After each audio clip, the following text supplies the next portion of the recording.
Dang. What? What's that? Is that you?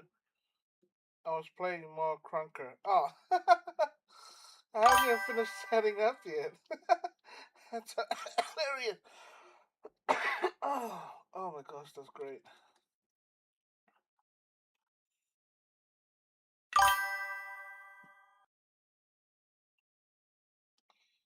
Give me a second. A second. Template. Oh, I wanna. What? What the?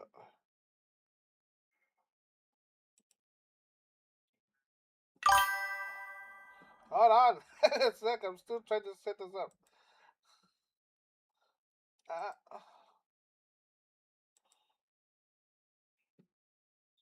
no. Wrong. Okay, what you saying? Why do you sound like because my mic's not. Okay, hold on. Where's my mic? My mic's not like in front of me. Unless that's you. Are you on? No, you're off. Okay.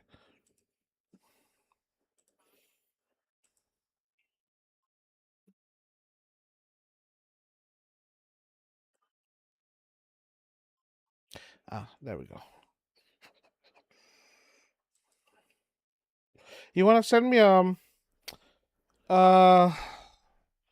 a link for the for Krunker? The since the one I can't find one on Steam. While I finish setting this up, reaction right now. Next. Rumble only personal because of there's no.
Okay, that's set up.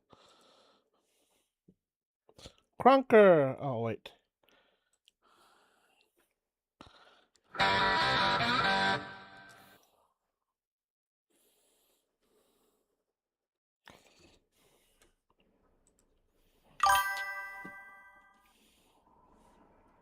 I was getting chips. Chipsa. Accept.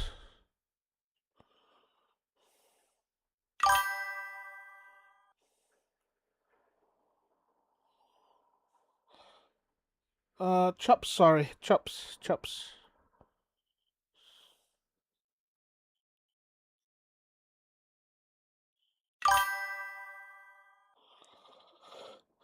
Just use the other classes in the bottom right corner.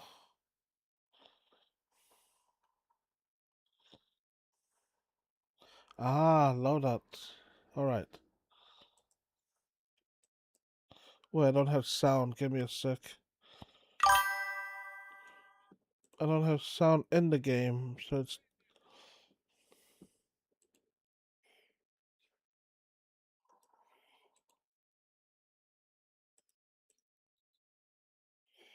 Okay, I don't have sound.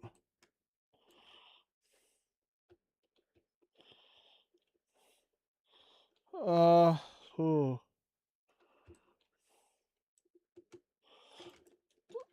Oh, okay.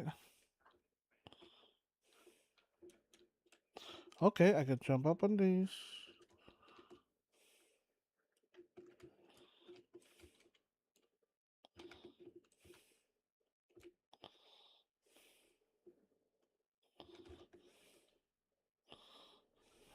Okay. Why? Why? There's no sound. I can't hear anything. My corner, they're all locked otherwise. Yeah.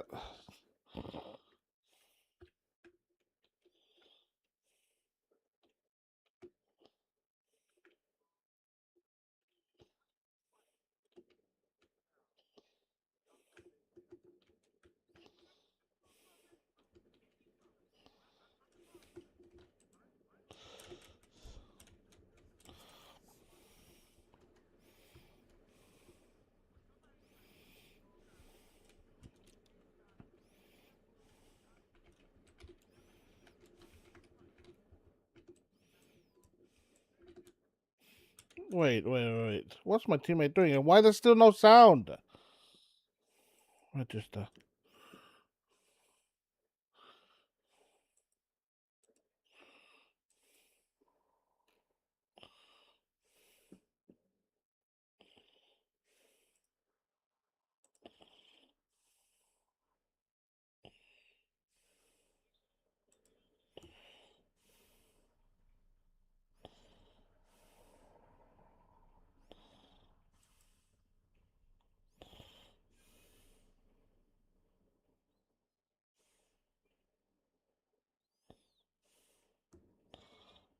Uh,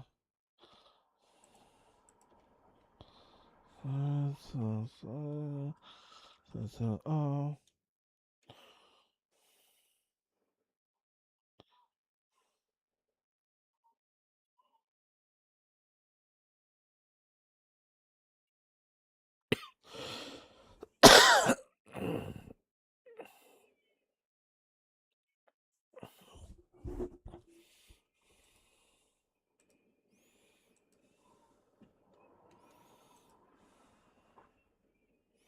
No, I want the sound.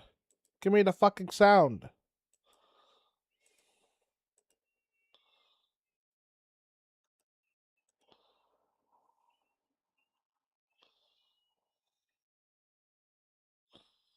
Unknown.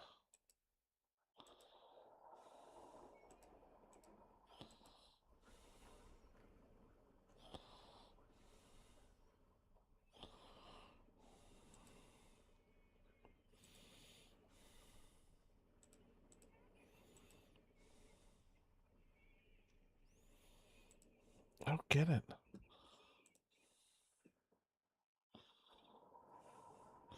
Okay, I gotta.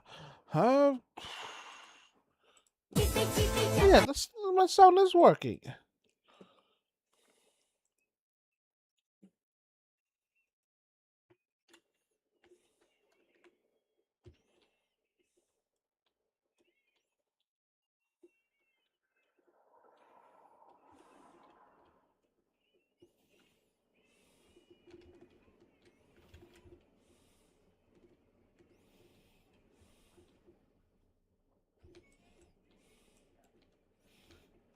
The hell?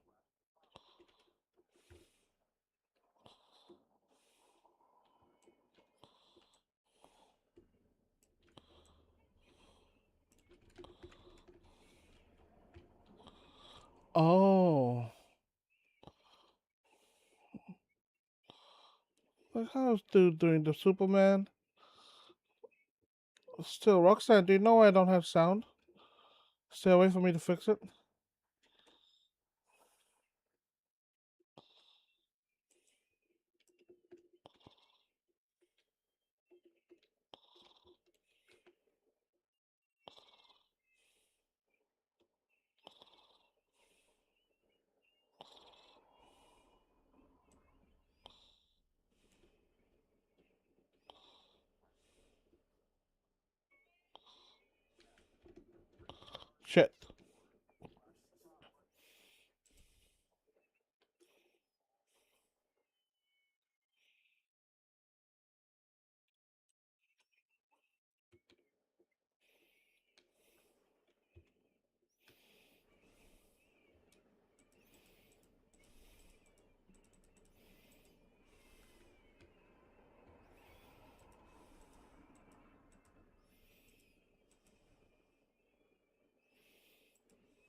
fuck I don't know.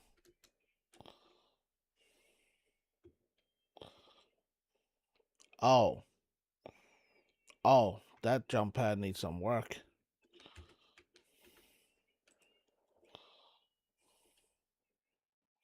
Victory.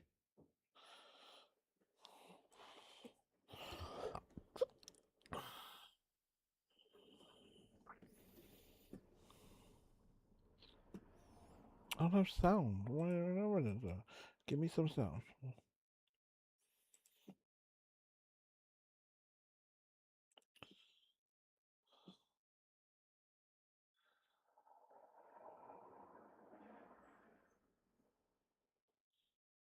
What? Oh, you can wait for my stream to end then. The hell do you mean?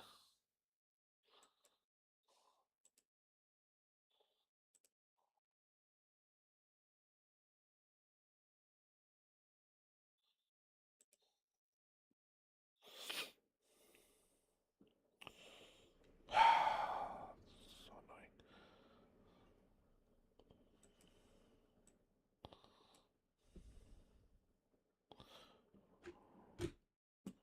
Okay, you know what? I'm gonna let this hang for now. Cause there's no goddamn sound in it. And now I'm worried.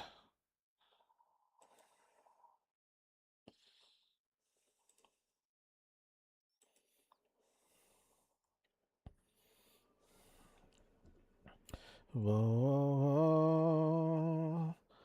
oh, oh, oh,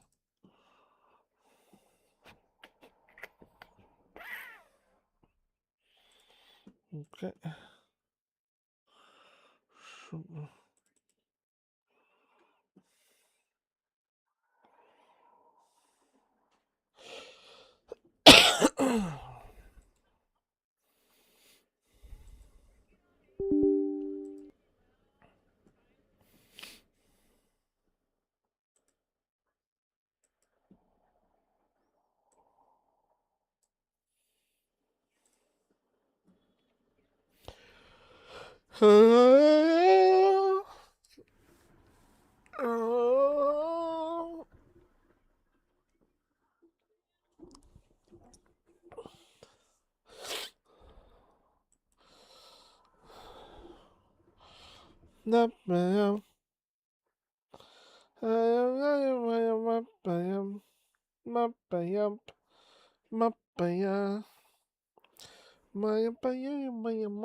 Huh?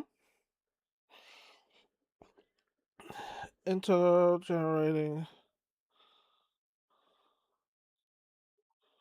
What the actual fuck?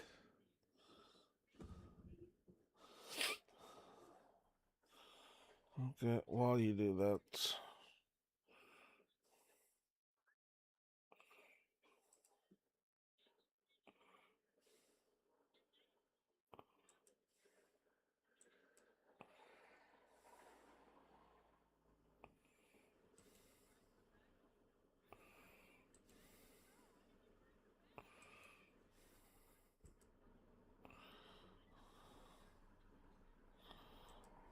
The fuck is this?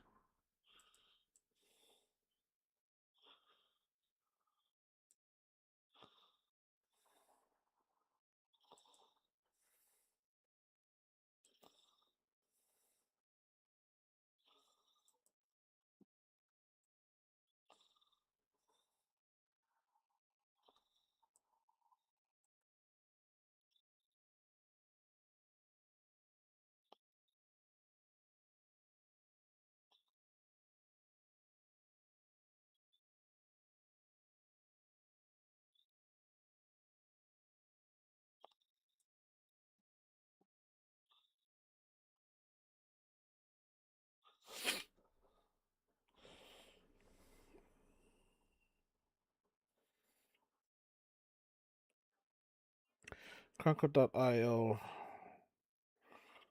Sound missing.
Okay, I'm just gonna have to go without sound for now.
Who are leaving the fucking game?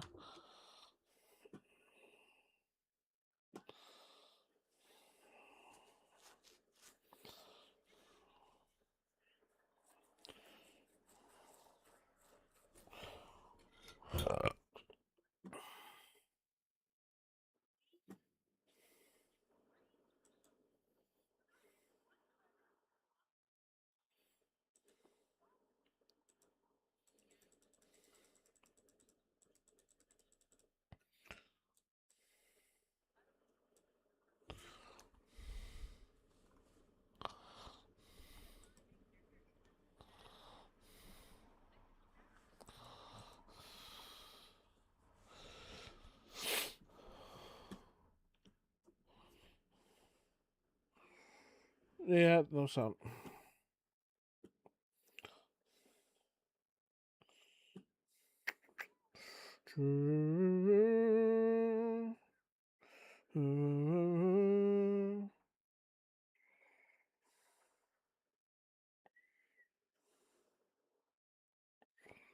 Foil. Oh, wait, I just realized. Is there updates to be done?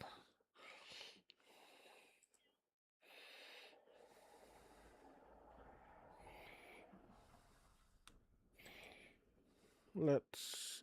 I'm just gonna window shop for now, like, while I think of what to do.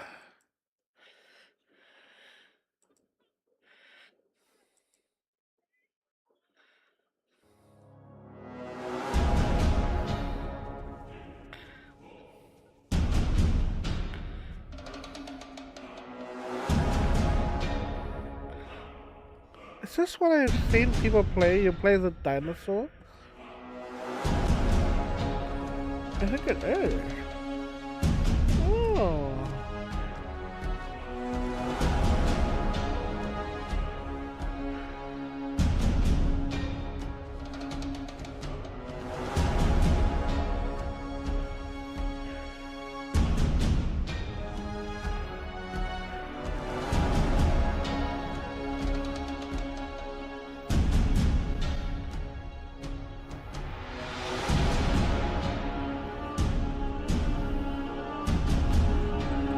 Interesting. Interesting. Where's my month? Oh, here it is. Claude. Mixed. It's mixed. Damn.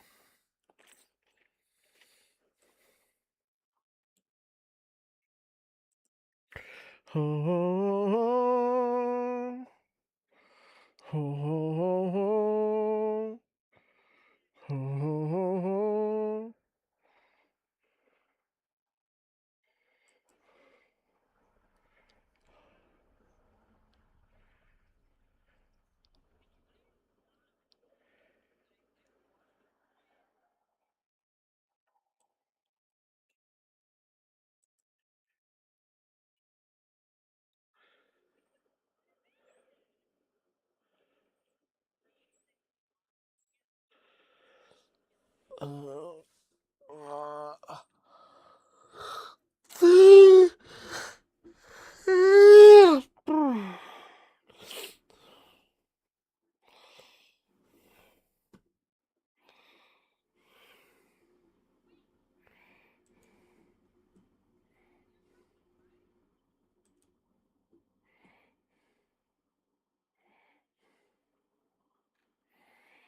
$60.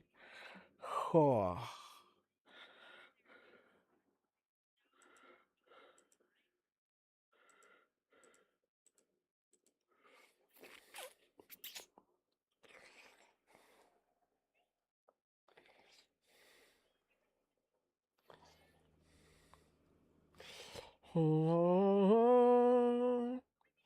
Ho ho ho ho, what the fuck is that price?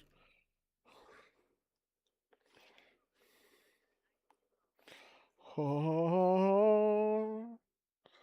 ho ho ho ho ho.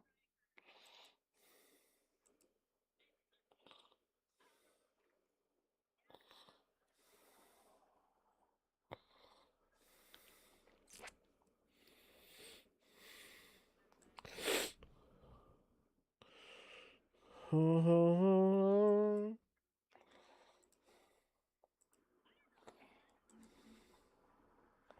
Oh.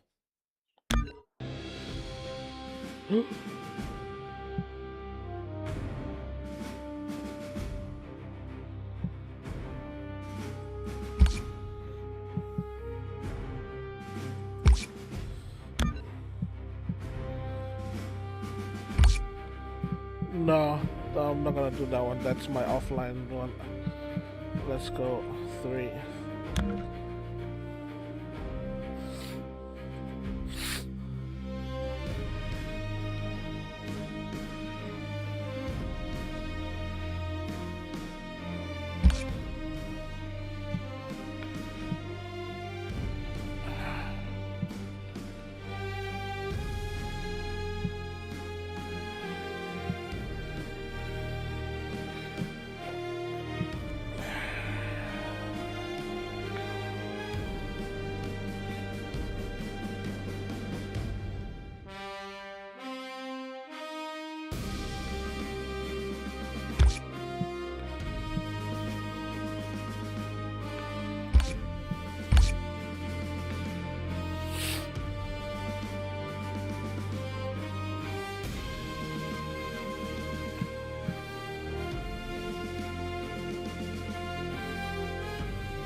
want to skip tutorial.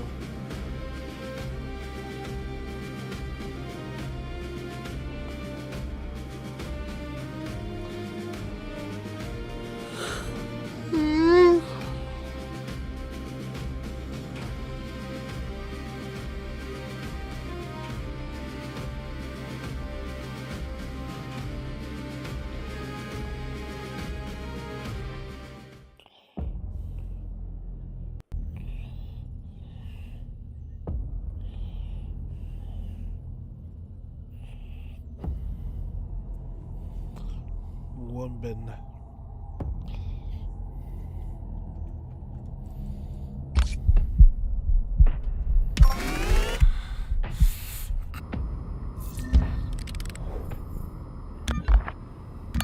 Can we skip tutorial? We skip tutorial? Can we skip? State your name.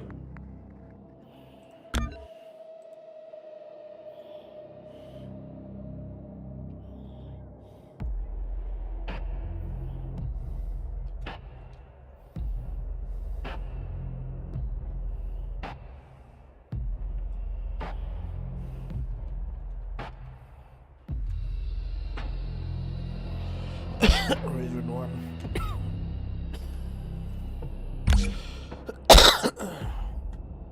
You and your troops were reported missing for 70, but only you. If this interrogation fails, your termination is immediate. Did you hear any because the... Great Father. Yada yada. I need to know how you returned alive. External intrusion signal that... Line 7? The outer perimeter. Put on your... Should you fall, the state... Your exosuit is ready. Suit up.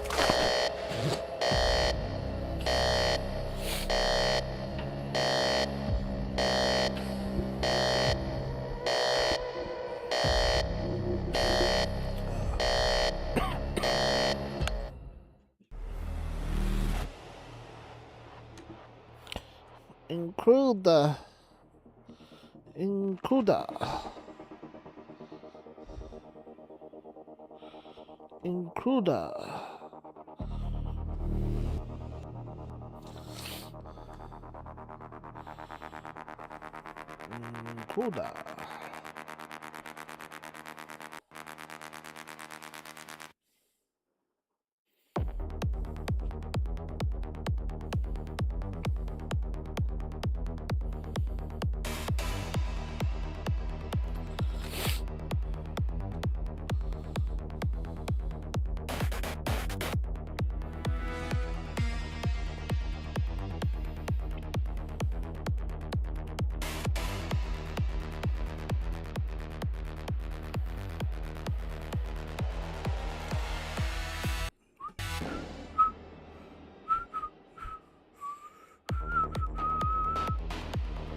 Mentally ill.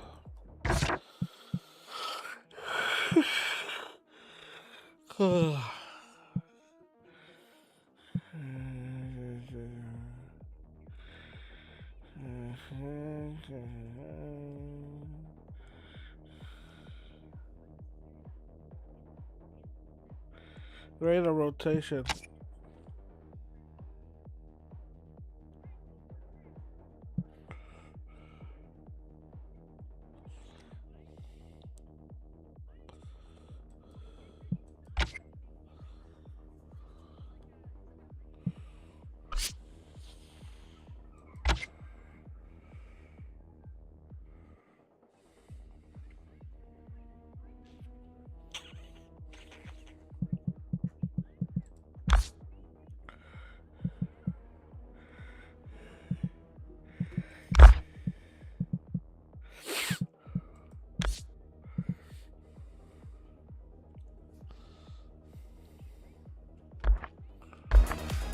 Commander, we've suddenly been attacked by a small Ursuline force.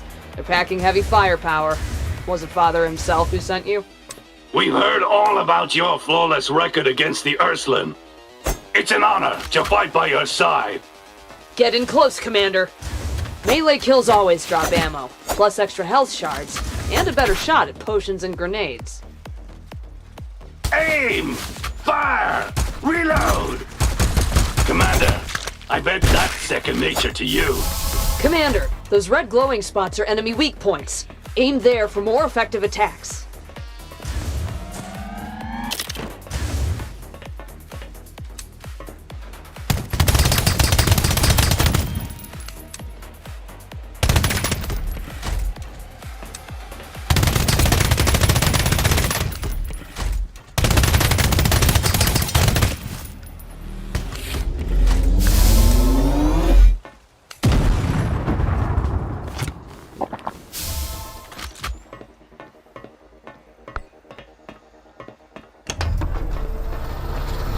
Another Ursuline unit incoming.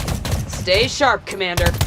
Their bioassimilation turns captured humans into obedient husks. Do not let them take anyone alive. Your shield's down. Find cover fast and wait for it to recharge. These foes are definitely more intelligent than the last ones. Remember to use a potion if you're hurt. Check your skill bar. Disloyal. Pin down. Nevertheless, compliance will be enforced.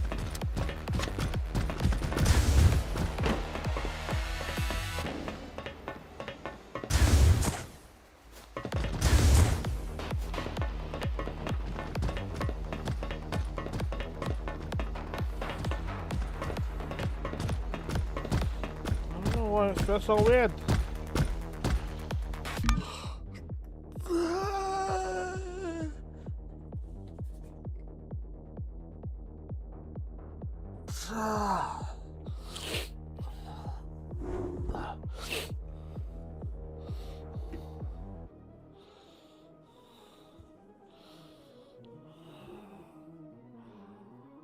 Prank.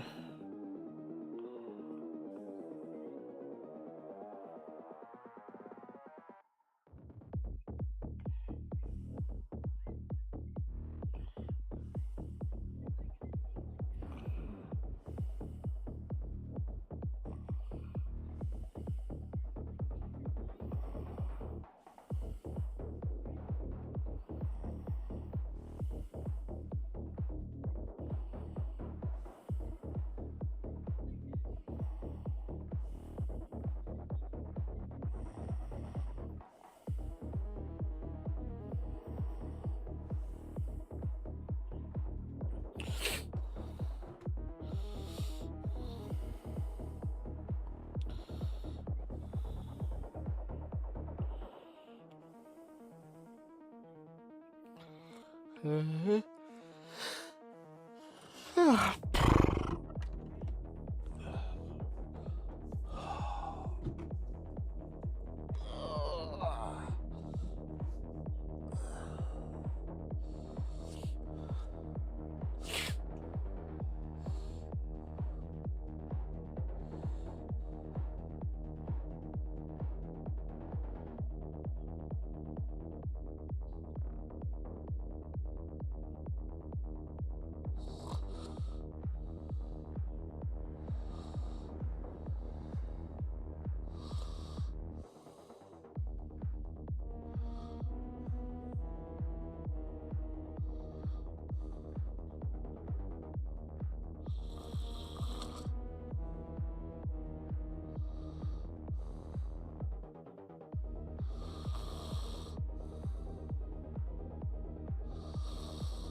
Core fragment storage pod? Yeah, I've heard of it. Tyrus technology. Crack it open and you get to pick a fragment you like.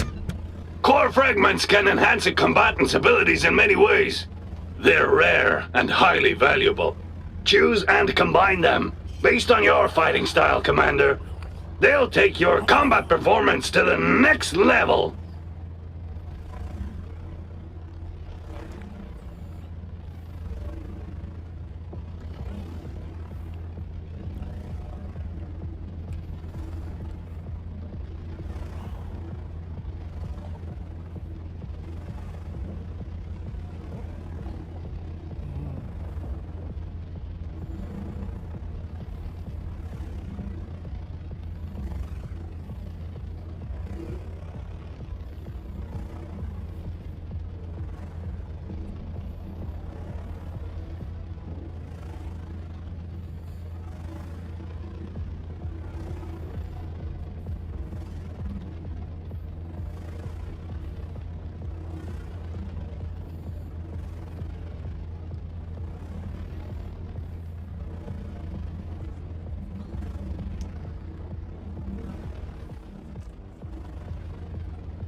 Correction is underway!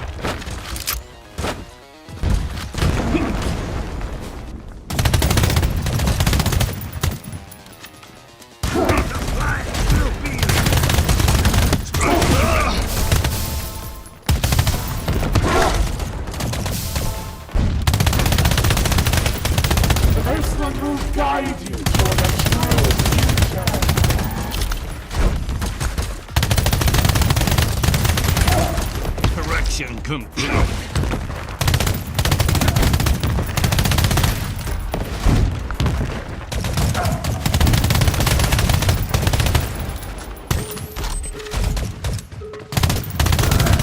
Productivity restored.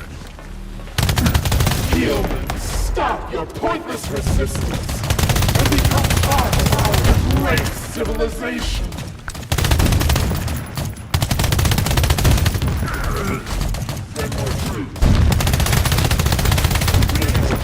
Begins now.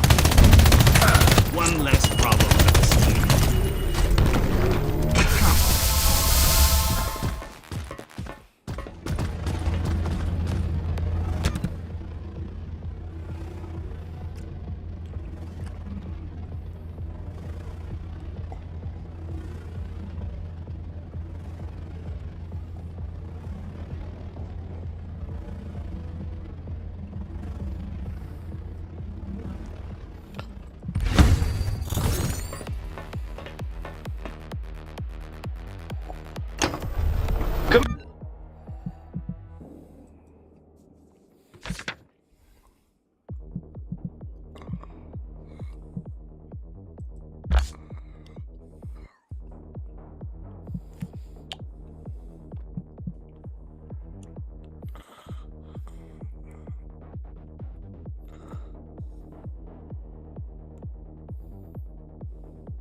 Commander!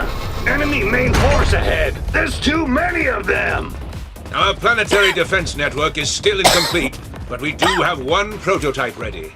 Auroria's Eye. Reach the transmission tower and send the strike coordinates now.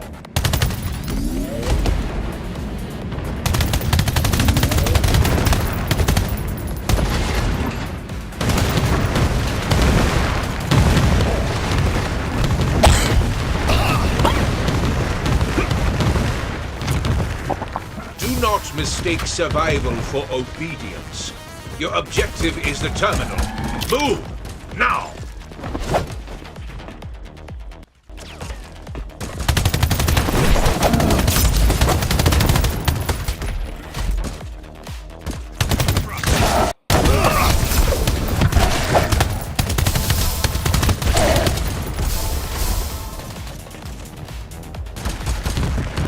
Coordinates locked. Strike procedure activated.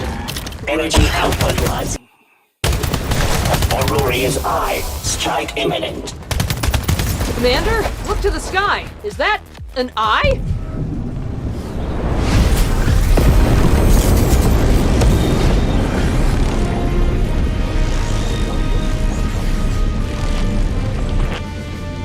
By the Father! Remind me to never stand under that thing!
Operation report finalized. Neuroscan clear. No signs of assimilation to...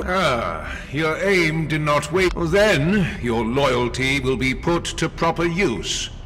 You will be deployed to Tyrus. Yes, the Tyrus system. Once forged through ruthless sacrifice to resist the Urslon, now stands at the edge of upheaval.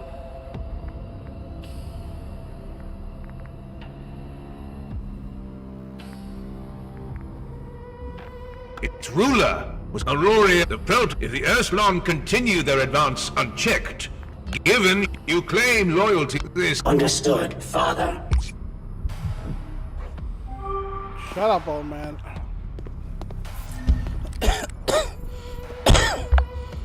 Your ship's engines are warming up.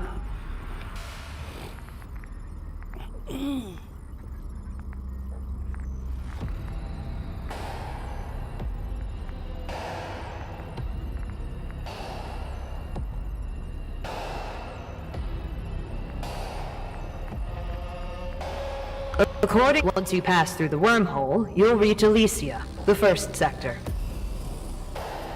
Elysia is controlled by the Scourge. Your spaceship also requires a banner.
Banner confirmed. Upon departure, you assume may your mission succeed. All systems ready. Wormhole jump protocol.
Blah blah blah.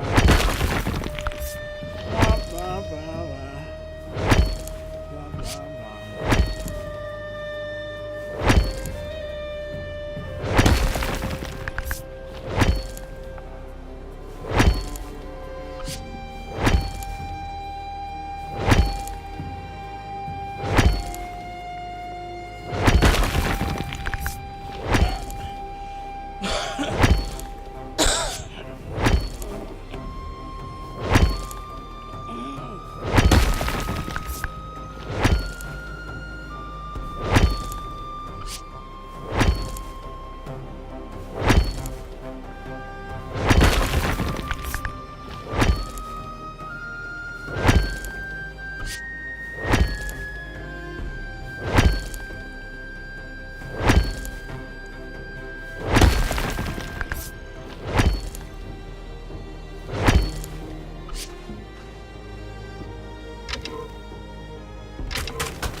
yeah.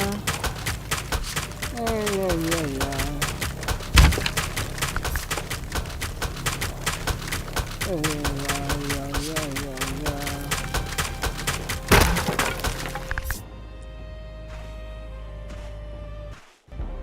What is this?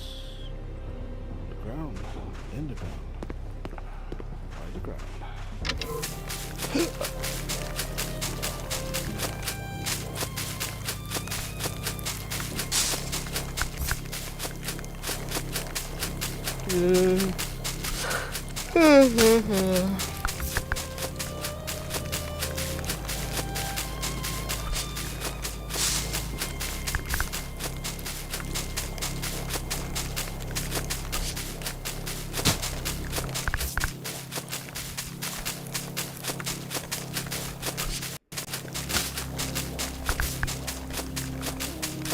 Daylight coming, num, num, num, num.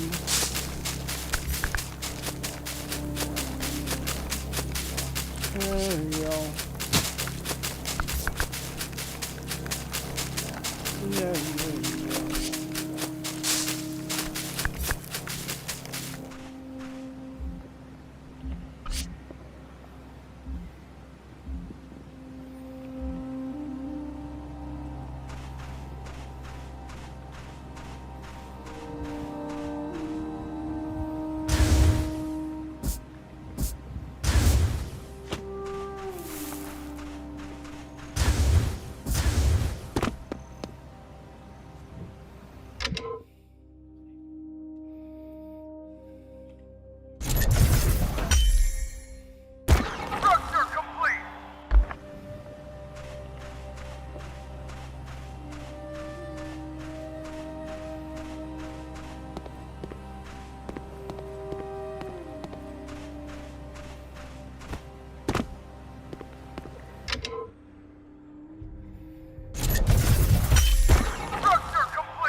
Blah blah blah blah.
I've never explored this land properly.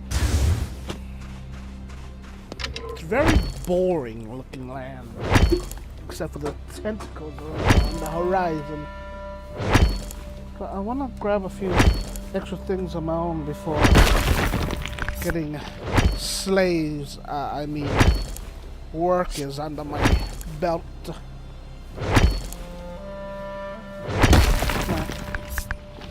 Smack. Smack.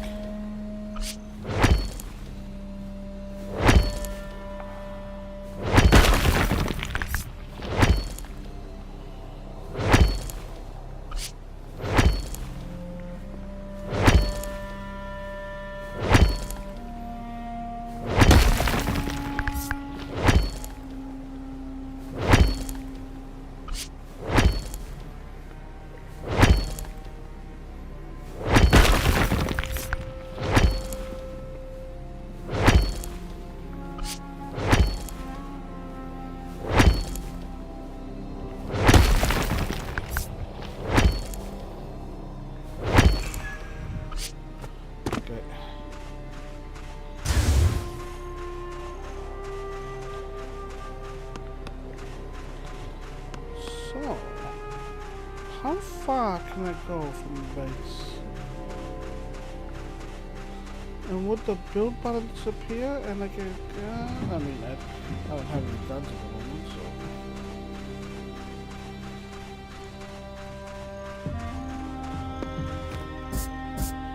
Ah, burial. Brilliant, okay.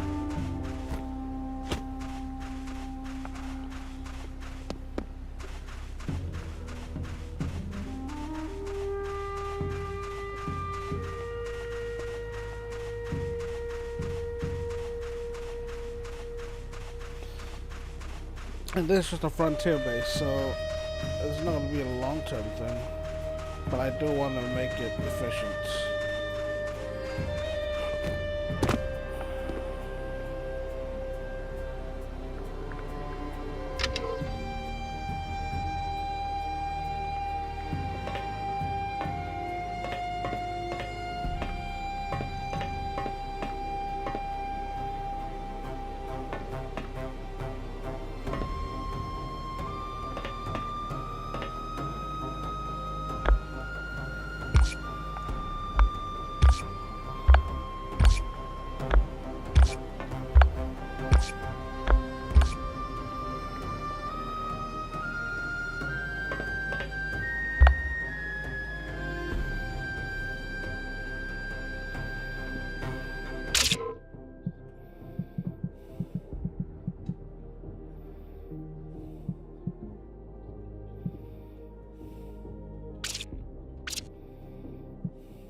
all these now before I start getting my first recruit mental.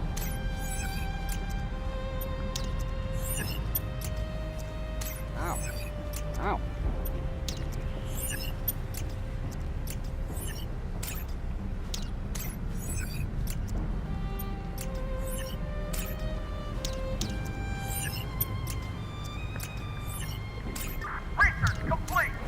Research complete though.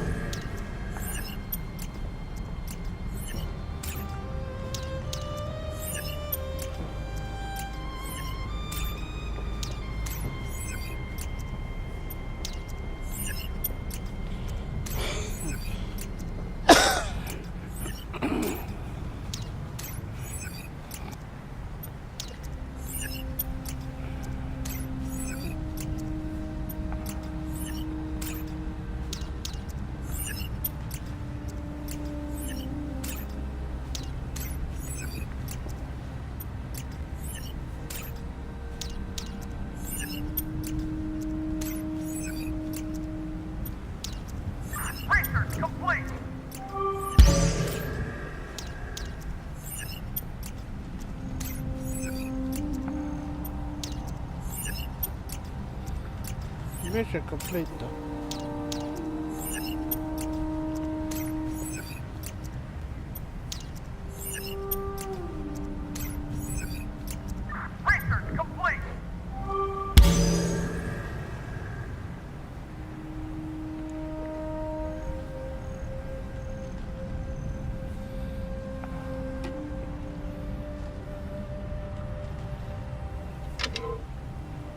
A brand new day is here! Duty awaits the loyal!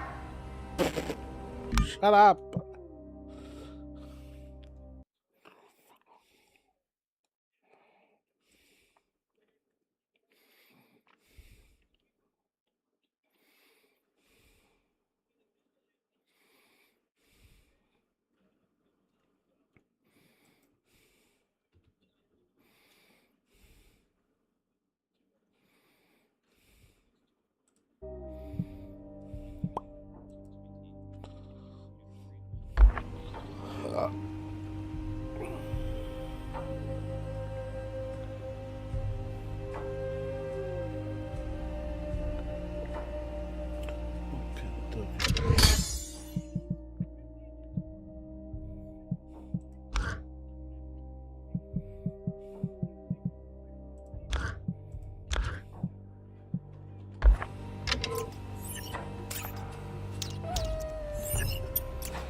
Paused.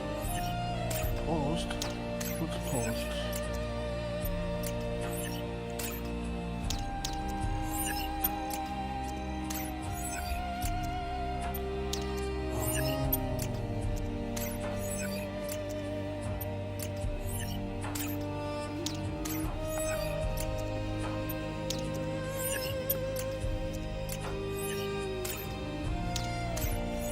Research complete!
Blop. Blop. Sure, dark. Dark. Dark. Brr, brr, brr, brr. Brr, brr, brr, brr. Brr, brr, brr, brr. Brr, brr, brr, brr. Ah! Brr, brr, brr, brr.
Seconds.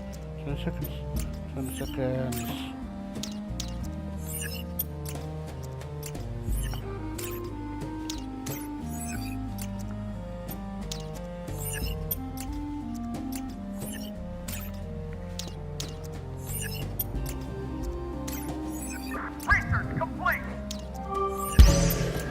Research complete. Research complete. Complete. Research complete.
Uno.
Stop. Stop. Stop.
Okay, now line it up.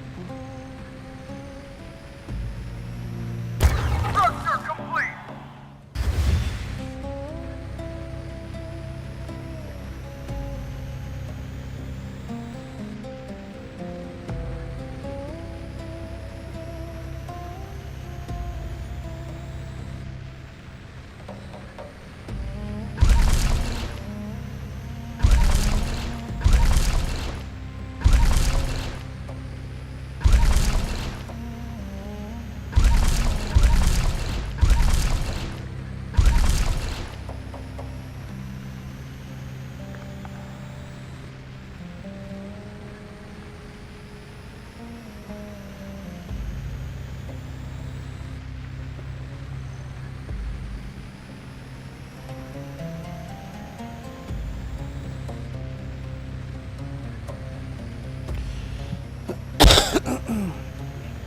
I'm gonna do a lot more of this.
measures.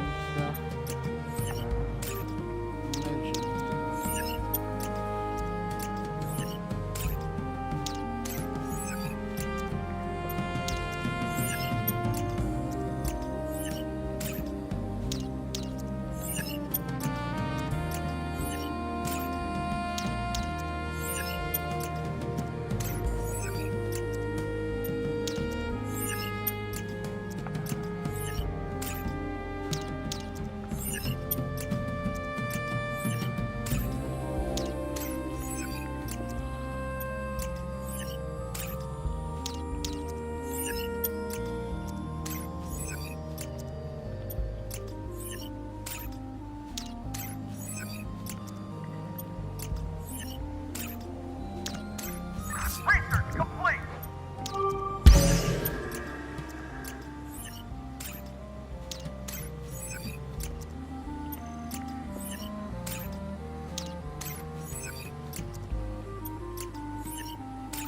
Research complete.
Command center level 3.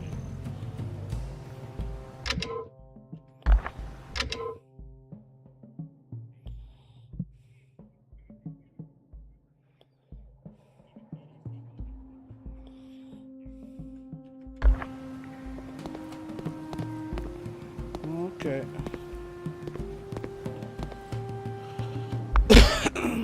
System.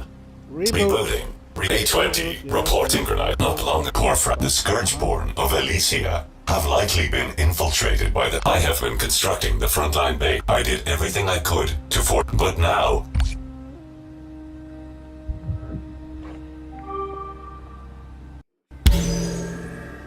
Leader, I have prepared. How would you like me to assist you?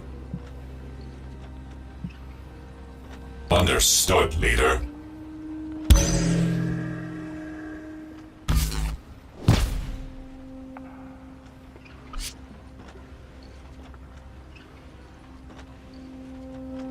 From here on, our objective is clear. Starting from Elysia. Reporting as requested. If that's what you want. Yes, that's what I want. Go do some mining. Idiot.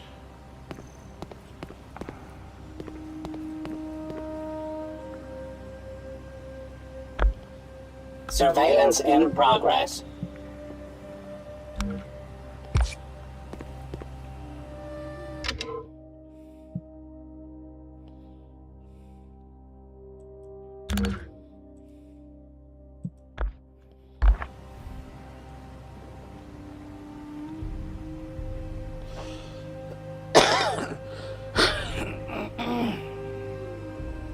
Oh, recruits. Let me build some barracks before I...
clout chasing bitch.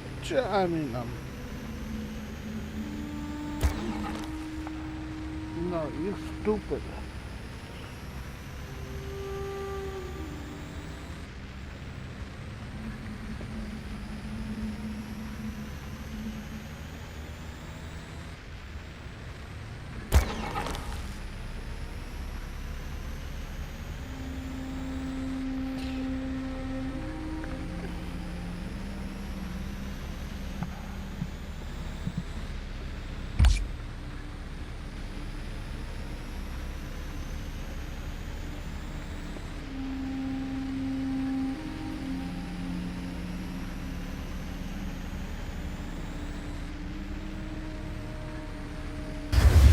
Building!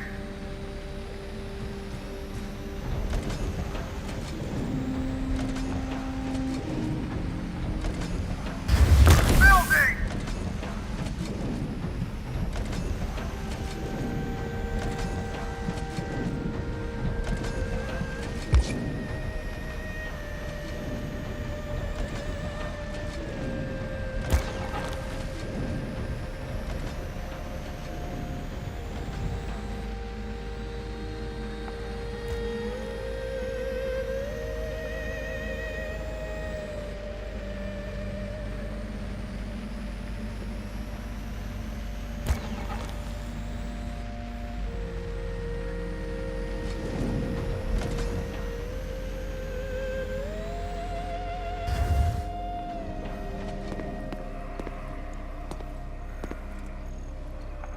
The sun is high, and so are the quotas. For the state.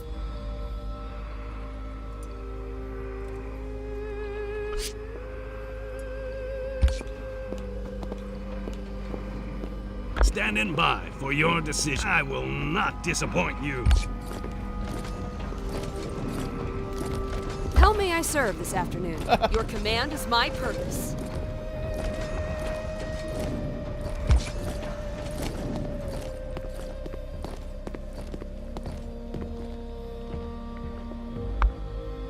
Surveillance in progress.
Master.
Okay.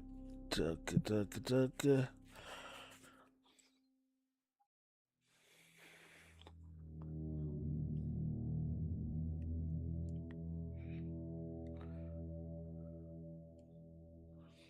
It's gotta be a practical use for these big ass things.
Oh, wait a minute.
Combat.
Blah blah blah blah. I just realized I couldn't do this. I could do this. Do this. Do this. Do this. Do this. Do this. Do this. Do this. Do this. Do this. Do this. Do this. Do this. Do this. Do this. Do this.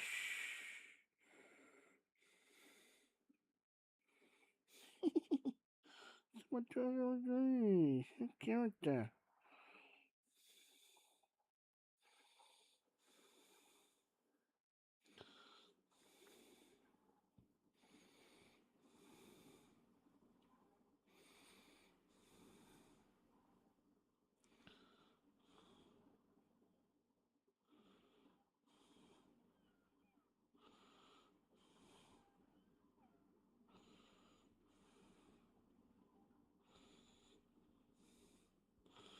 Wow. Well, pathetic.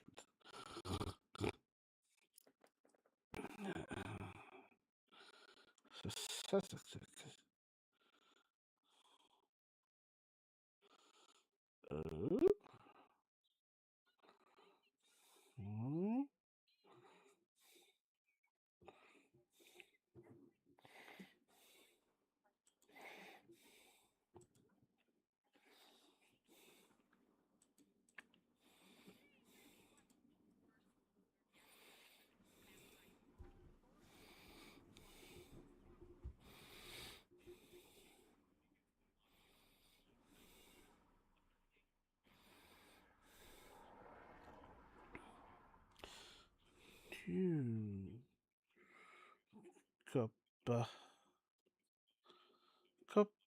Cuppa. Unhuman.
Wanted some more, but now it's all finished.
Mixed.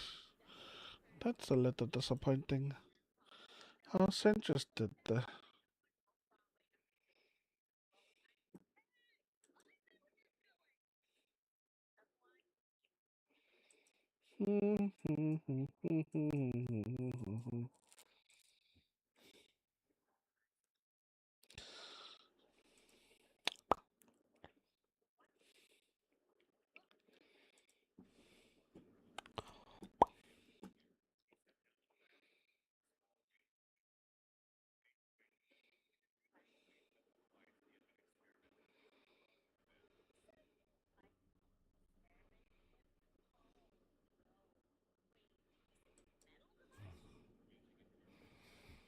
Apparently, they shut down an interview when this chick gets exposed as a racist.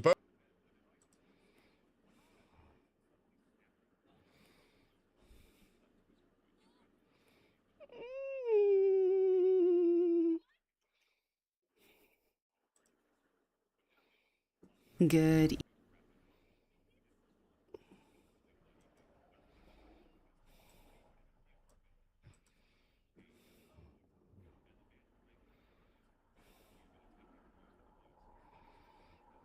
The hell is that? Oh.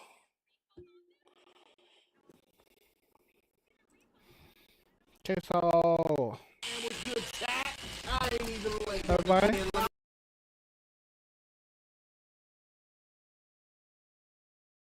Nope. Ladies and gentlemen, I'm back. He back. Okay, we could do some debunks. What is this? Brand new Nukes Top 5 video? Building your online business? Go to Wix.com. Chat, what is the most viewed paranormal video on the internet? Wait, hold up. 10 times that ghosts were caught on camera. Lock in. Communicating with through this board. It's moving. Oh my god, right, that's it. I'm done. I'm off. Brace yourself for a nerve-wracking experience with this unsettling video, capturing security camera footage from a family's home in the still of the night. Initially, all is calm until the quiet... Yo, chat, does anybody have security cameras inside of their... Y'all are saying fake already. Chat, does anybody have security cameras inside of your house? Inside? Yo, Kill Taco with another 5. How is that like, dude, like, no way, right? That couch looks uncomfortable. Yeah, that thing would break if I got on it. is shattered by the sound of a young boy Yeah, well, look at the little stumps and so on.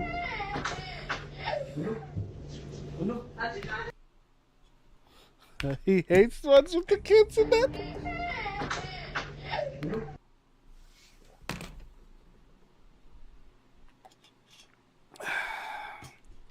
Oh, let me guess. That was a ghost young boy running across the stream. By the sound of the screen. A young boy crying.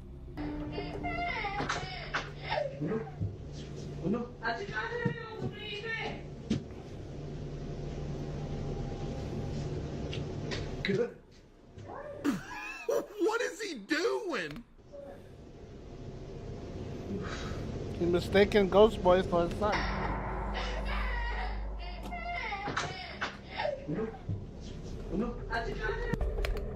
Chat, this is simply either faulty camera that actually captured the kid running across the room and just made it look like he was transparent, or it's just straight up CGI. It's either that or that's a real ghost kid running across the room. Which one is it, chat?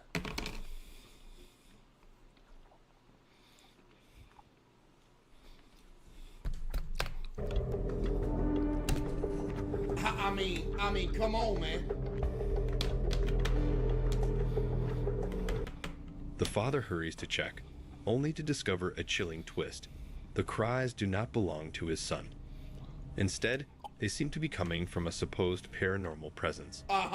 The whole episode unfolds like a scene from a horror movie, leaving viewers on the edge of their seats. While the authenticity of the video remains unconfirmed, the haunting vibe it projects is undeniably convincing. Oh, come on. If the footage is real, one can only hope the family quickly finds a way to escape the grasp of whatever haunts their home. What? On August 7, 2007. 2007?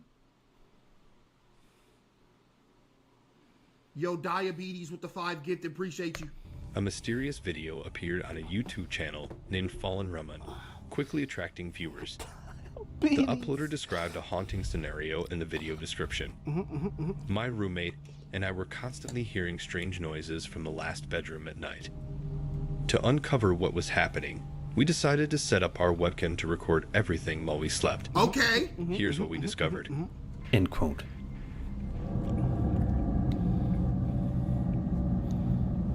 Gonna pause it at 3. Anything but a ghost head in the door frame. I'm begging you. What's your face? Something peeking. You called it already. The video captures a deeply unsettling scene. That's not a little unsettling. girl That's so mysteriously sad. appears in the room, darts in, quickly grabs something, and then, for reasons unknown, stands perfectly still in a corner, adding an eerie stillness to the footage. That's just a niece.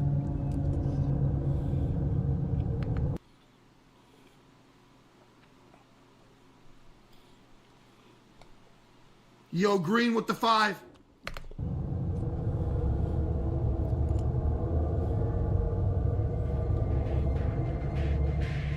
You can tell this is like a VHS home video that's like just slightly transparent. As the video progresses, the mystery deepens, gripping viewers with suspense. Disturbed by the chilling scenes they witnessed on tape, the uploader and their roommate did not hesitate. They vacated their apartment the following week. Oh, did they? If the video holds any truth, their decision to leave seems entirely justified. Years have passed since that unnerving event. Yo, Gas with the 4 gifted. Hopefully, during this time, both individuals have found tranquility and a new residence untouched by mysterious spectral activity. Man, that ain't no ghost. Come on, man. A captivating video from a fish supply business reveals a baffling moment caught on the company's security cameras. While reviewing footage from the previous night, an employee stumbled upon something entirely unexpected. UFO sightings? Ooh, we haven't done one of those, should we? Yo, Vanilla with the 5, appreciate you. Wait, what? Okay, door swings open on its own. Chat, type 1 if we should do some UFO sightings. That's gonna make people really mad, though. Typically uneventful, the footage took a dramatic turn when the freezer door suddenly flew open with startling force. Okay. This was particularly perplexing since the business owner had noted that the door usually requires significant effort to open, often needing 2 people. Shocked by the sight of the door swinging open, as if propelled by Chat, what channel does the best UFO sightings? some invisible force, seemingly pushed from within, the supervisor was left deeply disturbed. So it's just a door swinging In response, open on its own. The owner Fishing string! is now considering installing a camera inside the freezer to hopefully illuminate this mysterious event. No, I worked in the kitchen. Some of these freezer doors are unreliable, especially the seals on it after so long. Seals way out, and inside the freezer creates pressure. Normally, the seals on a lot of those freezers will keep it sealed. But the seal is weak. That pressure is strong enough to create a current and open the damn thing. Like that's a constant current that goes throughout any walk-in freezer or fridge. Does UFO sighting video? The years I've spent standing in those for like half an hour plus doing stuff. Number 15. Looks of this, it doesn't have conventional auto lock. Conventional auto lock on a lot of these doors. Once they close, it locks. It's supposed to be like that, and you can't get locked in it because there's a handle inside. You click it, you push.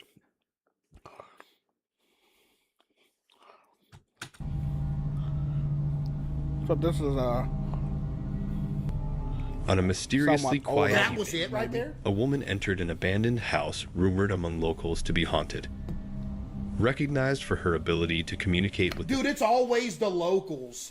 It's always the locals from 1542 who used to saw demons floating around the woods at night. Yo, you don't know why there's so many made-up ghost stories from back in the day? Because they didn't have flashlights!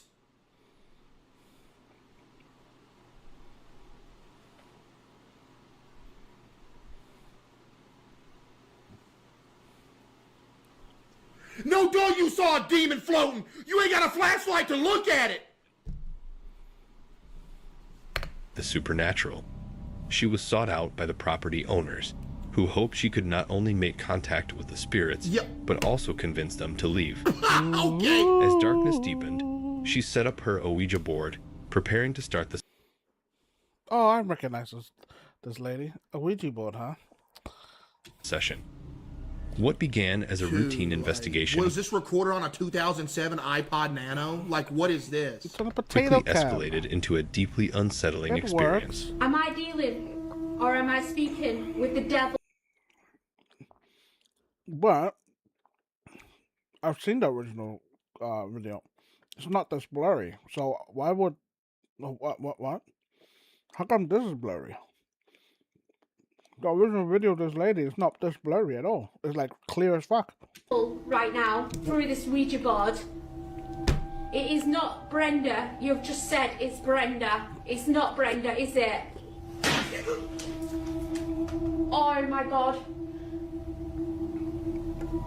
There's actually handprints on the ceiling there. You lying! Show 'em! Coming through.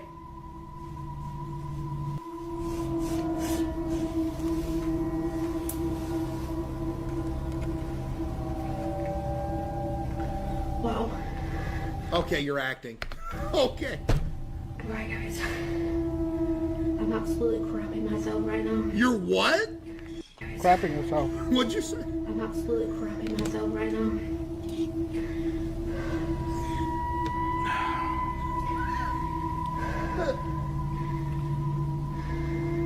trying to take deep breaths. Ma'am, what are you talking about? Who am I communicating? I'm losing my. Who am I communicating with through this board?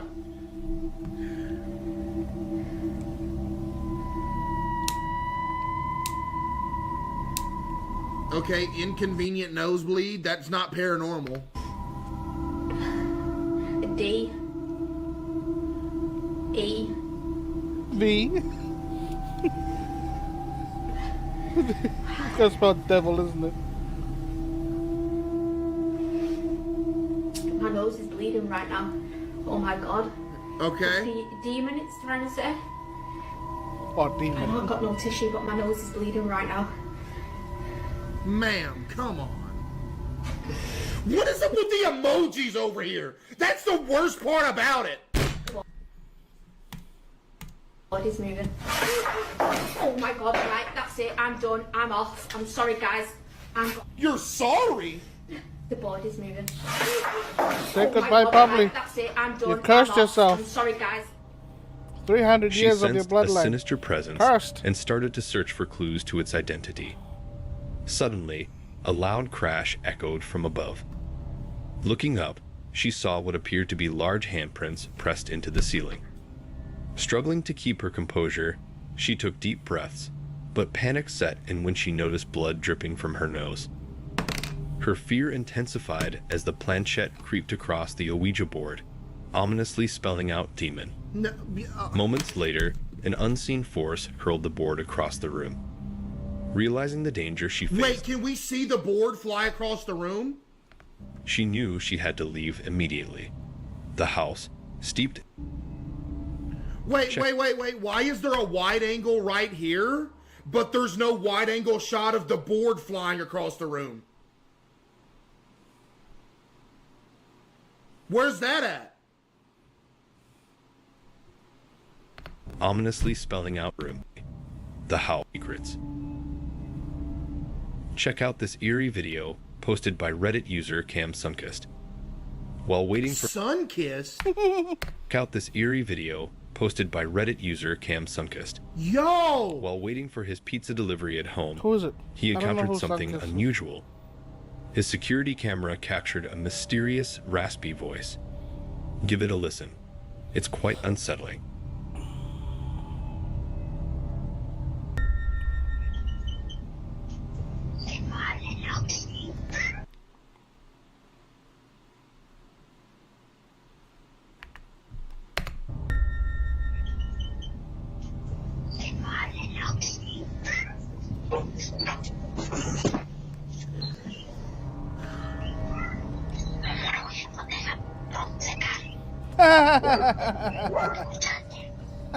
It's just a garbage microphone picking up random noises and it's being like muffled. But yeah, it's just totally a demonic voice on camera. Yeah, let's assume it's that.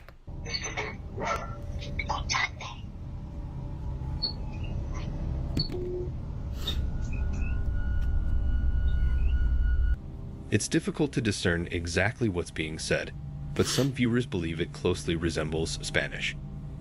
Many speculate that the sound might have originated from the delivery person's phone, perhaps during a speakerphone conversation. Could have very well been, yeah. Yo, Twisted with the 25 gifted subs. Chat, give me some W's for Twisted with the 25 gifted. No, I will say this: when we look at UFO sightings, I will say that I am more inclined to believe a UFO sighting than I am a ghost video. Matter of fact, let's go now. UFO sightings.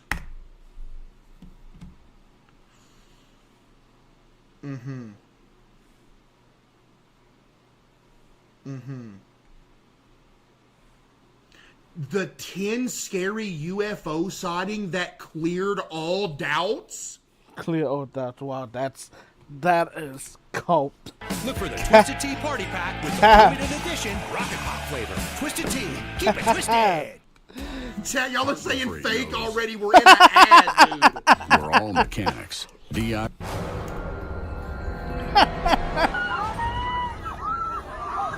Number 10. Okay, never mind. These are gonna be, okay. Emergency forecast. One night while having a few family drinks, this person felt the house begin to shake. They knew a storm was brewing, so hoping to catch some cool lightning videos, they grabbed their camera and ran outside. Oh, is that why first time you've ever seen a storm before, you just so happened to go outside and record the lightning this one time?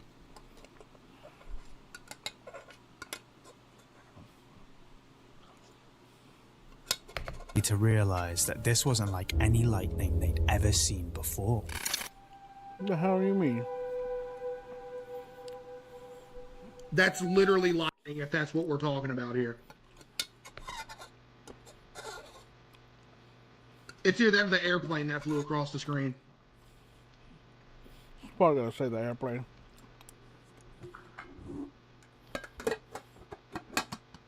Wait, is this actually what's supposed to be the UFO?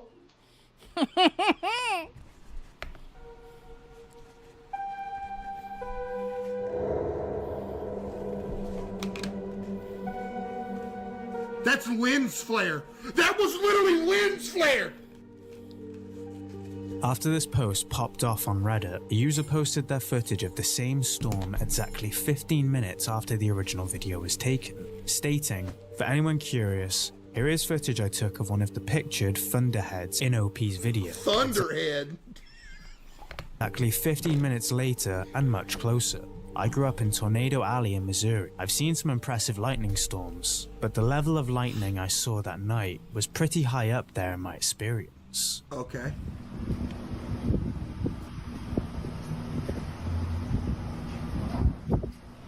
Uh-huh.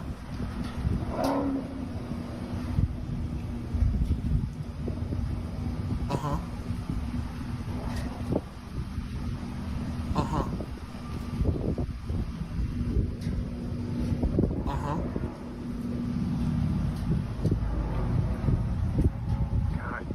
Uh-huh. When does the UFO appear?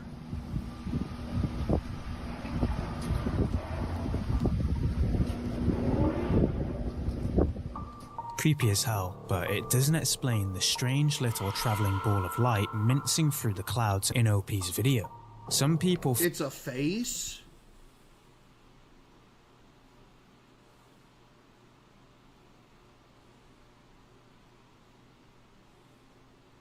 Yeah. Yeah, it just so happens to be a cloud that looks like a face. Thought that the continuous side-by-side lightning strikes and the strange orb was some sort of godlike power, but others had more logical explanations. Quite a few thought the flying object was a bug. But come on, a bug? Really? A bug, really? Yes, a bug, really! Like, that's such a crazy thing to say that it is. Let's just say it's a what you mean a bug, really? Yeah! I love his crash outs. It's either a bug or lens flare. Theory just doesn't sit right with us. Not anyone on the Reddit thread. After talk of tornadoes, plasma balls, and even aliens, a lot settled on one explanation. Lens flare. The OP had managed to see ball lightning, which is considered extremely rare. According to ball lightning, not so, because they're more slower.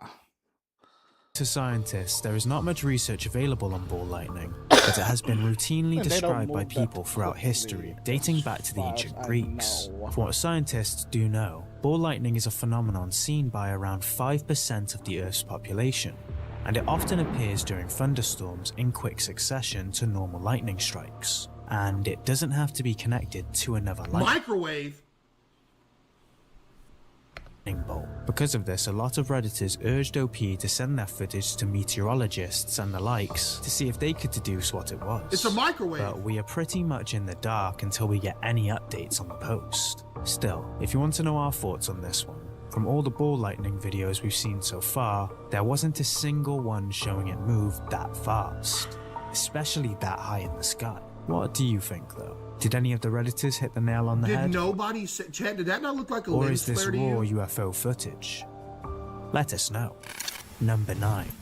shine bright. Oh my goodness. We're hand camming on World of Warships? Have you ever looked up into the night sky and wondered what could be out there? Or better yet, who could be out there? Yeah. That's exactly how this scary video came to fruition. One night, almost a whole city was gazing up at the moon, astounded. All because of this incredible UFO sighting. Take a look. With their phones, and this is what they're taking.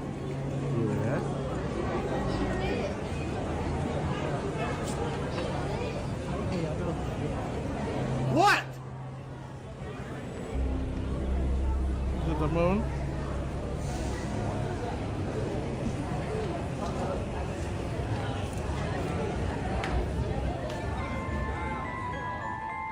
It isn't any kind of aircraft, nor is it a star. And what else would hang around right by the moon aside from aliens? No.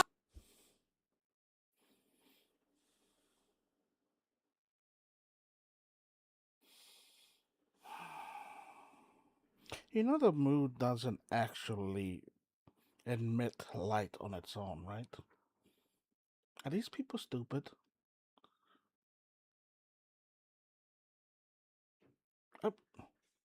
Thing.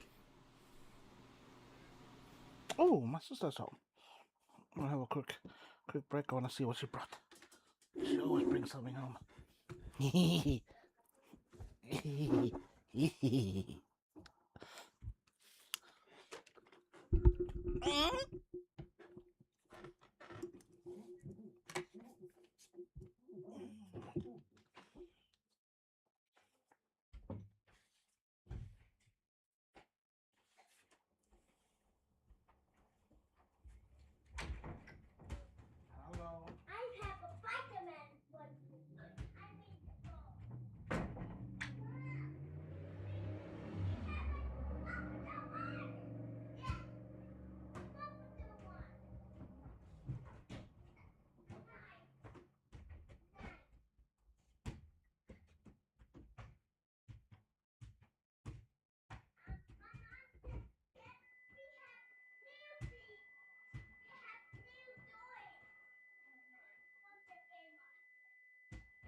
Now, oh, no snack.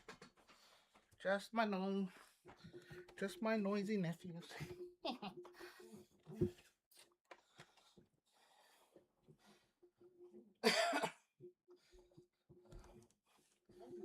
And the job up for me. Very nice. Oh my gosh.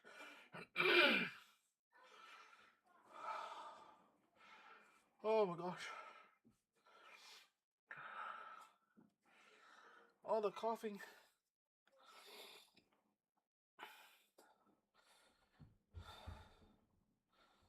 I feel lightheaded. Oh yeah, yeah.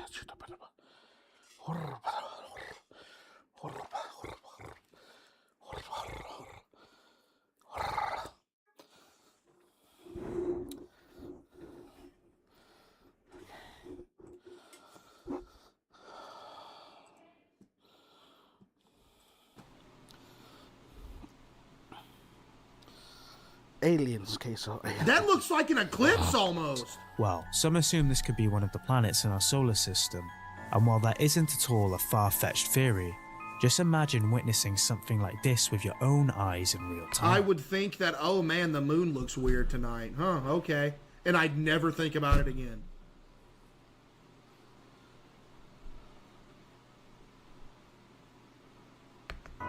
Would you turn it into a case for Mulder and Scully? There's got to be an explanation. Let us know your thoughts about It's just... Whatever happened to the X-Files? Chat, it's the sunlight hitting the moon and it looks weird tonight. Thank you. Or is that a UFO, Chad? Which one is it? No. Bro, what? Bro, what you mean, bro, what? This one. Oh, no, don't tell me people in your chat don't know how the moon illuminates things. Really? Number 8. Floating high. If you thought these kinds of UFO sightings only happened at night, you thought wrong. You're not even safe in broad daylight. Check out this video someone caught of a strange object hovering over the Earth. Drone. A kite. Could be anything.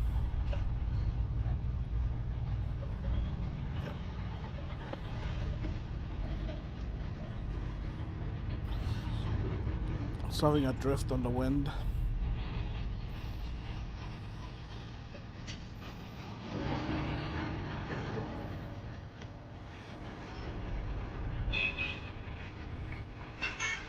I mean, it looks like a balloon.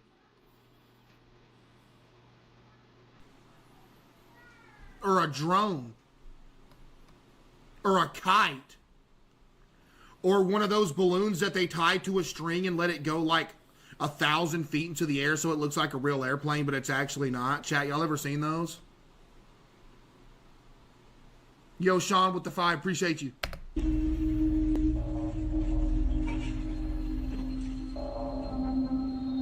Right off the bat. Now, if that thing would have all of a sudden disappeared or took off flying in one direction real quick, I'd have been like, okay, now I don't know. But the shape of this object seems well, it was like a pizza box from here. Alien, and the subtle red glow behind it makes us shiver even more. There was one comment on this video, however, that planted a little seed of doubt. They claim that this object has been debunked. as it is a graduation balloon people. Thank you.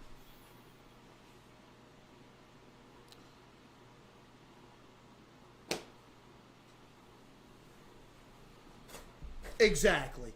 Or release into the air to cause this kind of hysteria. But after a few searches, we were unable to find anything that suggested there was an epidemic of people throwing UFO balloons into the air. That don't mean it didn't happen one time. It don't need to be an epidemic for one balloon to float in the air. What you mean? And what kind of balloon glows? Any idea? It's not glowing! Really be the proof we've been looking for? Let us know. Yo, Twisted with another 25 gifted chat. Give me some W's for Twisted. Found a creepy video Appreciate you'd like you, us to Twisted. feature? Send us the link on Facebook, Twitter, or Instagram at GoosePimplesYT. Also, if you enjoy scary videos like this, subscribe and click the bell icon to get a notification every time we upload a new one. Number 7. Evacuate. If the UFOs hovering harmlessly in the sky wasn't spooky enough for you, how about one with a thirst for violence? What? Check out this scary video someone caught out their window. Oh. Oh.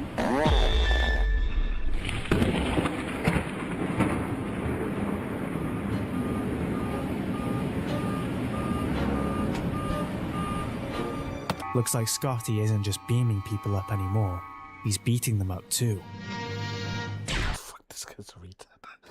This video has no background in particular, so there isn't much research to be done outside of just Precise airstrike. I don't know. It's a lightning strike. Or it's a transformer exploding. Yo, Spec with the 5. Appreciate you. Laser shot at Earth. It's literally a lightning strike or a transformer he isn't just exploding. beaming people up anymore. He's beating them up too. This video has no background in particular. And the red line that's He's on the beating them screen up, too. after it happened is just an old camera. Call your phone. It'll only be on the messages. Okay. Alicia, phone calling. Ring, ring, ring. And then put it on speaker, so I know when she finds it. It'd be funny if it's inside the washing bucket she has. She said 2.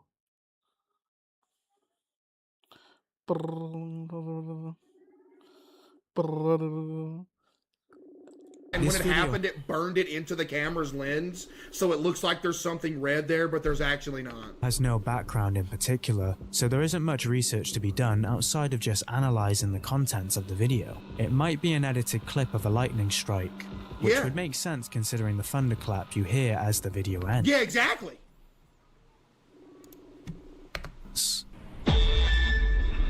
That noise was edited in. Are you serious? It was a lightning strike. The thunderclap you hear as the video ends. Bro, what? But the thing that made us suspicious was the noise that the supposed UFO strike made. If you're an avid gamer, Bro. you might have already picked it out. But if not, it's the tactical nuke sound effect from Modern Warfare 2. Yeah. Have a listen.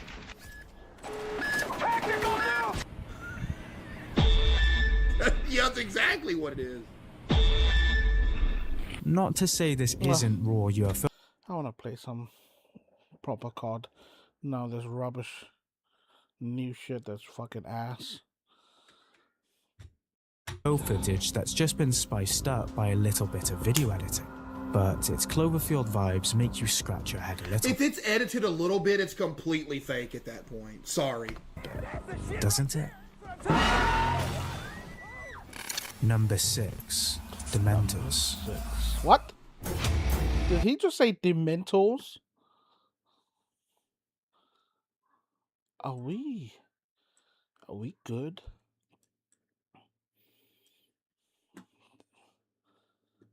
Did this motherfucker just say Dementors?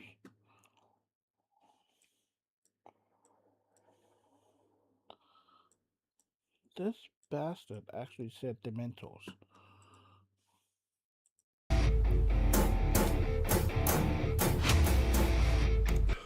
The Dementors were arguably the scariest part of Harry Potter if you don't count Voldemort and the You all giant forgot about spiders. Harry Potter. But you were always safe in the knowledge that they existed Yeah, the UFO show. Yeah. only in the world of cinema, right? Or do they?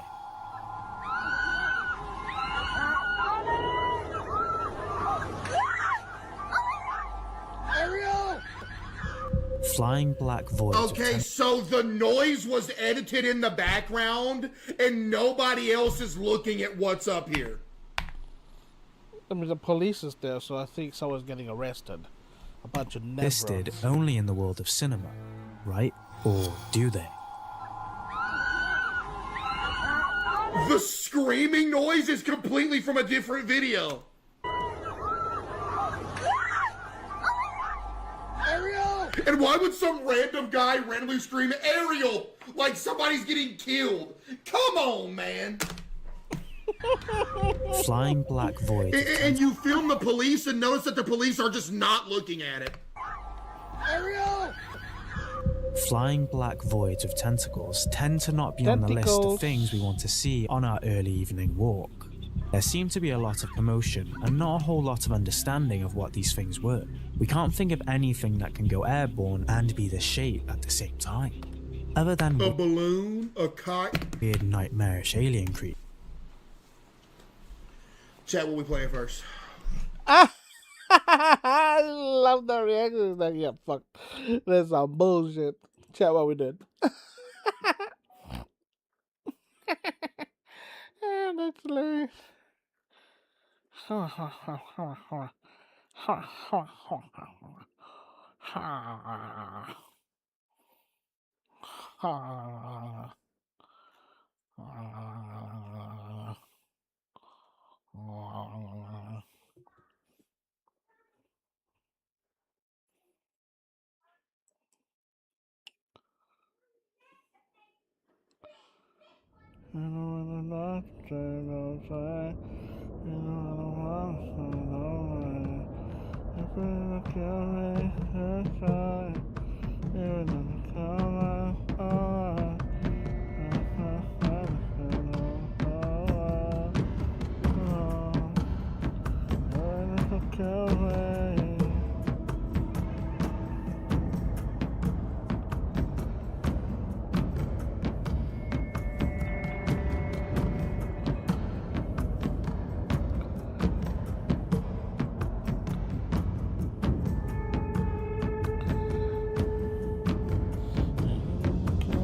Oh, Kyle.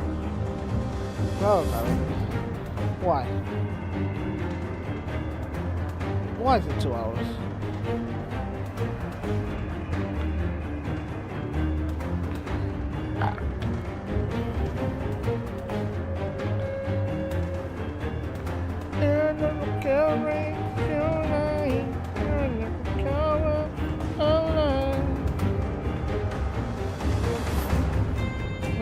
Come home, some food now.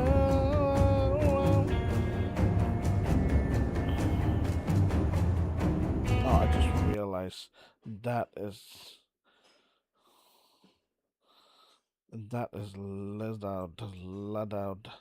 loud out. While I'm looking for something, there's beats in the background. It's like, where's that coming from? It's coming from my Steam. Fuck. Well, looking for video, more like scrolling down the side here. Like, oh, what's that? Analog horror dinosaurs are a haunting nightmare. Didn't I already watch this one? I think I did already watch this one.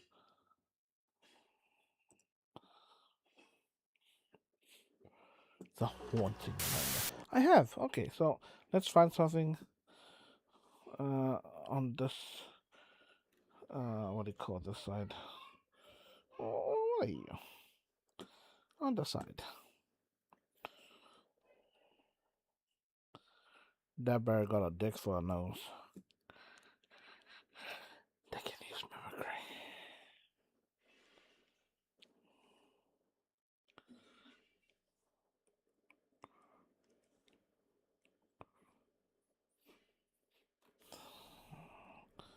I know nothing of Herobrine.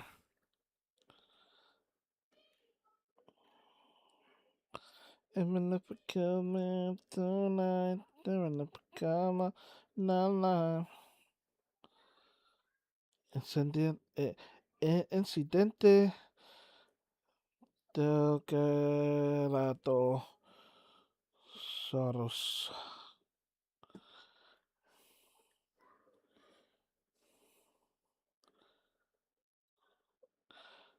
Analog Horror's taking over the MCU.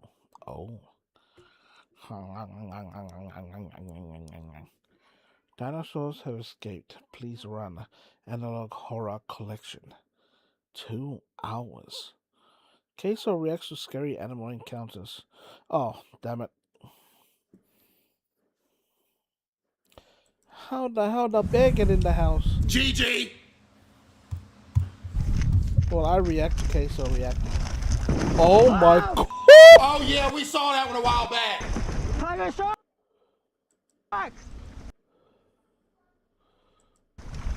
Tiger Shark ran me. Holy Croc. Whoa, that's my foot. What did bro say? Tiger Shark That's ran my me. foot. What did bro Holy say?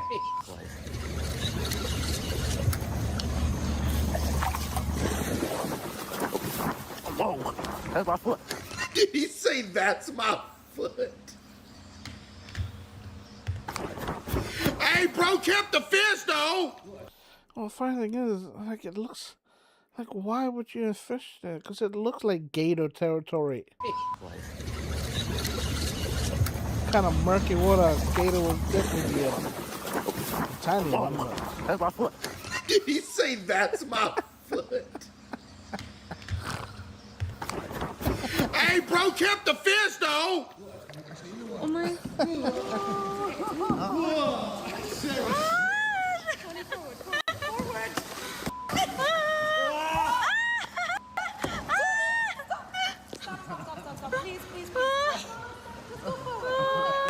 Hey, it's missing now. Y'all are cooked. No, it's right there. It's floating.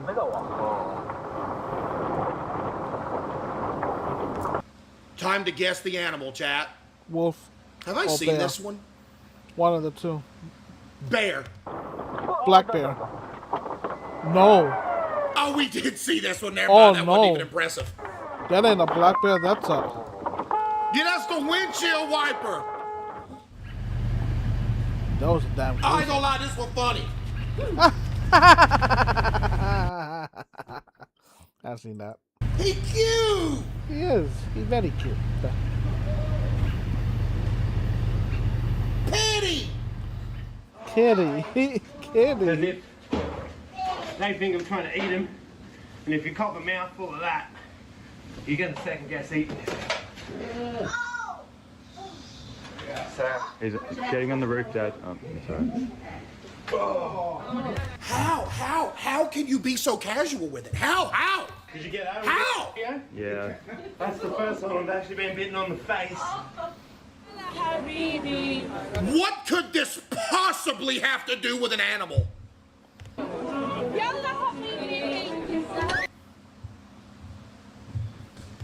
It's supposed to be dangerous encounters. What the hell is this? The little reaction. Shut up, woman. The bird. The damn seagull.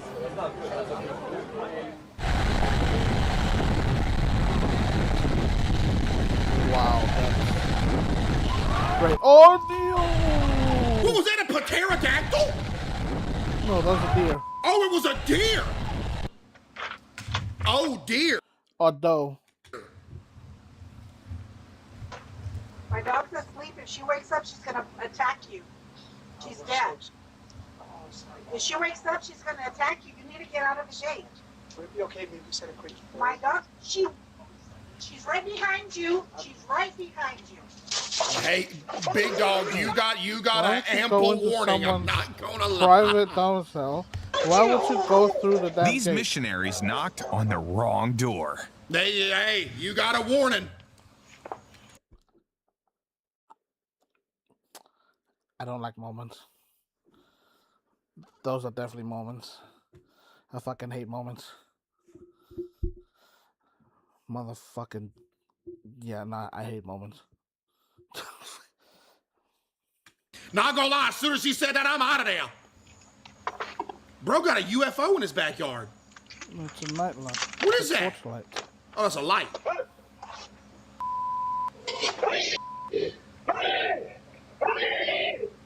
And they have destroyed my... Why did it cut off? Because he got mauled. Why did it cut off?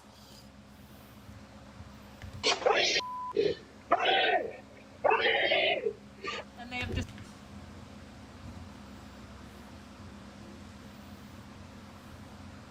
Chad, is there a reason that the video cut off? Yeah. That brother was fighting Destroyed for my his fence. life. Look! Go into FaceTime! Hey, they heard you was Lady. recording. Oh my gosh! Lady, don't They're make gonna kill each other! No, ma'am. No, they are not. Gosh, they've destroyed my... Look how massive they are. Oh my gosh. Them things too big to kill each other. Oh my gosh! I actually don't know. Chad, is there a way that a moose on a moose fight actually ends in death? I don't think... How could, like, being that big, how could you possibly die to another moose right there? How big they are. Gosh! Oh. Oh. Whoo! Man, looks like two mooses was fighting out here. Huh.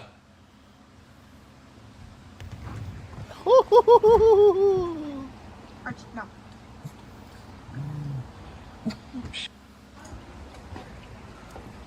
Because 1 million views equals 2... She already trying to rack up the money they about to get off that TikTok. Ma'am, I know you ain't. Sun just came up. Because 1 million views equals 2... Oh. Oh!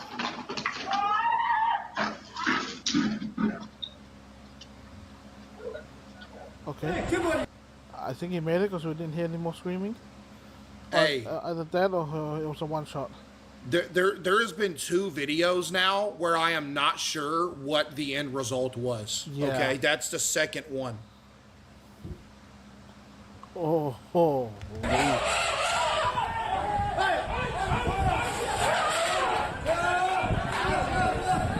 Just let it burn itself out. Don't do it to the prison.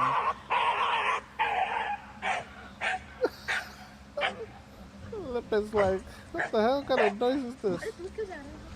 Wow. Doggy. Want me to just toss an extra space? Hey, hold up now. Yeah, there's nobody like getting dead in this video, right?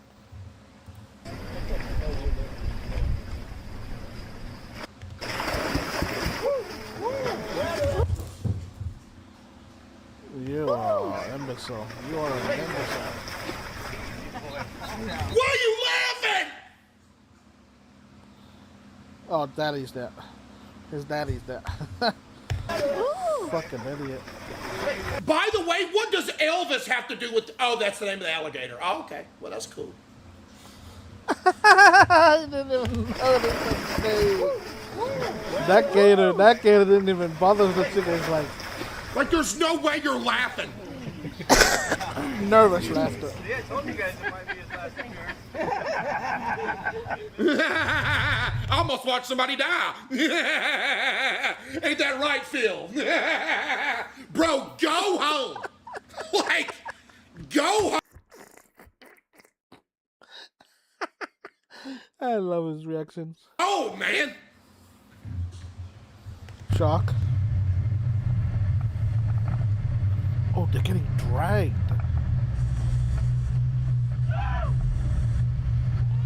Oh! Hey. Hey. Yeah, and I never fished again. Oh my gosh, that's horrifying. Only because if that bites... Komodo dragon bites are lethal as it is to animals, but to a person, I don't know how quickly you die. Queso. Queso. Queso. Where are you going?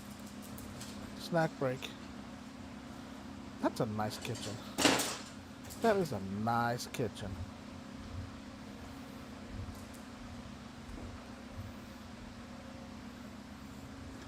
Monitor lizard. I wonder where the TV lizards are.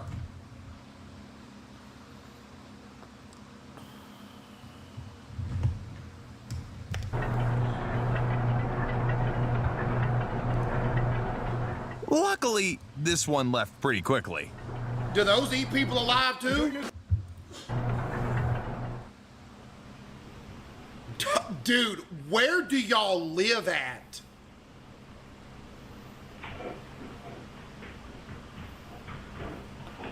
That just casually like, hold on. Like, oh, so he left the door open. I thought the bear. Mind you, I've seen bears open doors. And I watched what was called the analog horror where a dinosaur opened the door. Saw that in Jurassic Park. Dude, where do y'all live at?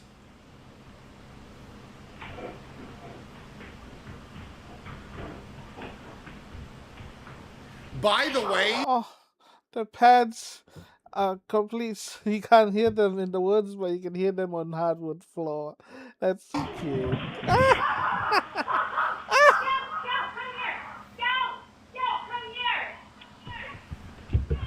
That dog.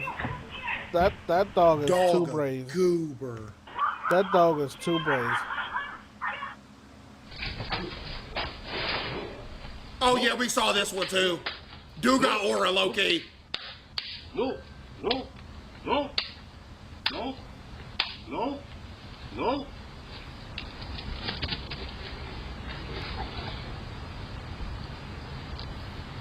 Chat, bear's cute though, man. They're cute. just. But that's why me and you will get mauled, because we think they're cute there. What a shame. You know what I mean? What a shame we can't just like pet them. Ain't that a shame?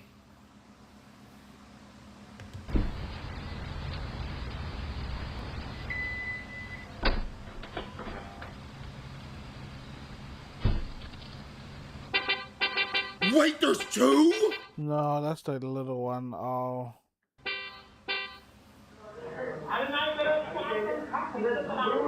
Dude.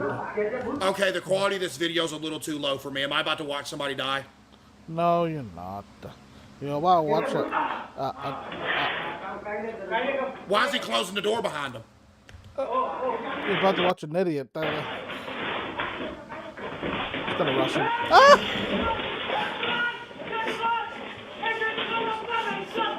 Can you imagine what the people behind the door are thinking? You just closed the door on this guy in here with like a big a cow, and you just hear screaming and stuff flying everywhere. Somebody said it's a sacrifice. Our friends, no, they'll be friends. That's actual murder. Well, indirect. That person was going to. Yo, that was low key giving sacrifice vibes. Rope. So they thought one guy was gonna wrangle him. Like, man, the great cow of Demon City needs to eat again. Who we locking in the room with him now?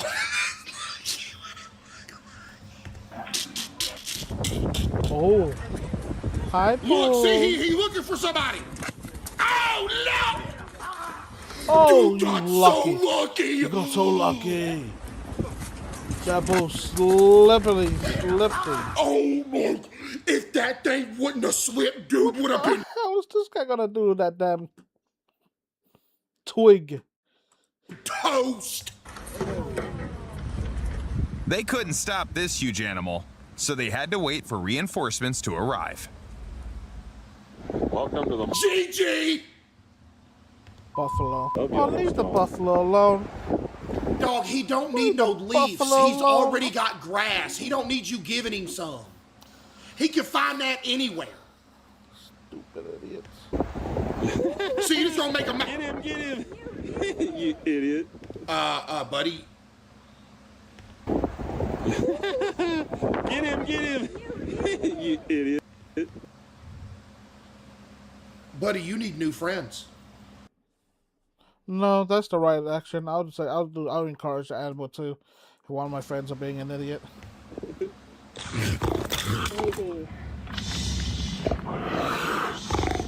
This mountain lion got caught in a trap and couldn't free itself. But when help arrived, the predator wasn't exactly eager to accept it.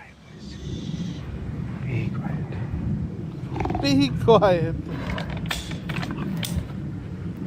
Yay, they saved it! Good work, baby. Hello. This girl's walk through the forest turned into a survival experience she'll never forget. Pet him! Pet him! I don't care, dude. If I'm already this close to this bear, I'm going for a pet. If I die, I die. I don't care. If I'm already this close, I'm going for a head pat right there. It's like you're already right here. What's the harm?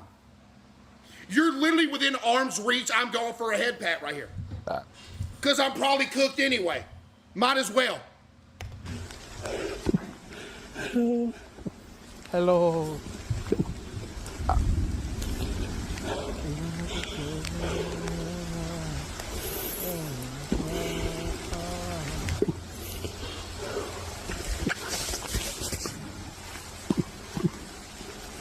Yeah, might as well risk it. Exactly. Like I'm already cooked.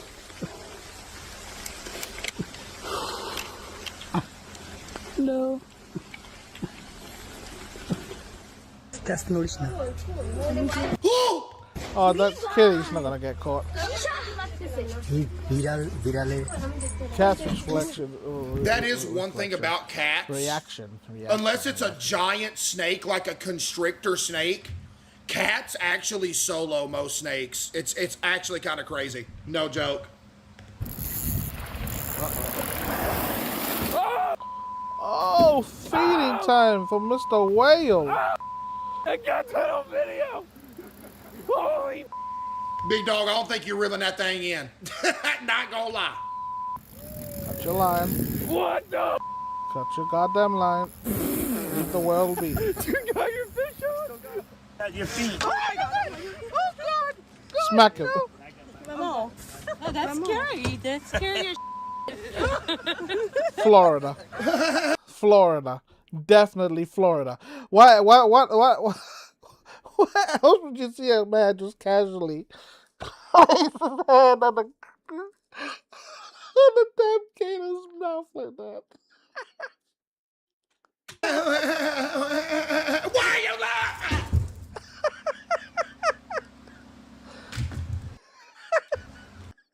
This gotta be Florida. Alright, give us back our squid, you Give us back our squid. Alright, oh, you look at all the squid! You find out? Oh! Oh, that was Bruce rescuing his squid friends. Bruce from Nemo.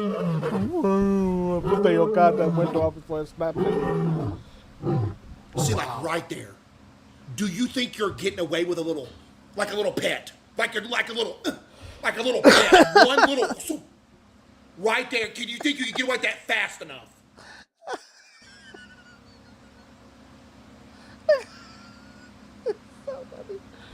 No. Yo, that lion has seen some stuff. Look at the battle scars. What's bro doing? Why is he making that noise? Bro got a hairball?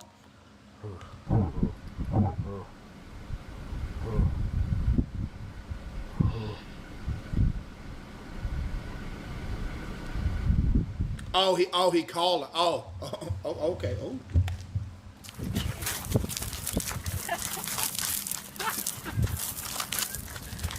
Why is the dogs out?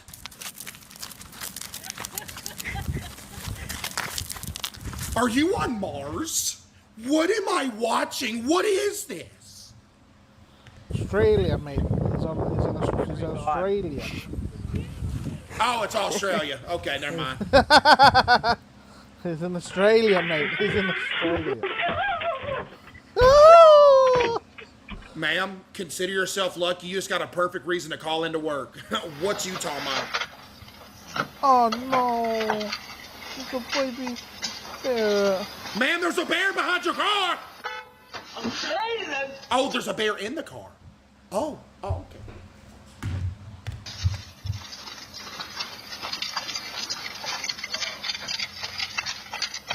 King Cole with the 5.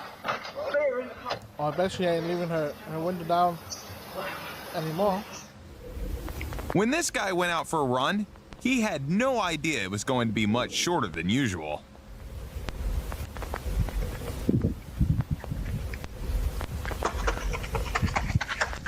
Bro, that dog is not chasing you, man. Relax.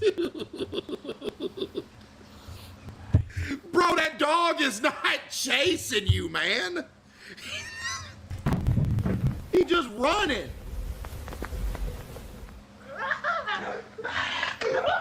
What am I hearing? Oh, it's a dog.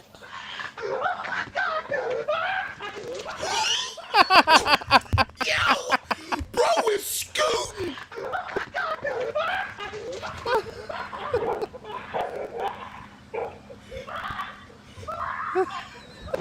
Are you okay? Are you okay? Yeah. Yes, ma'am. Hey, don't act like you... Hey, we got that all on camera, big dog. Don't act like you wasn't just running screaming. You can't act cool now. It's over. Hey, there is no chance to act cool no more. We done seen it. Okay. GD, that's a meese. Oh no. Yeah, what the hell are you thinking? What the hell are you thinking? Let's play guess the bear. No! Classic. We saw this one.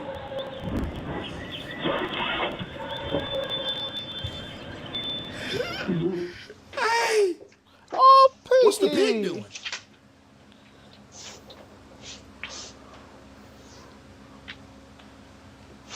Oink, oink. Did it just open the door? Yo, Alexis with 5, thank you. Pig? The pig opened the door! The pig screaming, I love it, lady! House.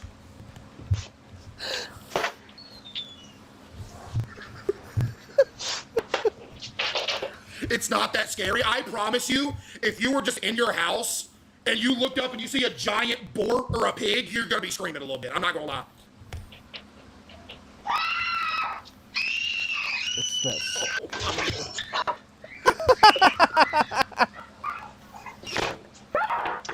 Man, he's just chilling. Oh, leave the poor piggy alone. Oh my lord. So we have a group of people literally running for their lives, and the group on this side is literally clapping, saying, go, go, go. What am I watching? Dude, there's like 30 people about to die, and the people here are really clapping, cheering, saying, go. Listen.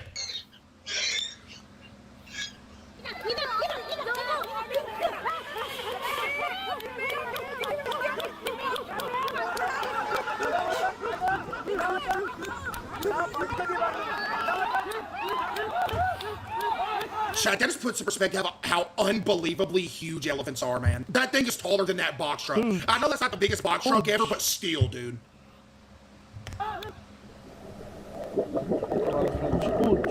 Oh, they cute. He's gonna give a little poo. When was y'all gonna tell me they had teeth like that? I'll never look at them the same. GG. Okay, well, there it is. Yeah, right. seals have teeth.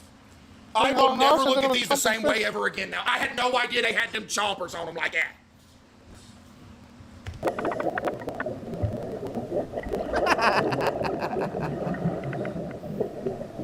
They still kind of cute, though. I'm not gonna lie.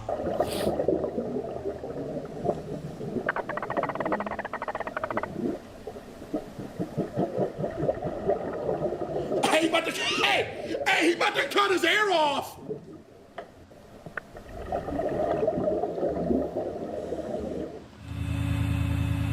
No.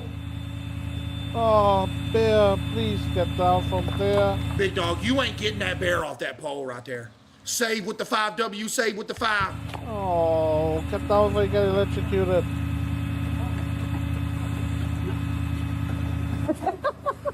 That had the best outcome that there ever could have been, by the way. Never mind. They go from laughing. Bear's like, why are you laughing at, boo? Whoa. He went to it.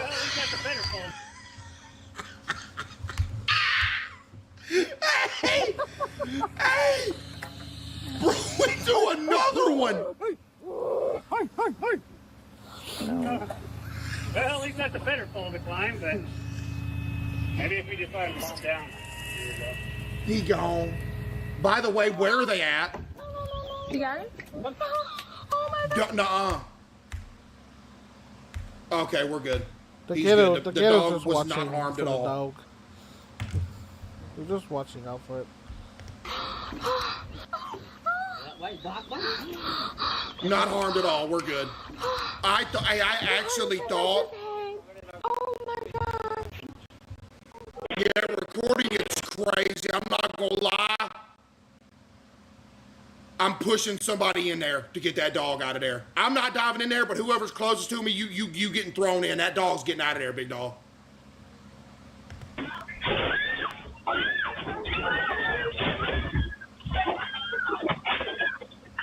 Water buffalo, I'm a nerd. I think. I don't know. Maybe.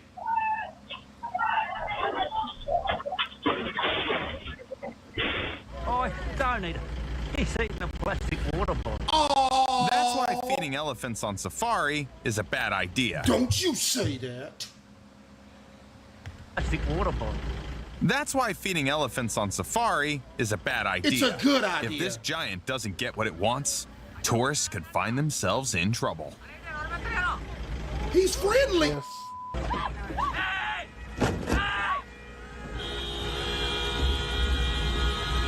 What's the ox? Bro laughing about it.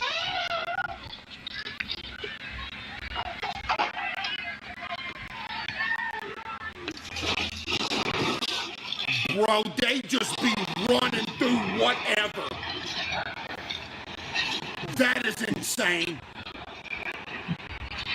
Tile Survive has to be one of the most relaxing and comforting games of 2026.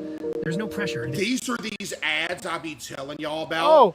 These AI ads, and then the game Well, don't look that is the nothing kingdom, like you it. know. It's crazy. No. Tile Survive can go. GG, bro, what you doing? Oh my God! Are you kidding me?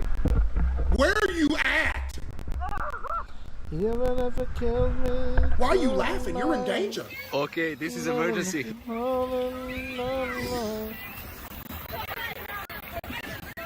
Hey, big dog, let's yell. Oh, they already know. Never mind. We got a hero coming in from the right over here. No, yeah, it's only a whale. Uh-huh. Gator! Maybe need to help. Look how big it is! Dude, there's literally about to be a group of kids killed by this alligator. This dude's about to look how big it is.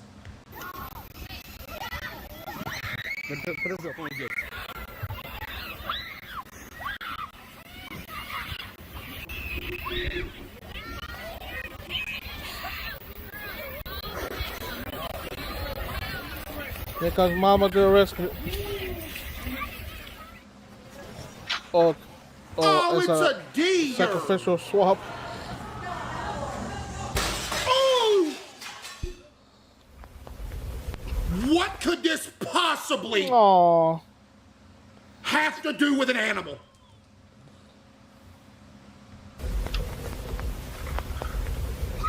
Bear. Bear. Yeah. Okay, it was a dog. Okay. According to the person who posted this video, this hunt was the most intense experience of his life. Yeah, you're cooked. Yeah, W Dad for real. All right, hunting stand. Oh, look at him!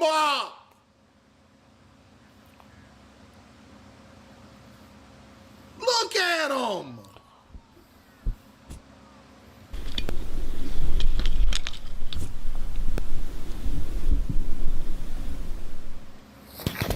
Oh, we got a Turkey!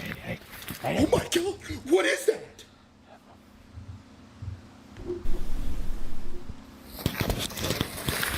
Oh, that is evil looking! Oh! Oh my goodness! That's... Oh my goodness! That's actually like the most terrifying thing I've ever seen in my life. That's actually like so scary. That is like no joke, like the scariest animal yet. Dog. That is like legitimately like that turkey has seen some shit. I eat Play-Doh with the 5. What? Hey. Ah. Hey.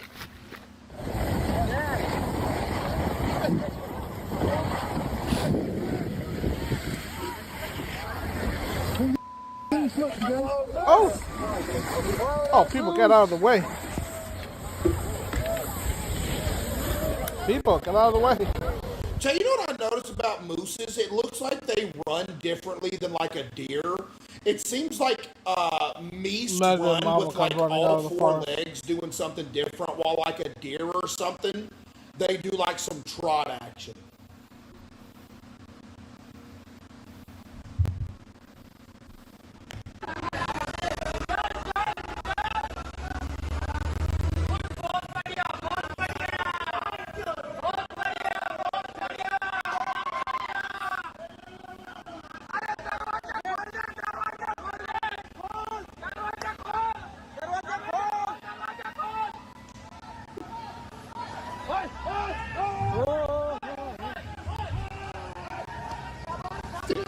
What is going on?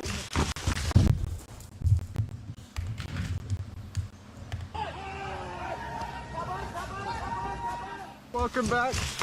Jesus Christ. Holy. Right. What was that? What was that? Welcome back. What? I actually think that would like give me no joke, like a heart attack. Where the hell? I actually think that's like that would like give you a heart attack. Tire come from? That was half the size of the dude. What was it? I still don't know what it was. It had to be a bear, right? But it sounded like that thing was so big. It sounded like the ground was hollow. Holy right, George. Oh, it was George. Never mind. We don't know what George is still, but we know it was George. Oh, the boy. Oh. Bro just went in somebody's house. Yo. Time to play Guess the Animal. Bear. It's giving bear. Not gonna lie, chat, it's giving bear. What y'all thinking? Bear? Bear. Yeah, gotta be. This is definitely bear territory right here. Either that or a mountain lion. Oh, yay. Ah! Were we wrong? What was that? A deer. Oh, yay. No. Ah! Chat, we were wrong. It was a deer. -1 point. No. Oh! There's a dog. It's a hunting dog. It's a hunting dog. There was just a dog chasing some deer skis through the woods. It's a hunting dog. Dude, chat, nature undefeated, bro. Bro. Oh. Bro, there ain't nobody there. It's just you, man. Oh, no.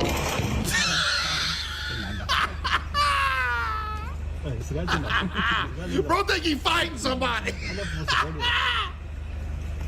Bro, that's your reflection. Oh, Lord.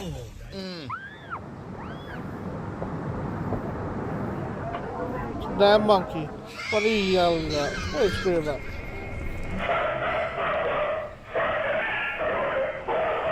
Oh my! Dog, you better shut the hell up, bro. That thing's Hey, gonna I'm glad mold they got a the fence hell around out of that you. thing.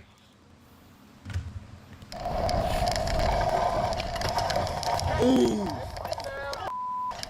By the way, this. Hey, I'm glad they got a fence around that thing.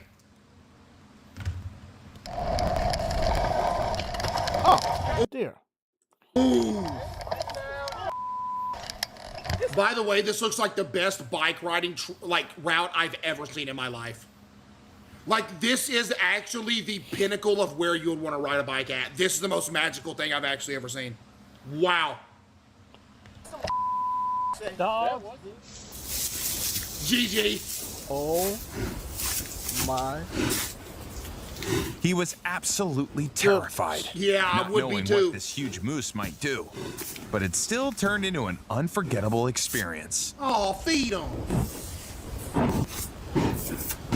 Feed him. He cute.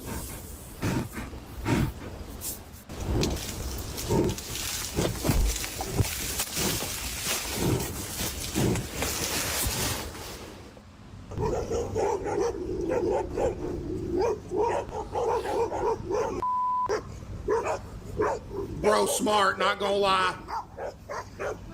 You better turn that thing on and drive off.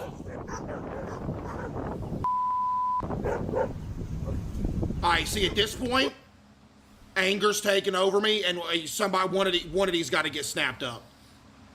Once I done danced around the four-wheeler for about 30 seconds and you still trying to bite me, now I'm about to jump off this four-wheeler and somebody about to get turned into, like, somebody about to get made an example out of. I'm not gonna lie, you got me messed up.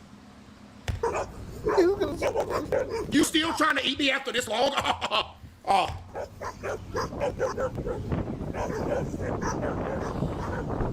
There you go!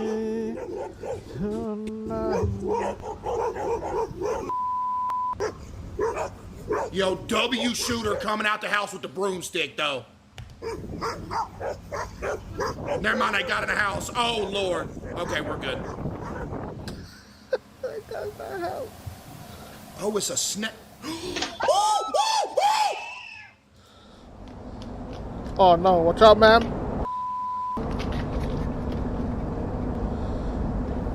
Aura. Act like nothing happened. GG. Rhinos are nice. Oh, it's because Hey, you're y'all, that disturbing him. thing's 3 feet from you. Let's put it in drive. Yeah, no, he's probably half curious, half scared. Rhino eyesights are very bad, so he's confused at what the fuck he's looking at. Oh my god!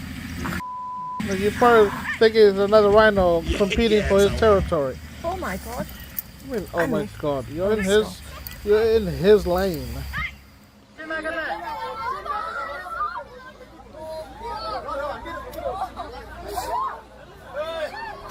Yeah, good, move on.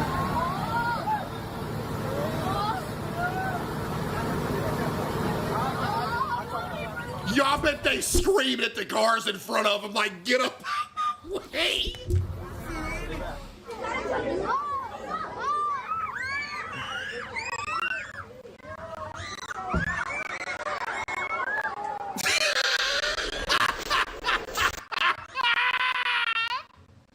Why do they run away so whimsically after they do something? That's a warning charge, that's right.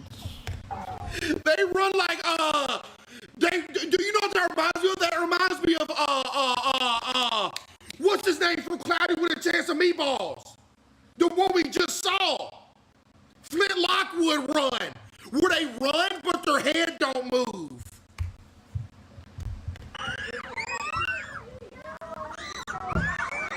See, the head don't move.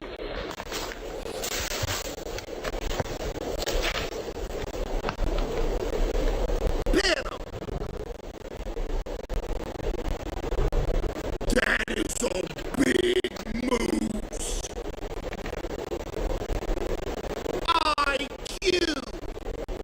Finally, somebody petted him.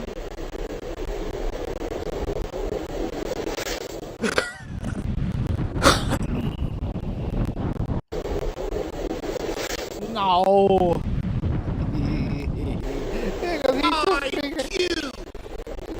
Finally, somebody petted him.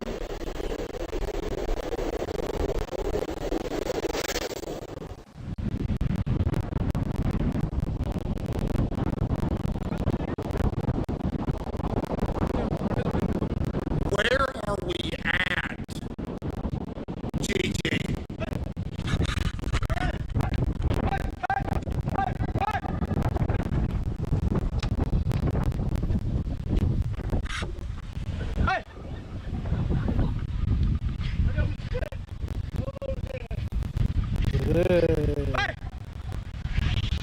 It's leaving! Why are you still going? Hey!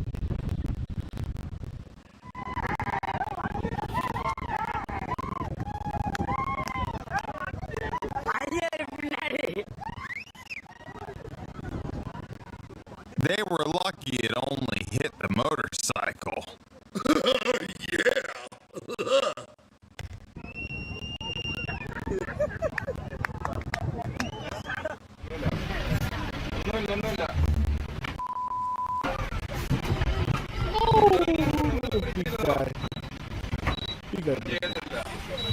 Beep, beep, beep. Yo, W video though. They were just trying to clean the Let's play Guess the Animal. Snake. chimney, but someone clearly wasn't on board with Squirrel. that plan. Wait, I think you said squirrel. It's kicking. That's all it was. It's kicking. Did you see that? Dude, oh.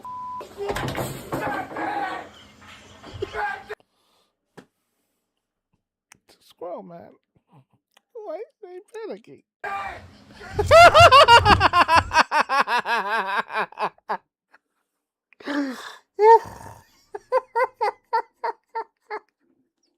amazing. That's amazing. Oh, that squirrel got sass. Golly.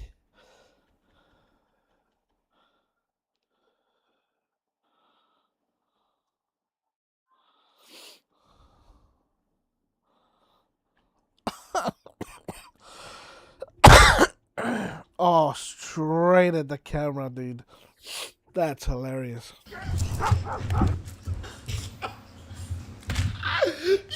Yo!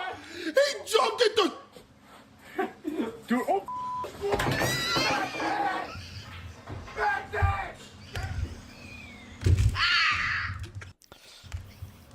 Dude, oh.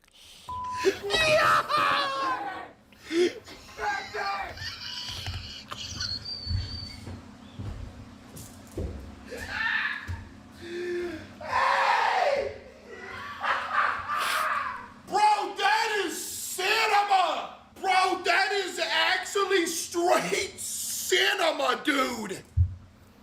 He jumped straight at the camera! Bro!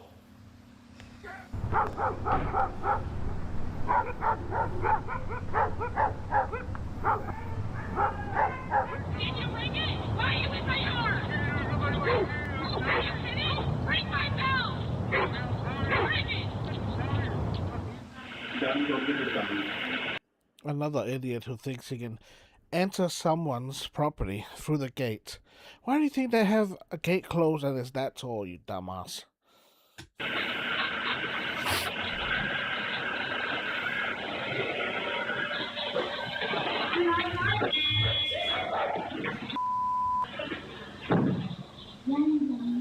Aura! Oh my goodness, did you see? Papa came out like, what the hell do you think you're doing, doggies?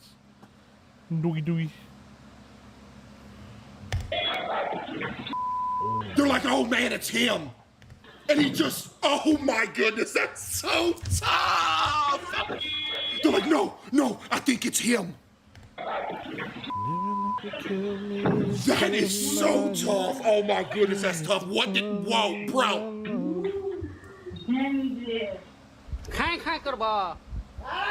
Monkey. Monkey. Monkey.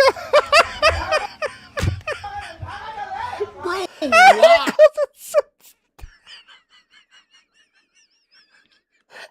Because it's so Monkey business. Monkey business. He's just chilling. Calamity will cease development. Calamity? What's that?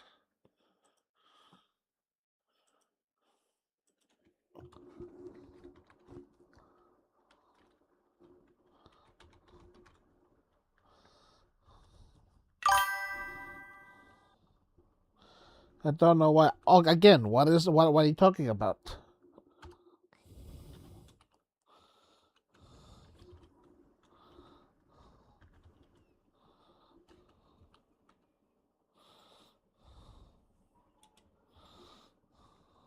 I have no idea what you're talking about, Roxanne. Like, what are you talking about?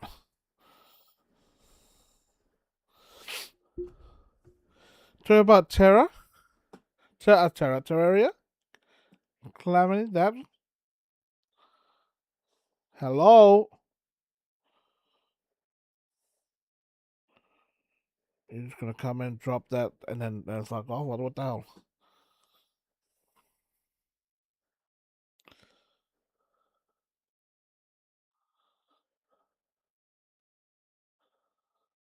Three days ago.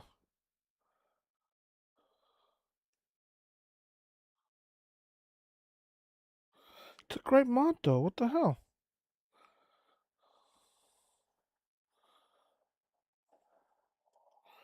Okay, I'm gonna watch this after my. No, I'll watch this first and then. Hello, everybody. My name is Hudson. Welcome back to the Control Patrol. And Hudson. today, I actually feel like I'm ahead of the news for once instead of being 2 weeks late. The Calamity mod in Terraria. Tell me what's going on. Is stopping development. This is breaking August 10th. 2026. It's about 10 o'clock right now as I record this video. I'm going to try and get it uploaded as soon as possible. I'm going to go over what we know. I'm kind of have some general summaries. I've done a little research myself because I don't know what the heck's going on at first. I just saw the post this morning from the Discord team over at Calamity.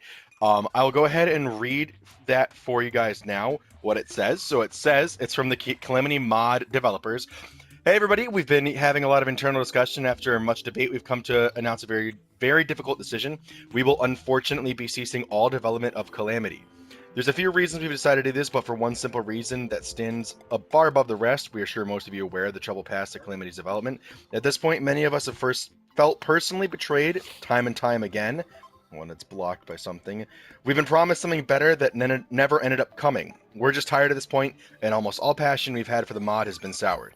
With many of us having chosen to leave as a consequence. Most of us want to simply move on and would be far happier working on our own projects that aren't and won't be tied to something with what we feel is irrecoverably tainted reputation.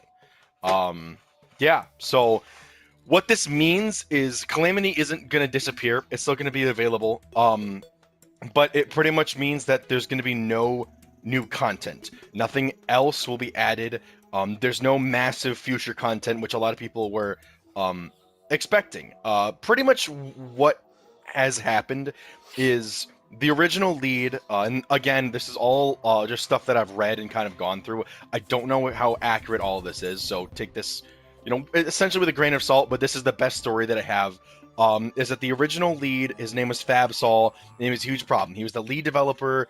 There was a huge scandal in just FabSol apparently had some inappropriate behavior with minors and a bunch of allegations, and eventually he bounced. He left the Calamity project, which left the community kind of sensitive and unsure of who's going to take over the new team lead. There's a lot of uncertainty there, and then this dude Ozatron showed up, and apparently Ozatron, who was somebody who was already kind of running and taking a central role at the Calamity development, was, he's considered very trustworthy by the team. And, they're trying to move on from the FabSol situation. And even on Patreon, they still describe him as, the person who's coordinating the developer compensation and just developmental event. Because when you get a mod as popular as Calamity, like, money starts rolling in and money changes people. Calamity is arguably the most popular Terraria mod. After this dude showed up, especially things from what I've knowing what's going on, things have been okay, but over the past couple of days, this is a super recent, Ozatron's apparently been talking to minors, inappropriate conversations. A lot of the information is coming from Reddit, Discord, and just screenshots. So not everything right now coming to Azatron is a completely verified fact. So this could all be hearsay. This could all be made up to slander him, but the consequences are still happening. People are being distanced. They've gone through this once. Now it's happening again. So the subreddit is exploding. A bunch of contributors just started leaving. Musicians, developers, creators, they've been kind of distancing themselves away. And today, Calamity announced that it is no longer stopped doing development. The project is done. And that's kind of what hurts the most about this situation. I have not yet played the Calamity mod because I'm on console, but I stream Terraria all the time. I have a bunch of fantastic fans who love the content, they love what's going on, they love Calamity, and when I get a PC after I save up enough money, because I'm horrendously poor, when I finally get enough to play on PC, the Calamity mod will be the first run that I do for the fans, because you guys have asked. So I've been following this situation quite a bit. And don't worry, buddy. I'm in the same boat of poorness. And it sucks. I mean, like I said, Calamity isn't done. That's kind of something that's important here. The Calamity mode, it's not over. We're not never, like, it's not getting deleted or anything. It's just, that's it. They're not going to add any more. Copyright with some music stuff might get changed, but that's kind of the situation of, 2 leads in a row talking to minors, and pretty much the team is just done. Does this mean that it's over forever? Not necessarily. Again, when there's money tied into things, people come back. But for now, it is a realistic possibility that Calamity's done. Maybe some new charity to. Okay. Again. While fishing offshore, one of these guys suddenly found himself being chased by a hammerhead shark. A what? For some reason, Hammy. the kayak drew it in, and it even bit it. Hammy, what are you doing?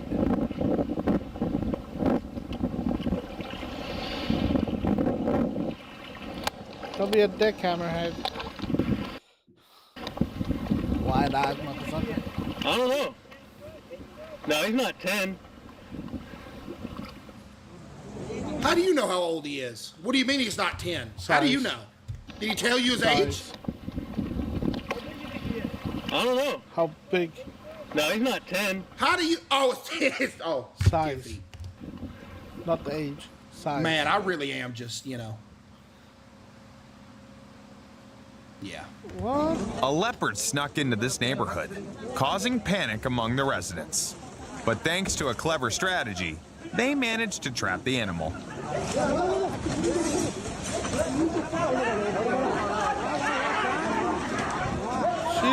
Shields! Deploy shields! Hey, y'all braver than me, big dog. Not gonna lie. I'd be the dude up top. Time to play guess the animal. You know what? I'm going snake here. I'm going snake.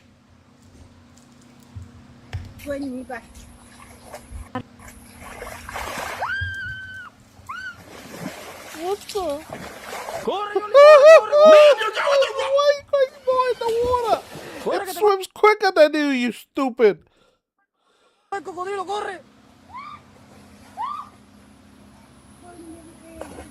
Corre, que te coge, corre. Oh, it cut off. It cut off. That third video, it cut off. Because she got mauled, just like the other two. The other two, yeah, fine. They weren't dumb. They were just in a dumb. No, that situation was just unfortunate. This one, the bitch decided to try to swim away. And it showed she could actually stand up in the damn water.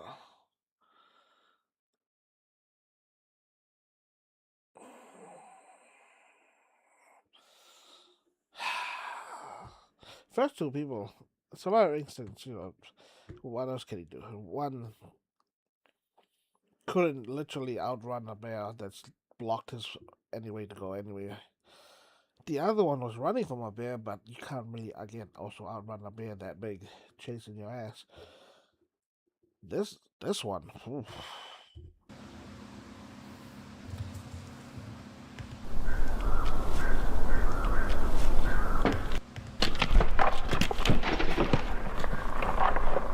Why was there a deer on the second story of somebody's house?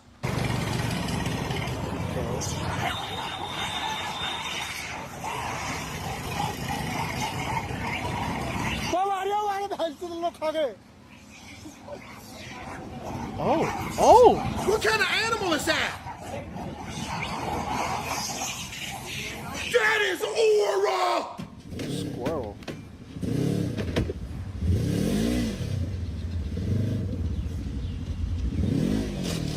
You just blew the transmission out of that side-by-side, by the way. I heard it start crunching. Did you hear that? This goober just blew the transmission out of this side-by-side. You can hear it. Listen. GG!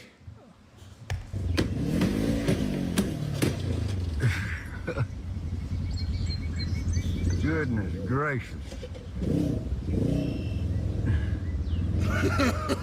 Baby, he's coming to have a look at us. Yeah. Who is?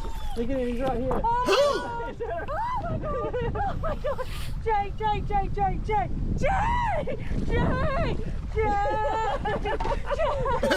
We almost died. You better start paddling towards the shore, Jay. Okay. We're in a see-through kayak. Yeah. Yeah. Hold this, baby. Jay! Ma'am, Jay cannot help y'all. Hey, oh my God. Oh my God.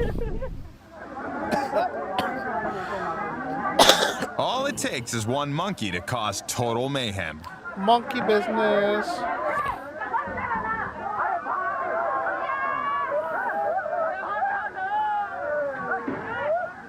I swear, chat, monkeys just be doing stuff to do it. Like when that one hit that dude off the bike, I think they just doing it for fun. Like just to do it. Not just hit him on the Like back. right there, he sat back clotheslined that down. kid and kept on scooting. That's a cobra. That's a cobra. No. Stop!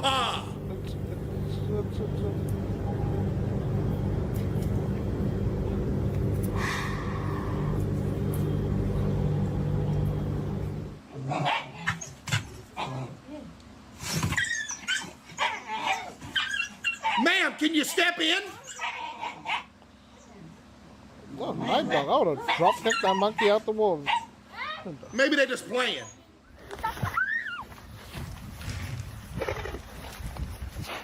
Average cow moment, by the way. No joke, average cow moment.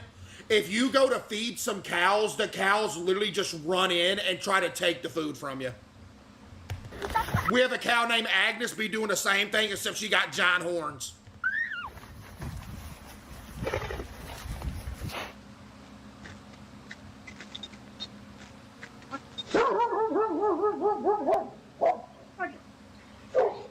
What did they see?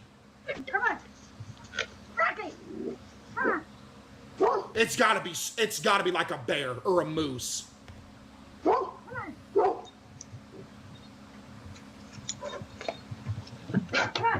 Oh. Yeah. Grizzly. Holy grizzly. Tough. Oh. What?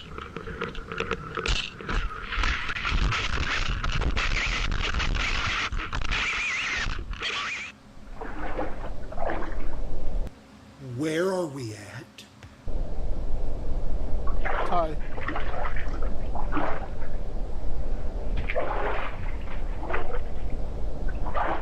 Schlog, this kid is 2 years old doing 2 years old. this. What are you doing? Go play a video game. Watch yourself. Watch yourself. It's too late, sir. Got it, but it was like bucking and panting.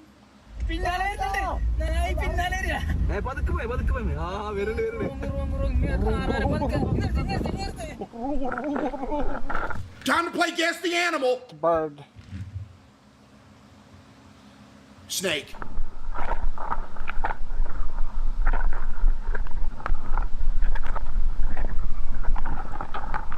Oh, gator.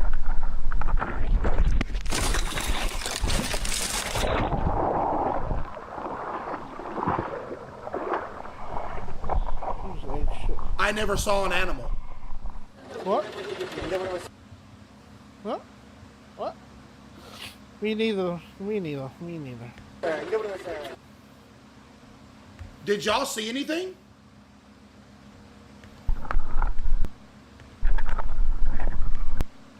Chad, I don't see nothing. I think bro just tripped. In the worst possible place you could ever trip, by the way.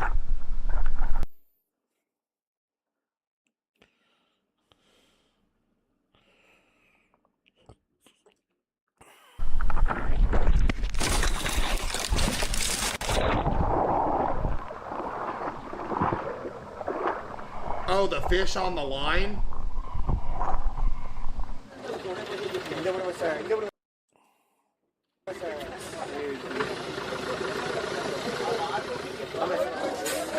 GG.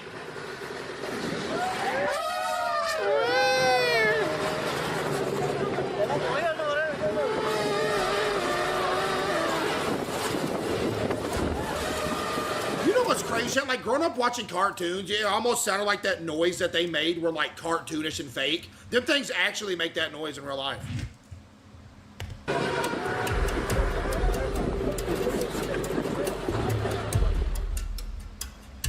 That was a good video right there. Not gonna lie. I enjoyed that one.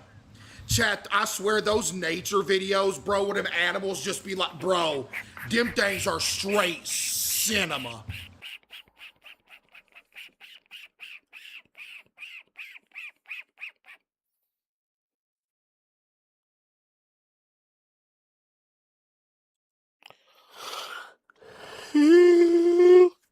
Yeah.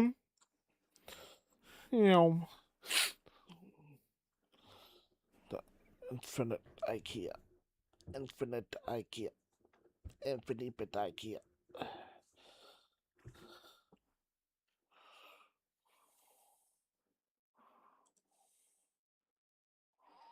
What? 6 most disturbing forest encounters. See, that's why you don't go in the middle of the forest at night, bruh. This why you don't. GG, this looks like Outlast. Oh, GG! This looks just like Outlast, chat. Oh, no. In April of 2020, a kid named Noah decided April of 2020? Yeah, GG. to go truck camping. Hold on, run that by me again, because I paused it and talked. I know they mad. He paused it again!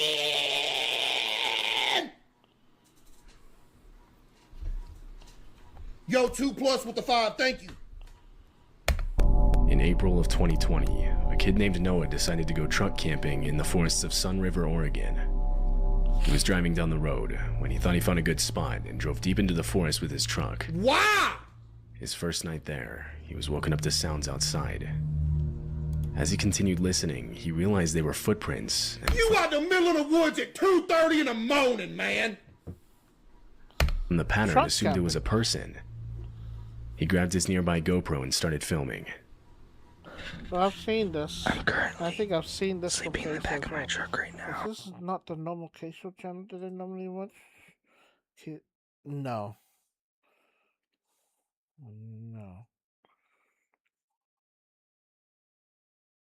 Yeah. Yeah. Oh. Smart. Smart person here. Smart person here.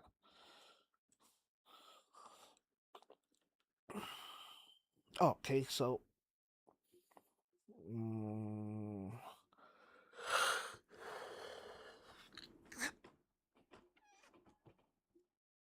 Stretch.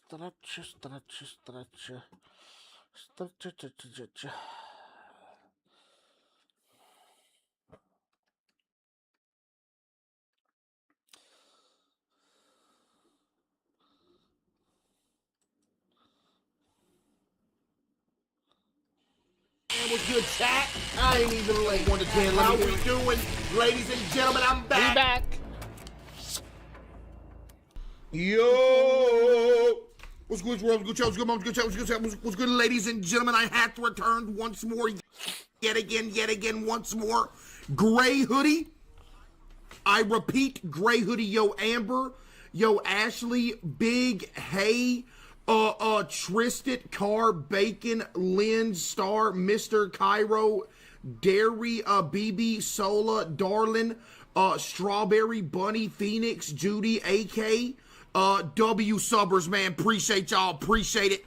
Chat, how's everybody's day going on a scale of 1 to 10? Let me hear it, huh? Kitty. Chat, how's everybody's day going on a scale of 1 to 10 up in here, huh? How we doing? A wild kitty has approached. Yo, Bootleg Megs with the 5 gifted, thank you. Kitty. Hold on.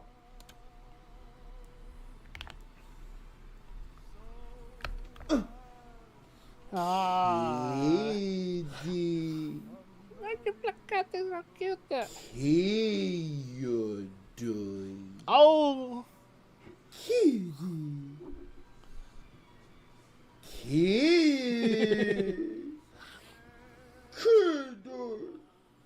W Kitty.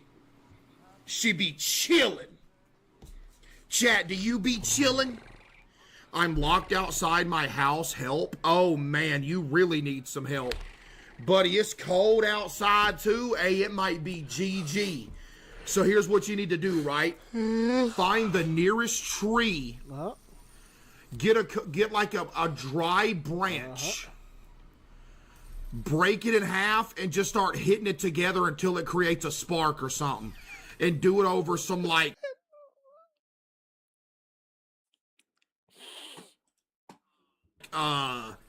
like some dried up grass or something.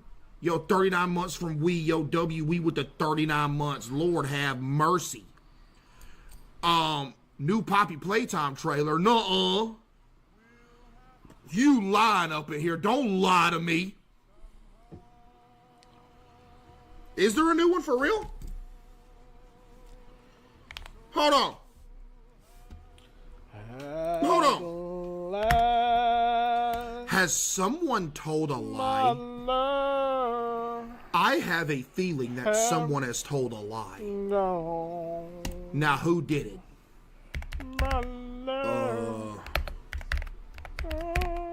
Poppy Playtime trailer.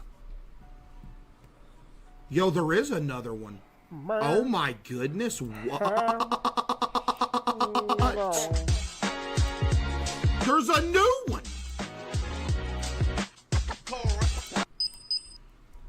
There's another. Welcome Home, Poppy Playtime Chapter 5 cinematic trailer.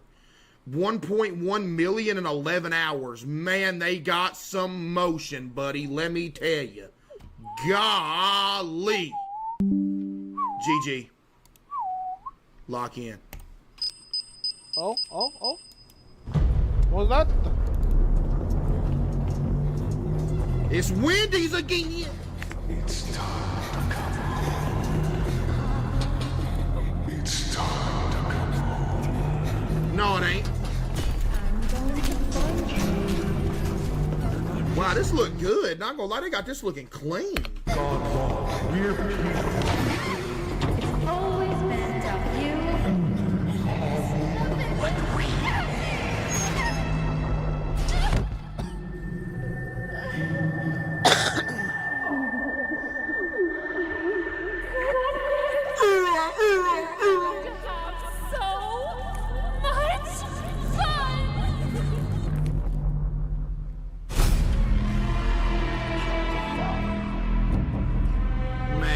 When's the release date? Man, when's the release date? Chad, when's the release date? Who is that? I don't know who that is. That's got to be somebody brand new. I have absolutely no idea. Absolutely no idea who that is right there. No clue. Oh my goodness, new Nukes video. Shout out Nukes Top 5, man. a new Built in video. 1917, the Santa Maria Inn. Built in 1917, the Santa Maria Inn is one of California's oldest and reportedly most haunted hotels.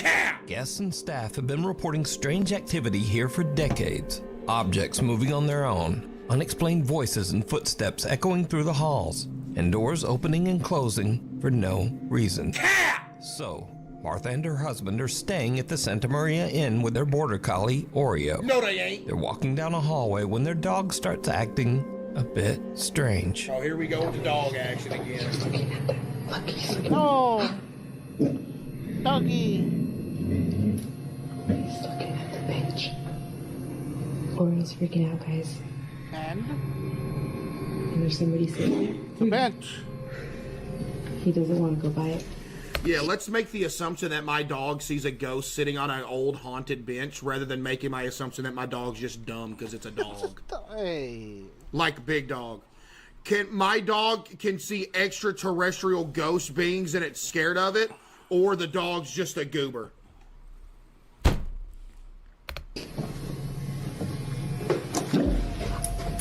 Yeah, that dog a goober for real. That dog belongs in the farmland. He can run and be happy. Dog a certified Not in goober. the damn corridor.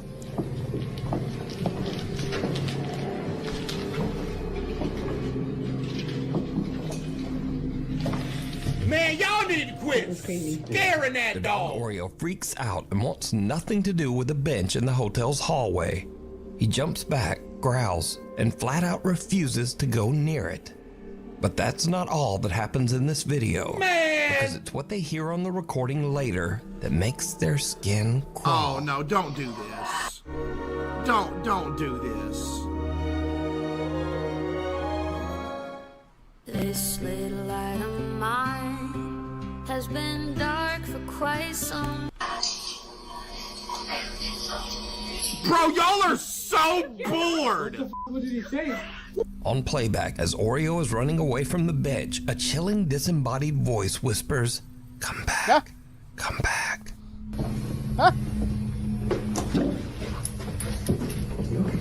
It's alright, come on.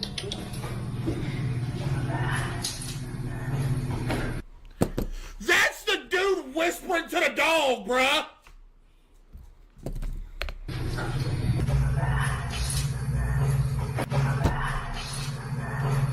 Now, Martha originally recorded this video of the dog's strange reaction over 5 years ago. Man. But she says she only recently realized that she also captured this chilling, unexplained voice calling out for their dog.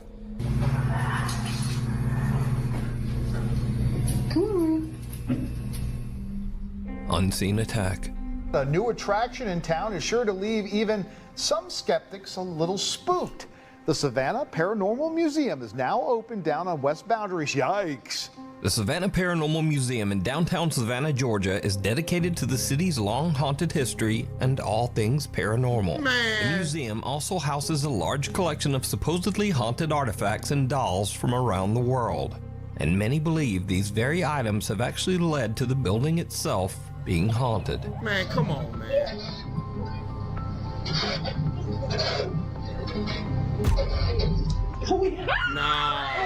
No, that's the employee playing a prank on him with some fishing string right there. You see what happens? They want this place to be known as haunted, so they set up little stuff like that so people will say it's haunted, so people actually go to the museum. One of the employees tied a fishing string to that door and pulled it closed to scare them, so they go tell their friends that a door closed on its own and to come, you know what I mean?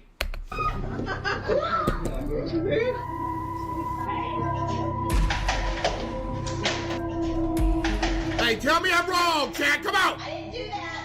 But lately, activity at the museum seems to be escalating and becoming more aggressive. Cat. One morning, the museum's podcast producer, JT Timmons, is working at the front desk when something happens that terrifies him. Oh, they have podcasts as well. How, interesting.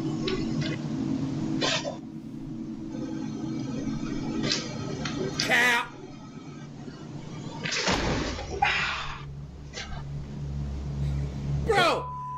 Bro, what you mean, dude? First, JT hears a cough from somewhere nearby. Oh, did it? Yo, And Risen with the turns to fight. look, but there's no one there. In fact, he's the only person in the building. Then something shoves him hard into the desk. We have no proof of that, I fear. He grabs his laptop and just hurries out of the museum. I fear that we have no proof Just of a that. week later, and the group is conducting a paranormal investigation inside the Savannah Paranormal Museum. What happens next is chilling.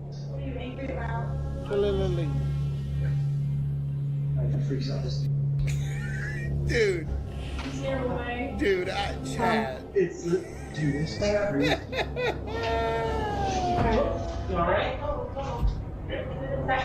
Chad, come on. One of the paranormal investigators is slammed in the back by an unseen force, nearly knocking him to the ground. Did the Paranormal Museum capture 2 real ghost attacks on camera? You can check out their full video covering both incidents. Bro, there ain't no on their ghosts YouTube out here punching people. Channel Haunted City Studios. Ah, my back and hurt. judge for yourself. Invisible guest. Man. A young woman named Sydney is invited to be a bridesmaid at a family wedding. She's thrilled, especially when she finds out that the bride's parents have rented a nice old Airbnb for her family to stay at all week. But her excitement fades fast. Because from the moment they arrive, Sydney notices that her dog starts acting strangely at the bottom of the staircase. Because it's a dog! Something there is really disturbing him. We were just out walking my dog. And when we came in, we heard.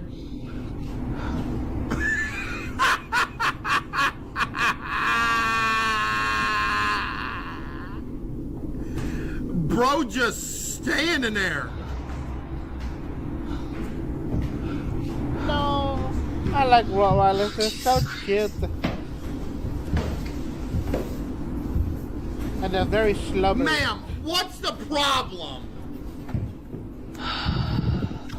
Oh, there you go upstairs. Ma'am, You scary. what's the problem?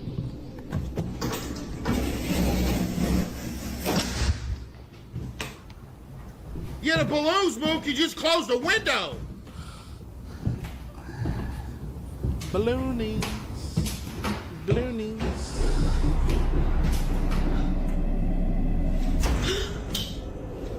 Oh, so you mean to tell me you went to the top of these Here's the stairs fishing string. and you pulled some fishing string attached to your dog's collar from upstairs? Are you actually serious? Fishing string.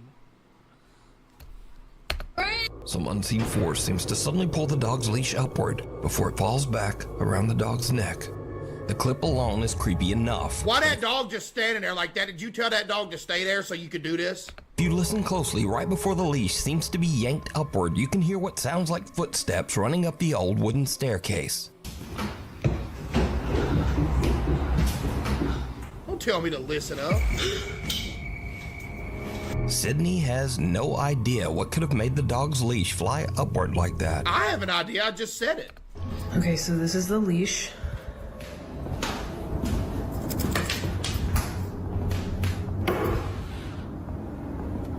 If this moves, I'm literally going to run. Okay. Bah! Oh, that's the scariest thing about the video. Ah! Every day looks different, but Origin.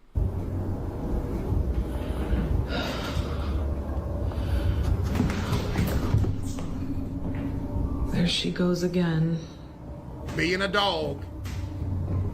I don't think the leash is gonna move, but she's definitely sensing something. It's a dog. Again, the dog reacts as if there is something there, but Sydney can't figure out what's going on. Sydney. However, she's starting to notice a pattern. The dog only freaks out at the bottom of the stairs, never near the top. I That just doesn't look found like you're freaking out though. a door back here. So I don't think that it's what's on the stairs. I think it's something that's... We get it. You got your nails did. The door is locked. Obviously, it's an Airbnb.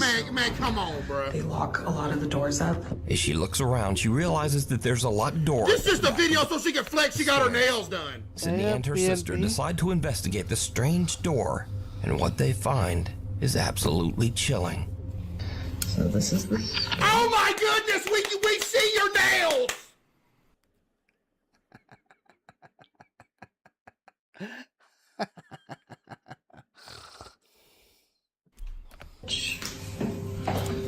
guys can see, their light is on right there.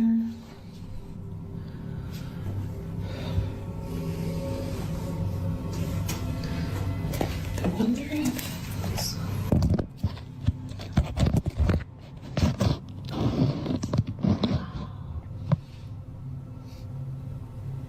Just maybe there's someone right behind the door. Oh my god. Dude. Oh, man. As Sydney pulls her phone back, someone seems to turn the doorknob and yank the door. Yo, Yaki Sydney with the is 10. terrified. She thinks that maybe there's someone else in the Airbnb with them. I sent the video to the landlord of the Airbnb asking, like, hey, is there someone else renting? No.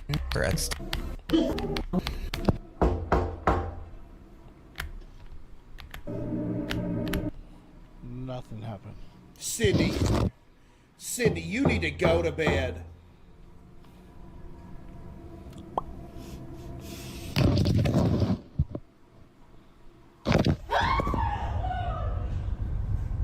Something pulled your phone, huh? Yo, this is just disrespecting my intelligence at this point. If you think I am stupid enough to believe this, Sydney, you have absolutely lost your mind. Odd. It's cold outside, but you can keep warm in some all-new Nuke's Top 5 merch. Facts. Of course, we have t-shirts, hoodies, and coffee mugs. Facts. We also have blankets, pillows, and long sleeves. Facts. You even get stockings? Yeah. And wrapping paper. W plug. Anyway, shipping is free, and be sure to order by December 10th to get delivery before Christmas.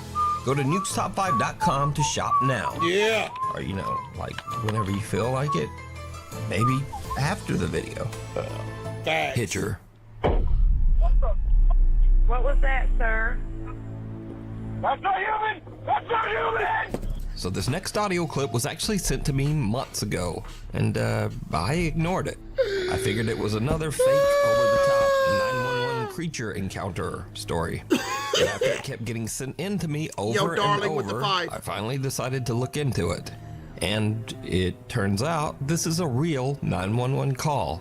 The call was made in Pender County, North Carolina on July 31st, 2021 at around 11 p.m. And Snopes.com actually confirmed it with the Pender County Sheriff's Office. It is maybe the weirdest 911 call I have ever heard. Take a listen.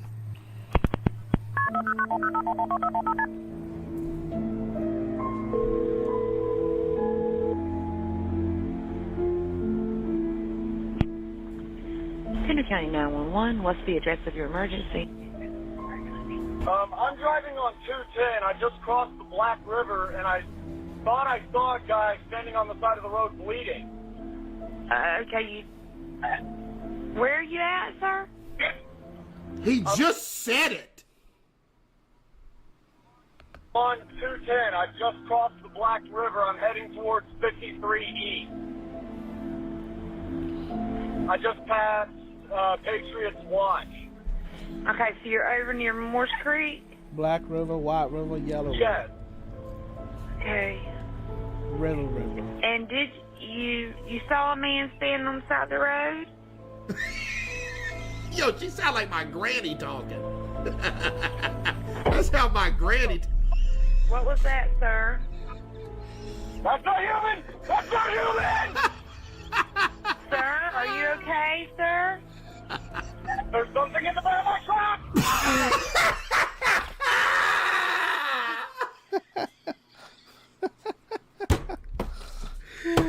Buddy, no there is not! What was that, sir? Bro hit a deer or something! That's not human! That's not human! Sir, are you okay, sir? There's something in the back of my truck! Okay, what's in the road? What's in the No, road? it's not in the road, it's in my truck! In the bed! There's something in the bed of your truck? Oh, why you lying? Yes, ma'am, I just turned on my bed light for my truck and there's something in my bed. Okay, yes, fake. Okay, sir, when you say something, what do you mean? I just knocked it off of the bed of my truck and went over my roof. Okay, what was it? Popeyes put garlic parm tenders. Golly, man! Dig in. Hey! Now again, this call is verified. It is a real 911 call. Oh, I know it's a real 911 call. Obviously, I know that the doesn't mean call is real. Everything the caller said is verified. According to the man, he first saw what looked like an injured person on the side of the road. And then out of nowhere, a pale humanoid figure with sunken eyes and no nose or ears jumped into the bed of his truck and pressed its face right against the back glass. He said, Dude, That's some dude, game. why That's some can't game something ideas. like this happen to me? Like horror game ideas. Dude, I wish something like this would happen to me. I want to be driving down the road in the middle of the night and have an alien. So give me a sec.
Looking creature like this jump into the bed of my truck and look through my back windshield.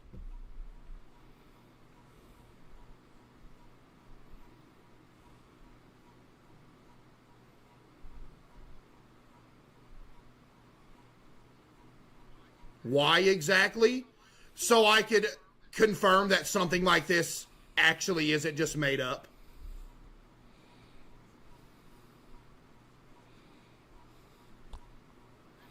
That'd be the only reason.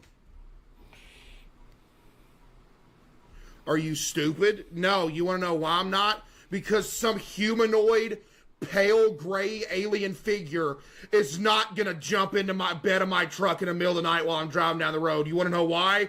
Because they're not out there. Oh, imagine that. As he slammed on the brakes, and the thing flew over the cab, hit the road, got up, and ran into the woods. The YouTube channel Carolina Case Files actually confirmed the report with Pender County Sheriff Alan Cutler. About 11 o'clock. A report don't mean nothing. A report can be confirmed. That's just he reported it. You reported that it happened. That's not proof that it actually happened.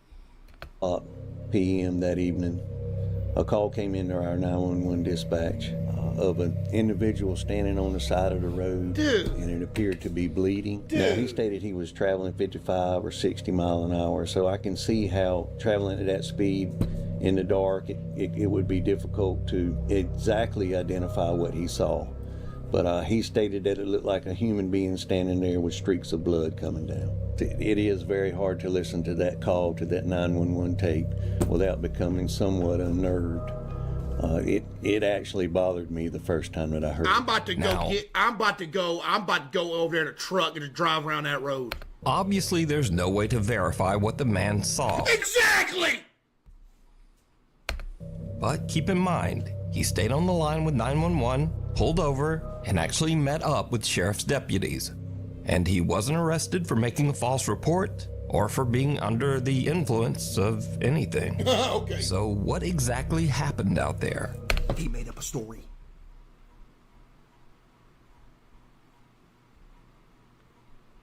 Sheriff Cutler says people in that area report strange things. People lie. Human beings are dirty liars for no reason, just for attention. It is easily the reason somebody do something like that. All the time. For years, the residents and people out there in the Curry area near the battlefield have reported seeing things and hearing things that they couldn't exactly understand. You can watch a full deep dive on this case over on the YouTube channel, Carolina Case Files. Pulled from a dream. Man. Nuke's Top 5 viewer Nikolai says that ever since they moved his young daughter Hannah into her own room... I can't watch another video of a little kid sitting there goo goo gaga pointing at the corner talking about I see a ghost. I can't do it. I cannot do it. Respect. And her leg doesn't even seem to make contact with the bed. So it's hard to believe that a toddler could create that much force on her own. But is it supernatural? As always, you decide. If you see something that you think would be perfect for the top 5, email me at nukestop5@gmail.com. You can also tag me on TikTok at nukestop5official. And be sure to tag Somebody me please send this man a real ghost video. only at nukestop5official, because there are a lot of fake accounts on there. What waits in the shadows? Oh my goodness! Golly! Who done it? We're looking for a house closer to everything, but we don't know where to start. Find it with real. A woman named Sarah cleans rental homes for a realtor whenever tenants move out. Okay. But there's a house that she keeps getting called back to because renters never seem to stay there for long, Okay. always breaking their leases and leaving early. The realtor has never explained why. Sarah decides to film a quick tour of the house, and she starts to realize why no one ever stays. Right. Esta casa se ha That's grounds for a limpiado lawsuit. muchísimas veces porque rompe el Realtors holding back important information, even though BS, let's just call it. contrato a la gente. Ay, no mames. No mames. Ya es noche. Estoy sola. Chingados estoy.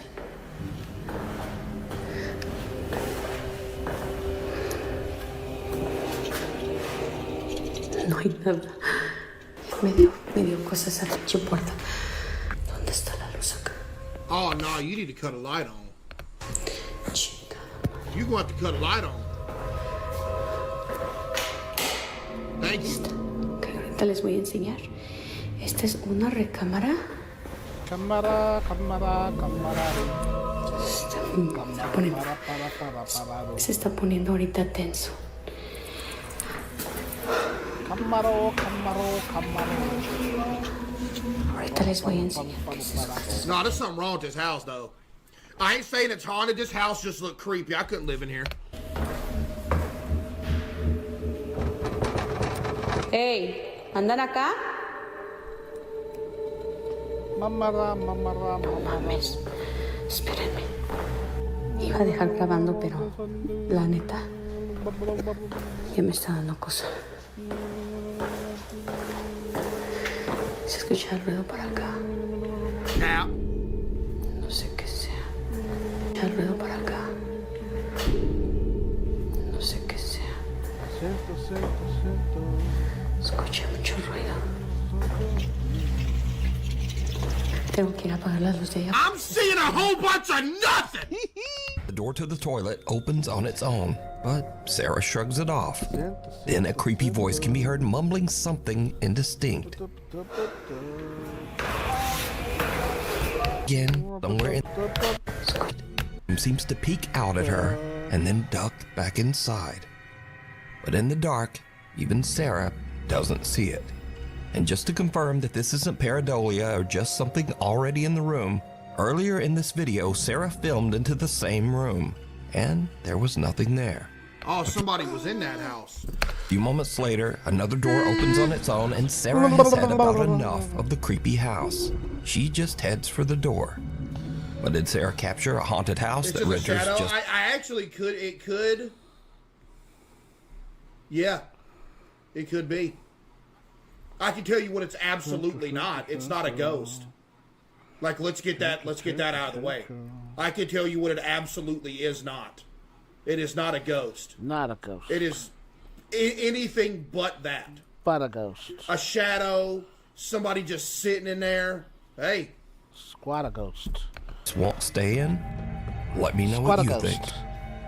Scurry videos. This is where all the videos go that... Man, chat, maybe one of these days, chat, maybe one of these days, it's just one of these days, we're gonna be convinced that ghosts are real, man. One of these days, dude, I'm telling you.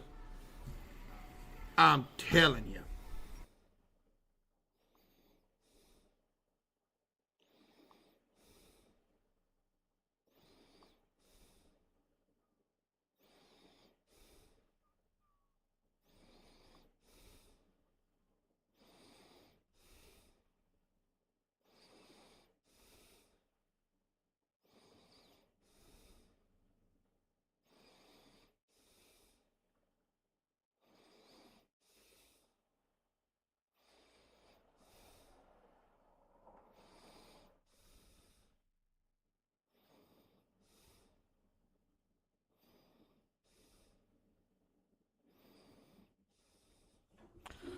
Okay.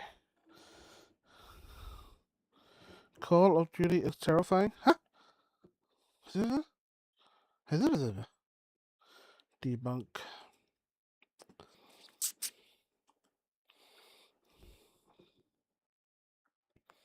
The oddities of Left 4 Dead. Jurassic Park Analog Horror brings the terrifying books to life. Oh. Oh.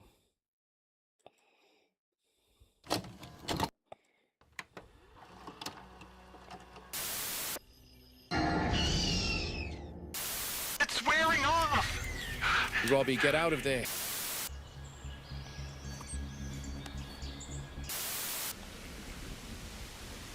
And there's the big girl.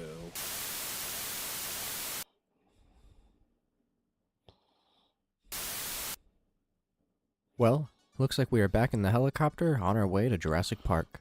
You'd think the last few disastrous trips to the island would keep us from wanting to come back. Yet here we are. The last time we were going over Jurassic Park Analog Horror, we were looking at scene recreations from the films, essentially giving us an alternate perspective on how certain events had played out. And this journey is going to be a little similar. Way back during the very first video we did on Jurassic Park Analog Horror, now 2 years old at this point, Jesus, we briefly covered some of the works of Ali Awada.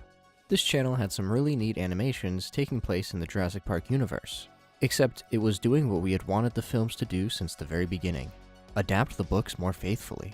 The one I remember the most has to be The Infant, where these tiny little dinosaurs essentially eat a baby. Crazy shit. Still, I have yet to read the Jurassic Park books. I know, it's been years now since I said I would get to them, and here I am just lying to your faces. But let me tell you, once I get my hands on them, it'll all change. Needless to say, this channel has been pumping out Jurassic Park content like crazy, with much more animated works, some almost being full-fledged films. The most recent addition to this catalog, however, has been a collection called Muldoon's Logs, and there has been 3 released so far. If these tapes are going to be following a similar formula, then we should be getting another look at what it would have looked like if the Jurassic Park books were brought to life, giving us a nice blend of what looks familiar from the movies and the more in-depth stories that reside in the novel. As always, be sure to check out the original channel before diving on over here back into the 4+ Jeep to start the tour. Like I said earlier, there is a ton of other Jurassic Park related animations that I could only imagine are definitely worth your time. But enough yapping. Let's put on our anti-dinosaur gear and head back to this dreaded island into this horrifying park. Let's go. But before I let you get too far, just wanted to say if you're new here and enjoy what you're watching, be sure to hit all those neat buttons down below, including the subscribe and bell notification, so you can be a part of every new upload. Also, real quick, just wanted to mention that me and some of the gang are going to be at Phoenix Fan Fusion all 3 days, June 6th through the 8th. Not a feel. Muldoon's Log Number 1. Our footage begins, and we learn that this tape was captured on Isla Nublar in September of 1991. Turns out this is a behavioral observation log. Our subject is the Velociraptors, and as the title suggested, this is being filmed by Robert Muldoon himself. The camera turns on, and we are now in the eyes of Muldoon, and it sounds like we are going to be going over the feeding procedure for the Velociraptors. Sounds fun. According to Muldoon, the current feeding procedures are not as efficient as he would like them to be. There are still many things that need smoothing out, but I want to keep it professional and objective in this log. We are first taken to the entry gates, which are in a set of 2, where the one on the far end won't open until the one behind us is locked. Muldoon compares it to the bird cages at the zoo, if the birds could rip you apart if they got out. The birds in here, however, won't just escape, they'll gut you to death. He says that as of now, only a select few handlers and himself are allowed to feed the raptors, and I can only imagine for good reason. If you are one of the few who are allowed access, you swipe your card to enter the enclosure. You usually have a live cow with you. Apparently, they've tried feeding the raptors a plethora of different dead animals, but they then just ignore it. They need to hunt the real thing. The first enclosure we enter is a buffer area, outfitted with a steel barricade and an electric fence. We then approach the actual feeding enclosure. We swipe our card to open the gates, and then we're inside. Muldoon says that where we are now is the very back of the raptor exhibit. He says that small children probably shouldn't witness a cow get torn to shreds by raptors, and so they deemed it best to feed them away from the public eye. This gate area that we are currently standing in is where the cow gets left behind, to which we then would leave the area to let the raptors have their dinner. Poor cow. But that is essentially how the raptors get fed. We learn that there is a new raptor pen being built nearby that's almost complete, and once that happens, the raptors will be transported over there instead. Muldoon takes us closer to the fence, telling us that there are a total of 5 female raptors in the enclosure.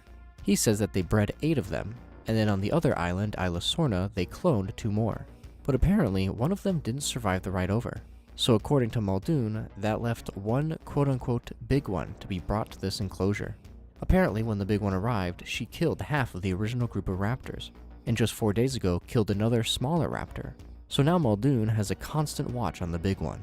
Muldoon talks about how he has talked to John Hammond to switch the feeding time to at night, considering they are nocturnal animals, and feeding in the daytime may cause them stress, which is something we really don't want. Right as Muldoon is about to finish off his feeding procedures log, he notices another dead raptor.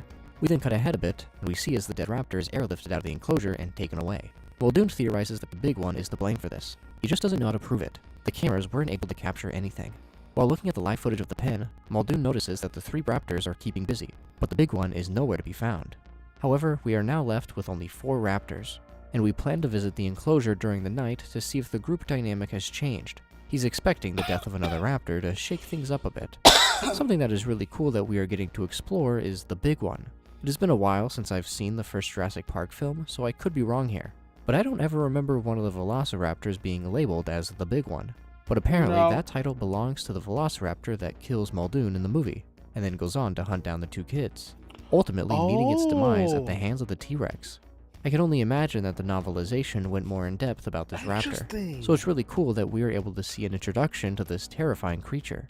Who knew that there was such a backstory to that specific dinosaur? I sure didn't know. Just another reason to pick up that damn book. We return to the feeding area once the nighttime rolls around, and we can hear the raptors being as active as ever. We end up getting a good look at 2 of the raptors just hanging around, one of them being the big one. Muldoon mentions that this raptor is costing Hammond a lot of money. When she first arrived, it was clear that she was going to be the one in charge, as any raptor who dared to challenge her were smited pretty quickly.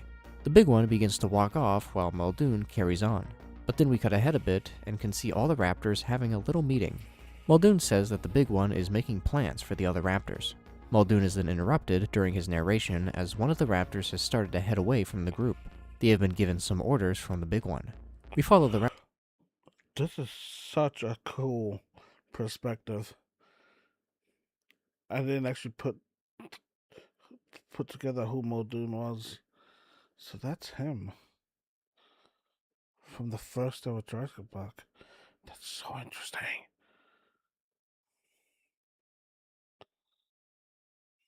Raptor for a while until we are met with this evil jump scare. These two raptors are said to be the most obedient ones to the big one. And speaking of, the big one seems to have mysteriously vanished. Said to be typical behavior according to Gonna use those two as a platform. Muldoon. She gives out the orders and then sits back and watches. Nothing crazy seems to be going on for a moment until we get this next shocking scene.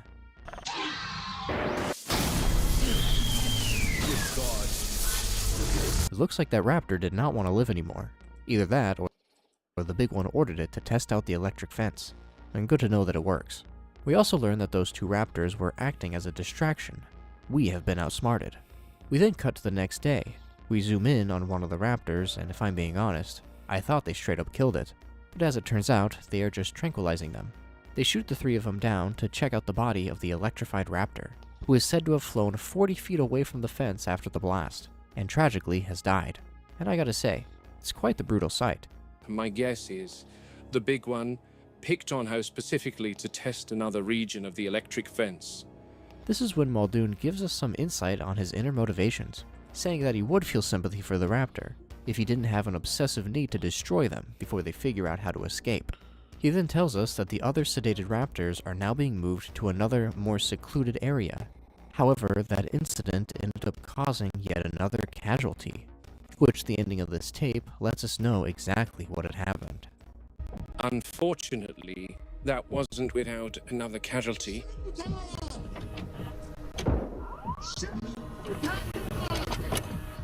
Just like the last video we did talking about Jurassic Park, it's cool to see these alternate looks into the main movie universe, and it sounds like this collection in particular is managing to blend the events of the books and the movies together, ending off this tape right where the first movie begins. Having not read the book myself, I am not sure just how accurate these tapes are. However, the comments seem to be quite pleased by the adaptation. I'm definitely curious to see what the future tapes have to offer us. Muldoon's Log number 2. The tape begins, and we can see that we are once again following the velociraptors in this behavioral observation log. The footage begins, and we can see that the raptor that fried itself is now being airlifted away. And so much for being clever. Muldoon says that he plans on heading to wherever the dead raptor is taken, but first has to check on a few things in the enclosure. For the most part, he has to check the other raptors that have been knocked out, making sure the anesthetic and the tranquilizers hasn't caused any bad side effects. He already has to tell Hammond about the cooked velociraptor. He'd rather not face an even greater wrath. We end up approaching the first raptor that looks to be sleeping quite peacefully. Muldoon lets us know that this raptor is named Storm, as it also has a bit of a history attacking the electric fence. Storm is usually in good health, so Muldoon believes that she will be fine. The key things he says he has to look out for would be if their eyes are open, or if there is increased saliva, which this raptor has none of those. The next raptor we have to check is the big one. However, in a frightening turn of events, the big one had already woken up from the sedative. We pull out our weapon and point it right at her. Thankfully, the raptor is still drowsy. This gives the other workers enough time to get out of the pen. Once everyone is confirmed to have made it out safely, Muldoon begins to head back to the gate exit. His theory is that the skin on the big one may be a lot stronger than that of the others, making it to where the entire sedative dose wasn't administered. According to Muldoon, this shouldn't be possible, but then again, the scientists with an engine are pretty psychotic when it comes to creating dinosaur advancements. Muldoon even refers to the big one as a Frankenstein mishmash monster. Oh. Our scene then cuts ahead a bit, later into the night, where we see smart. one of the raptors just pacing back and forth. Muldoon says this is a sign that the raptors aren't very happy with their environment. He also says that at certain points throughout the night, the big one would always go to the same spot, where he said it looks like the big one is calling out to something outside of the enclosure. I don't think I even want to know what other dinosaur that raptor is talking to. Knowing my luck, she's Rex. planning on ganging up with the T-Rex. We then get a closer look at the raptor, and now correct me if I'm wrong, but it almost looks like the raptor knows that it's being filmed. The tape then cuts ahead 5 days later, and it looks like Muldoon is showing off the new, but incomplete, Velociraptor pen, specifically complaints that he has with this place. He says that it is essentially a concrete pit in the ground with an electrified ceiling. And honestly, looking inside the pit here, it doesn't look nearly big enough to hold the raptors, unless perhaps it's connected to a much larger area. However, Muldoon is going to have to take us inside the pen to go over all of his issues. Once we are inside, it becomes very clear how small this place is.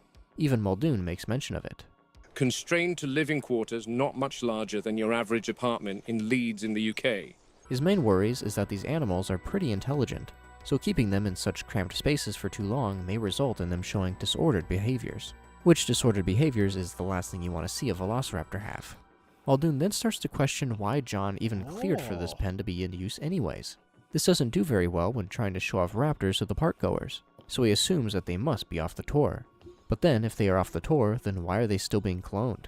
Be careful, Muldoon. Keep questioning and you may end up as raptor food. Before we cut ahead to the next segment, Muldoon tells us his final complaint, and that is the fact that there is just one hole at the top of the cage for them to drop the cow from. There was a multi-door system when it came to feeding them last time, so let's hope only having one won't cause any problems. We are then taken to the next day, and Muldoon is on his way back to the raptor pen. However, on his way over, he finds what looks to be a Stegosaurus flopped over on its side. He reports this over the radio and has someone on their way to check things out. We then cut ahead into the night, and we find ourselves back at the Velociraptor enclosure. According to Muldoon, he has been given permission from Hammond to do the feeding procedures at night. Apparently it took a few strong words back and forth to get the go-ahead. However, we hope that this will help with the raptor's aggression. We aren't alone in this instance as we have our friend Robbie with us, and he brings in this cow with him, ready to become a raptor dinner. We learn that the cow is named Mildred, and now I don't want anything to happen to her. The camera cuts ahead, and we can see as Mildred is now in the feeding section of the cage. Muldoon takes notice of the fact that the raptors haven't approached the feeder yet. It's possible it's because this is the first time they had done this at night. However, it still is a little odd. We jump ahead and can see that the enclosure gates have now been opened, and Mildred is now wandering the area, blissfully unaware of what fate awaits her. Some time passes and there is still no sign of the raptors. The three of them then appear out of nowhere, and the big one starts to approach Mildred. This is when Muldoon then notices something lurking in the background. What the? You definitely don't want to be unaware of the total amount of raptors you have in the enclosure. Especially when we remember back to when we were just walking around through the pen, believing all the raptors were sedated. Turns out there was one just freely moving about. It almost looked like some supercharged raptor with its eyes glowing like that. Perhaps it's the raptor that shocked itself coming back from the dead. I've been enjoying how grounded these tapes have been so far, and also how informative they've been too. It's cool getting the whole rundown over how this feeding process works in the last tape, to then get to see it brought to life in this one, even if it comes at the cost of poor Mildred. Oh, Mildred. Muldoon's log number 3. This tape begins right where the last one left off. Muldoon tells Robbie to run to the Jeep to radio Arnold, aka Sam Jackson. However, when we look back, the mysterious fourth raptor is now missing. We then get to listen as Muldoon gets on the radio with Arnold, while in the background we see as poor Mildred is getting chased by the raptors. Muldoon is rightfully pretty pissed off about the whole situation, and tells Arnold to pull up the dinosaur inventory.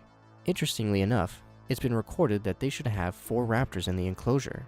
This confuses Muldoon, but according to Arnold, Dr. Wu had made the decision to transfer a juvenile raptor into the area. Muldoon then goes off even more, considering this decision was not run by him, and that he had himself and others in the pen with a raptor on the loose. Muldoon also says that what he saw was a fully adult raptor, not a juvenile. The next day then arrives, and we hear about how Muldoon and Henry Wu got into quite the screaming match over this 4th raptor situation. Muldoon has said time and time again that there has to be better communication between the people who sit in the labs all day and the people who actually have to go out into the park. So now Muldoon is at the enclosure trying to capture more footage of that mysterious raptor. During his investigation, he comes across the 3 other raptors who are oddly still awake, and he is curious about the arrangement they are sitting in. He isn't exactly sure why they are hanging out like this. He is also confused about how this 4th raptor is now nowhere to be found, even when looking back at the surveillance footage and motion detection cameras from last night. So no signs of this strange dinosaur. The camera then cuts out, and we are taken to a different section of the park, the Ankylosaurus enclosure. Muldoon has been called over by someone named Jerry over the radio to check things out. Apparently, he heard a lot of ruckus going on last night, and these dinos are normally pretty quiet. Jerry also informs us that the Stegosaurus we saw briefly on its side in the last tape is now dead. Tragic news. Oddly enough, it's said that there were a bunch of little bite marks onto the body. to which Muldoon believes that to be from those little tiny dinos we see at the beginning of The Lost World. So far, however, Muldoon doesn't see anything out of the ordinary at the gate we are at, until he turns and sees the Ankylosaurus slumped down in the moat. We go to get a closer look, and the other dino comes out to check on things. We learn that her name is Martha. Unfortunately, it looks like this poor bastard died due to the fall. We try to ask Martha about how this could have happened, but she doesn't answer us. No. Muldoon orders in a crane to Of course extract not. the body, as we climb down into the moat to inspect things closer. Once closer to the body, we confirm that she likely died on impact. Hopefully Martha stands back so she doesn't fall as well. Muldoon then hears something off in the distance. We're down to 15 Ankies. Quiet, Jerry. Oh. No, I mean, I hear something. Well, I couldn't hear anything, but he swears it's coming from inside the moat. We slowly turn the corner, but thankfully nothing is able to be seen here, other than just a drainage pipe. We go to get a closer look, and it definitely sounds like something is in there. No. Sounds bigger. In a very tense scene, we get even closer inside the pipe, and ready our weapon. The flashlight flicks on, but we don't see anything. We proceed to look around for a bit to see if we can find whatever made the noise, and I knew that this damn scene was coming, but it still got me anyways.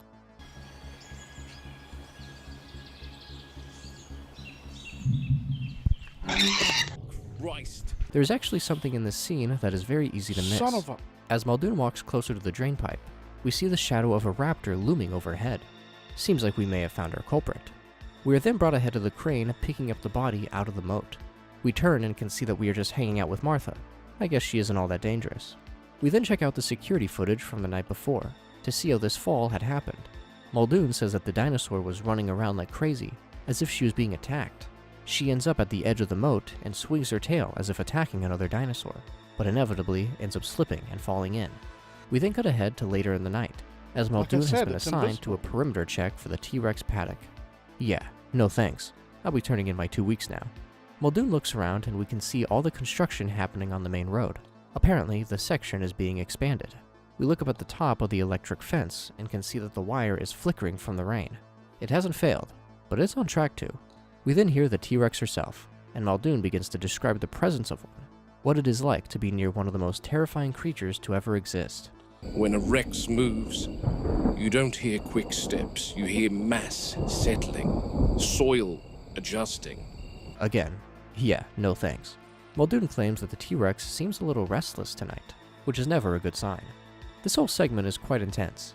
We can't see the T-Rex, but we know that it's there. It really shows off just how well they are at keeping hidden. You'd think they would be loud and clumsy, but unfortunately, they are the exact opposite. Muldoon goes on to say that if the electric fence were to ever go out, the T-Rex would be able to feel it, and would approach the fence instantly to check things out. Sort of like how in the movie, the T-Rex is quick to escape after the power goes out. As we walk along the perimeter, we are being followed by the T-Rex. We get this view from one of the security feeds, where we get to see the frightening bastard.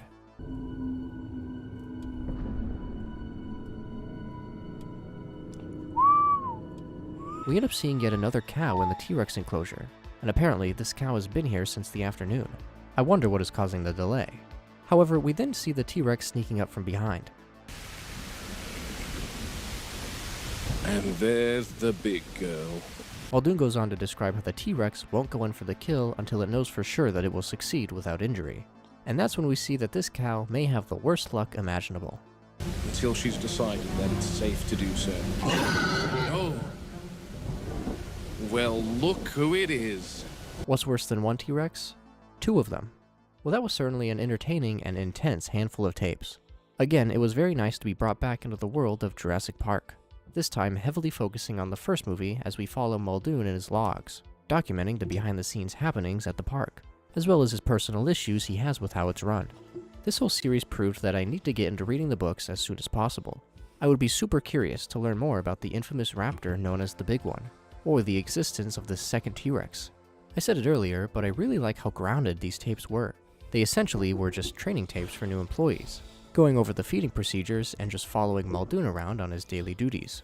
It was also very frightening to see the raptors take the center stage. The idea that there is this super intelligent raptor is horrifying to think about, and to see it in action is a whole other level. It really adds to the depth of these dinosaurs, and I'll never see that one raptor from the first movie the same after this. Needless to say, I highly recommend these Jurassic Park analog horror tapes if you haven't seen them already. It seems to be faithfully adapting the books and bringing them to life, something we have all been wanting to see for quite some time now. However, that'll probably be about it for this video.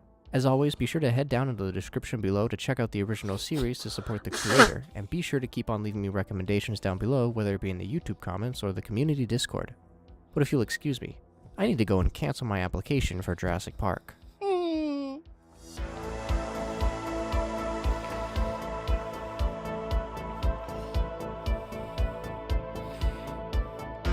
Seven months ago. So those tapes are recent. Oh, that's cool.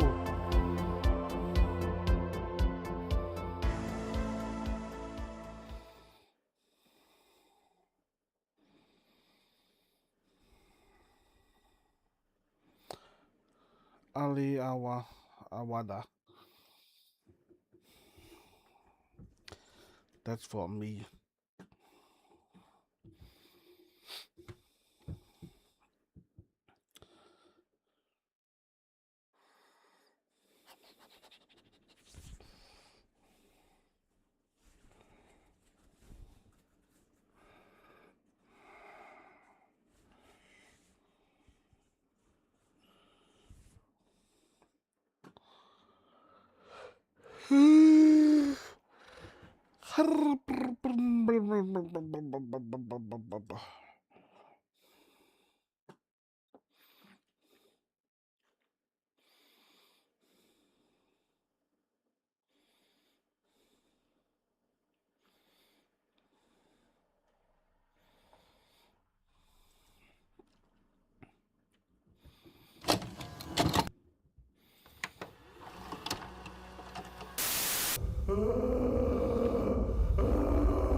Yeah.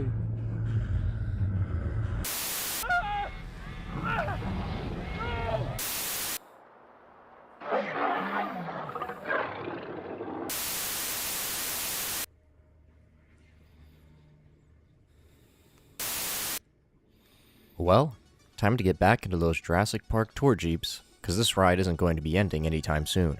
That's right, folks. The horrors of Jurassic Park that the movies unfortunately haven't been able to provide for quite some time are once again being brought to us in the form of internet horror. Honestly, just give one of these guys the key to the studio, and I'm sure we would get something to die for. The journey through Jurassic Park horrors has definitely been a long one, and I for one am happy to see that the medium has continued on for this long. Whether it be original stories involving dinosaurs like Prehistoric Emergence, or other works that take place in the Jurassic Park universe. If the movies aren't going to give us the scares, at least the work of the fans will. Today we will be going through a couple new horror shorts that take place in the Jurassic Park world, some even involving the brand new dinosaur that Rebirth introduced, the D-Rex. Now, Jurassic World Rebirth wasn't very good in my opinion. I thought the characters were pretty dumb, and overall I found it to be quite boring.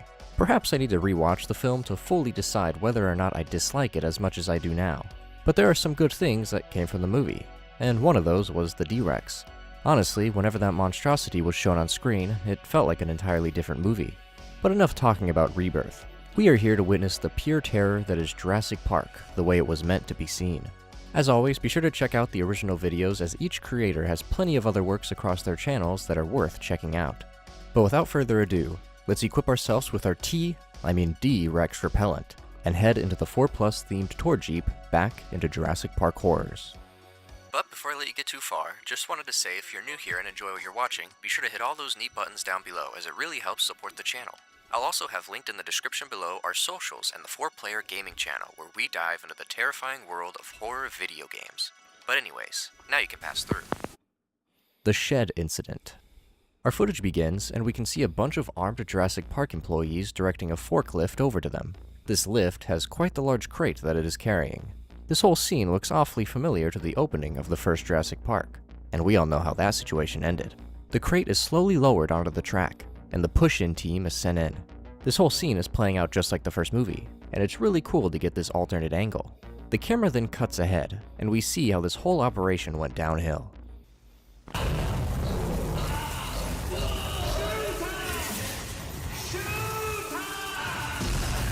The camera cuts out, and we are brought to a different area of the park, following someone exiting this building that looks awfully similar to the main one we see in the movies. As we are walking down the path, we end up hearing the loud roar of the T-Rex. There's a fan made. Oh my gosh, amazing! I love them. In the distance. I'd probably start moving a bit faster, buddy. Our character ends up coming across a directional sign, letting us know the velociraptors are to the left, which is where we begin to go for some reason. You'd think that'd be a deterrent. Surely enough, we find ourselves at the velociraptor paddock, and we can tell based on the horrific noises we are hearing from inside.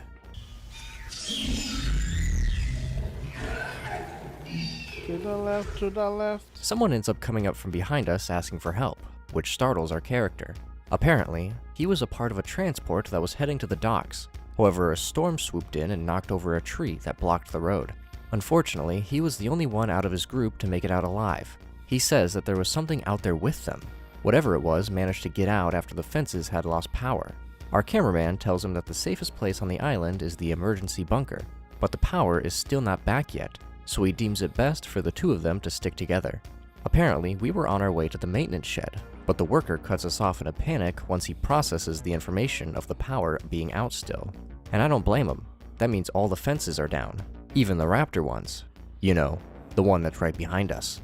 We turn around and can hear the raptors going a bit crazy, and based on what we see next, I think it's time to... Especially if it's that enclosure. That's a tiny ass enclosure, bro. There's no electricity keeping that top bit. Oh, they can get the hell out of that easily. Start running. Oh, yeah. Our two characters begin to haul ass in the other direction. They have a bit of a head start, but they aren't going to be able to outrun the raptors for very long. Thankfully, the two are able to make it to the maintenance shed, except the door is currently stuck closed. Our worker buddy tries to take a crack at it, but the rustling in the nearby bushes is starting to make me nervous.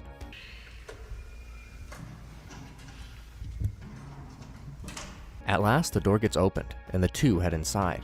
Now that tensions have died down a bit, the two are able to introduce themselves to each other. As it turns out, the cameraman we have been following is none other than Ray Arnold, Sam Jackson's character in the movie. Nothing bad happens to him during this part of the movie. Our other character with us is named Sam, and the two now must stick together and hopefully get the power up and running. And then we can put the dinosaurs back in their cages, and all will be nice and dandy. Our characters continue to make their way through this maze of a maintenance shed, and Sam asks us how this all even happened, and why he has a camera on him. Ray explains that it was all the lead programmer's fault after purposefully shutting down the security systems and then vanishing. Stupid Nedry. When it comes to the camera, he is filming so that they can't cover up this incident, and hopefully prevent another one from happening again. Since Ray hasn't been down in the shed for a while, he ends up getting himself turned around. I know I said it earlier, but it's still neat that we are continuing to get this alternate perspective of events that took place during the first movie. This all is taking place while Ray went off screen to look for the breakers to try and turn the power back on. In the movie, we don't get to see his adventure. Until now, that is. Ray begins to question just how smart the velociraptors actually are, curious on if they'd be able to open the door to get into the shed, to which Sam shuts the idea down, not believing they would be able to do that. But what we see next, unfortunately, gives them their answer. We need to keep... Ray tries to chase after Sam and the raptor, following the disturbing cries for help and the trail of blood. However, during our hunt, another raptor decides to show itself.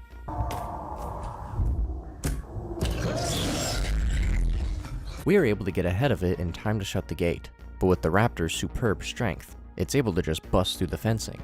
Ray continues to run around, until Sam's voice can very eerily be heard calling out for help.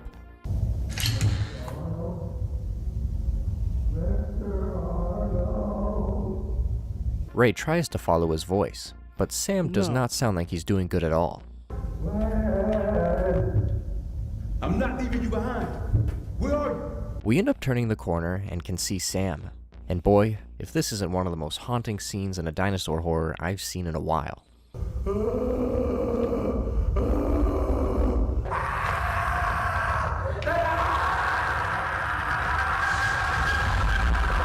Ray manages to run off and attempts to hide, but looks like one of the raptors got a little too close for comfort and he begins to run off. And the way this tape ends is certainly something I'm sure we all saw coming. This found footage tape was really cool. Being able to see how Ray met his demise was a delight to see, even if it was so still... that's written in the books, huh? still as tragic as ever. I truly think the scene with Sam and the raptor is something that is going to sit with me for a while. The fact that the raptors were smart enough to keep Sam alive, using him as bait to lure in Ray, is super frightening. Hearing Sam call out that he can't see anything, that it's too dark, and that his head is hurting, only for it to be revealed that the raptor was holding him up with his head in its mouth, is horrifying to think about. Huge props to this creator for continuing to make fantastic pieces of Jurassic Park media. They are even in the process of creating their own video game all about trying to survive dinosaur horrors, so I highly recommend checking out their videos about that and ways you can support its creation. The Lab Incident. Wait, is that Claw? Made by the same creator of the last tape, we open up wasting no time in getting into the action. We watch the all too familiar scene, like from the one in Rebirth, where one of the scientists is essentially sacrificed for the greater good. He gets picked up, flipped around, and put in the D-Rex's mouth for lunch. Our cameraman runs up to DeSantos and disables the lockdown for the door. He believes there could still be more people in there. He tries to get DeSantos to help, but she is too in shock to really do anything. We start to run off and get a quick glimpse at one of the velociraptors that looks to be locked up in some chamber, having some sorts of tests being run on it. On closer look, it appears like it has 2 heads. Why do these scientists think it's a good idea to somehow make these dinosaurs even worse than they already are? We end up running up and towards the computer system, but before we know it, we hear a loud crash, and DeSantos is nowhere to be found. We jump over the railing, and lo and behold, we see that the 2-headed velociraptor has broken free. We run over to the door holding the D-Rex and try to open it, but our velociraptor monstrosity has come up from behind.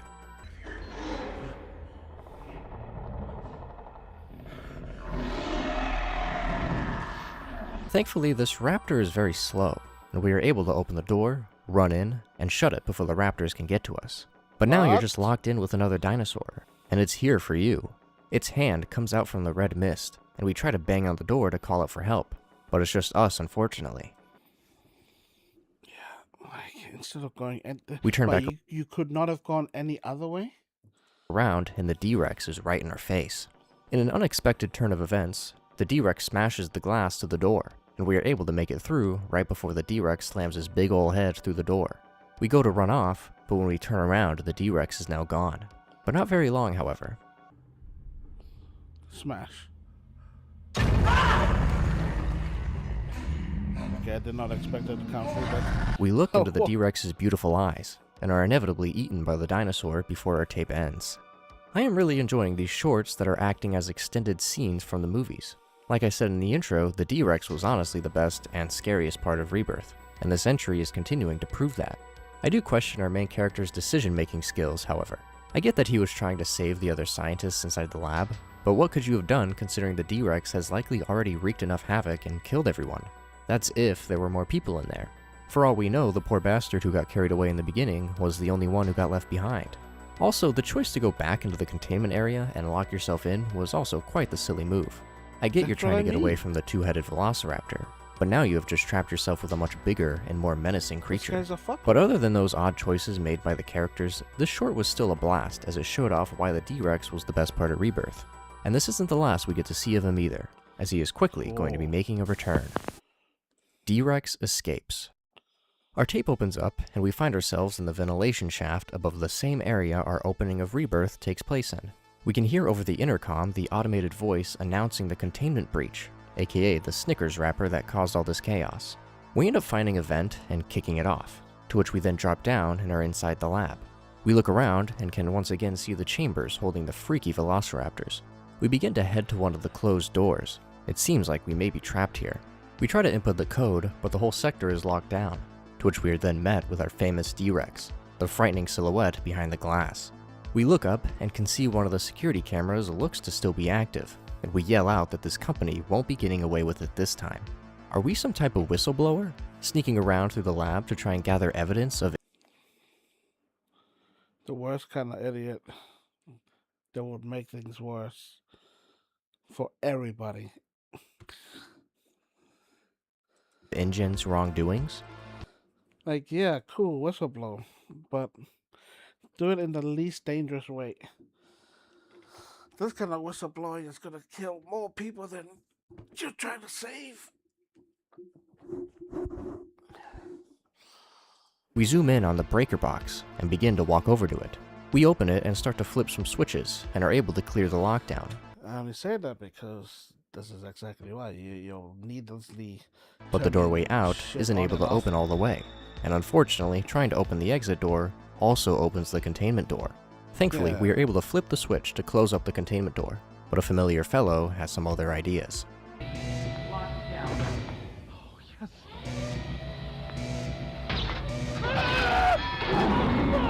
We run over to the exit, but we aren't able to fit through the small crack, and now the D-Rex knows where we are, and is heading straight for us.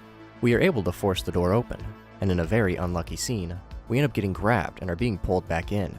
However, miraculously, the door goes to shut and makes the D-Rex unhand us, allowing us to run off and escape, to which the tape ends. Once again, another very frightening look at the D-Rex. If I had to guess, this probably took place after everyone evacuated the lab at the beginning of Rebirth, and unlike the last tape, it wasn't able to escape right after the incident. It's cool to see these different interpretations of the same scenes and settings, and it's also nice to see our main character survive for once. It's definitely a rare sight to see at this point, but we have one last Jurassic Park tape to end off the night, taking us back to face my worst enemy. T-Rex breach, found footage. Our tape opens up with a statement from InGen, letting us know that the following footage was from a park ranger on a storm check, and that this footage is confidential, and not to be released to the public. Too late, I guess. After that's over, we are met with the nightmare scenario our character is stuck in. Apparently, his Jeep broke down right in front of the T-Rex paddock. He has called up control and is requesting someone go out and pick him up. Luckily, they are quick to answer, but since the roads are flooded, they have to send in a helicopter to grab him. It's now just a waiting game until the helicopter arrives. We end up hearing a flickering noise, and sure enough, once we look up, we can see that the fence lights have shut off, and the T-Rex has wasted no time. Oh, you guys shitting me. My reaction exactly, except with a bit more running and shitting. We are told over the radio exactly what we can see right in front of us. We are told to stay calm and to move slowly. We quickly make our way down and onto the car, but the T-Rex quickly approaches and tries to lift up the car. Its head then peeks down before using its super strength to launch the car off of us. And now, it looks like it's all over. But the helicopter comes in and shines its heavenly light. And somehow, that makes the T-Rex decide it's time to fuck off. Good. Well shit. Looks like two characters in this endeavor managed to make it out alive. I guess we didn't necessarily see our last guy get aboard the helicopter. So I suppose it's possible the T-Rex just turned around and chomped him up before the helicopter could land. But it's nicer to imagine that he made it out safe and sound. I would be handing in my resignation after that. I am so happy to see that Jurassic Park horror animations are still alive and well, and talented folks are still out there making them. Each entry we covered today managed to excel in terms of animation and quality. I really liked the works from Craniauticon, God I hope I said that right, and how they were able to take scenes from the Jurassic films and expand upon them, giving us different POVs, and in some cases even showing us moments that were never seen before. Getting to follow Ray Arnold in his attempts to turn the power back on was certainly a delight, and arguably had the most haunting moment out of all the tapes we covered. It was also nice to see the best part of Rebirth, the D-Rex, get to shine as well. It would be really cool if we got more tapes showing off that two-headed raptor. It's worse enough when they only have one head, and there was no way we would have a Jurassic Park video without showing off tapes that had the menacing T-Rex in action. In any scenario, that bastard is as haunting as ever, especially in the last tape where we can hardly see it as it just sits in the darkness getting ready to strike. If you guys haven't already, I can highly recommend Didn't even hear the fucker break through the fence too. You check out all the channels we have covered today, as they all have other Jurassic Park works that are definitely worth checking out for yourself.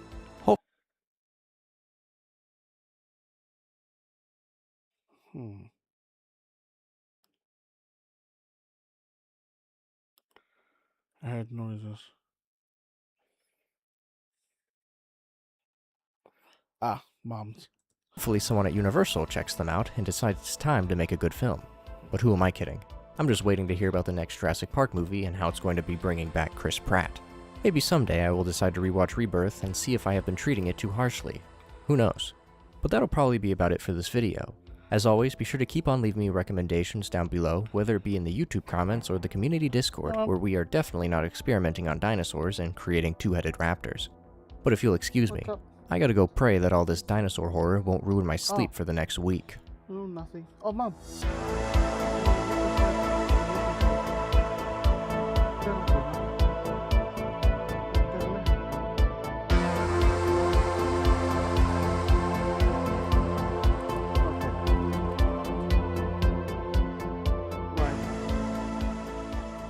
Yes.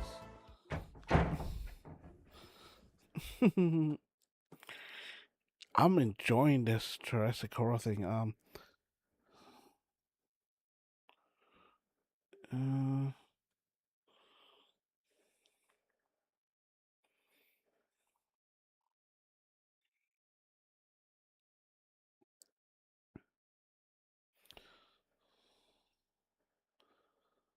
1 month ago.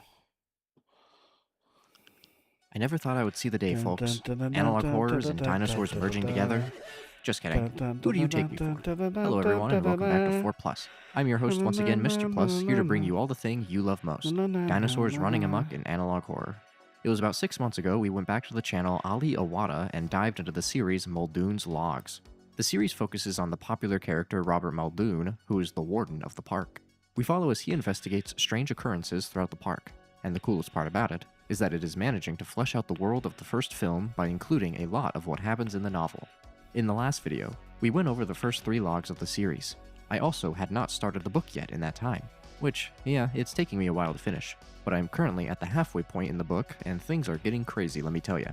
But we will save that for a little book club at the end of the video, so stick around to the end if you want to hear my thoughts on that. We have a lot to discuss.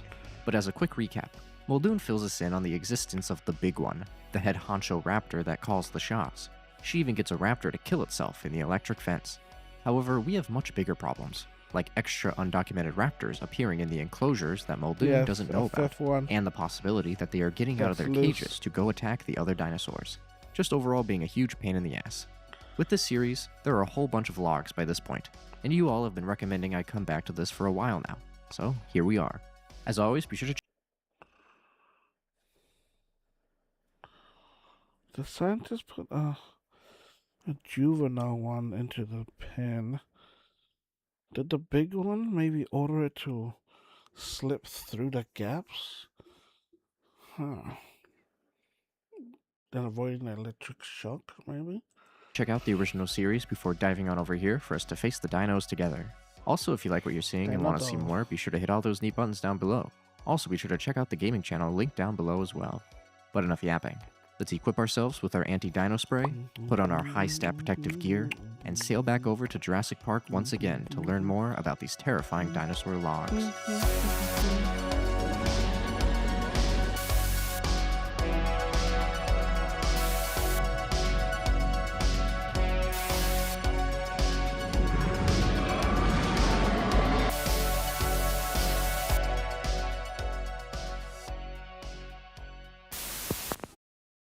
The Juvenile Rex, Log 4.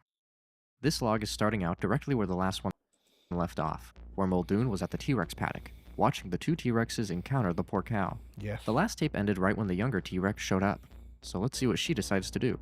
We learned from Muldoon that she was brought into this paddock a couple months ago, and is only about 2 years old. But then the original T-Rex decided it hates that little bastard.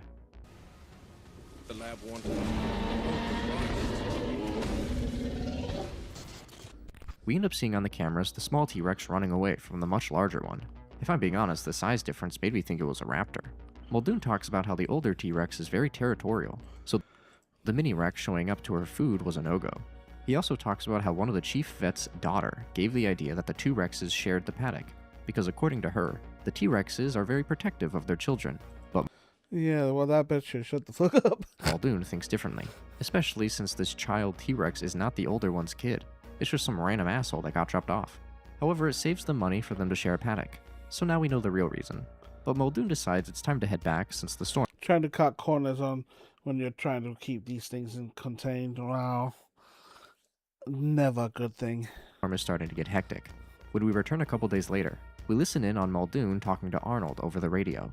Muldoon is out looking for a downed motion sensor. Arnold thinks it's somewhere in the trees, but Muldoon quickly finds the culprit. This is a much more calm predicament to run into here at Jurassic Park. These motion sensors and the many other cameras like it are how the staff knows how many These motion sensors and the many other cameras like it are how the staff know how many animals are around and to make sure they are all in check. One camera went offline, hence Muldoon needing to be sent out. The issue is that they need a ridiculous amount of these cameras to be accurate, but if you have too many, you find yourself in situations like this. The first order of business is to make sure the sauropod isn't injured. Everything looks good so far, but due to its size, being on its side for too long isn't too good for them. Thankfully, once we cut ahead a little bit, we see her back up off the motion sensor. We report it to Arnold as we look off at the other sauropods. How majestic. Oh. We then cut to a different camera, one in front of the T-Rex paddock, where these two employees are just hanging out, bonding. I don't know about you, but my ass would not be sitting this close to the T-Rex.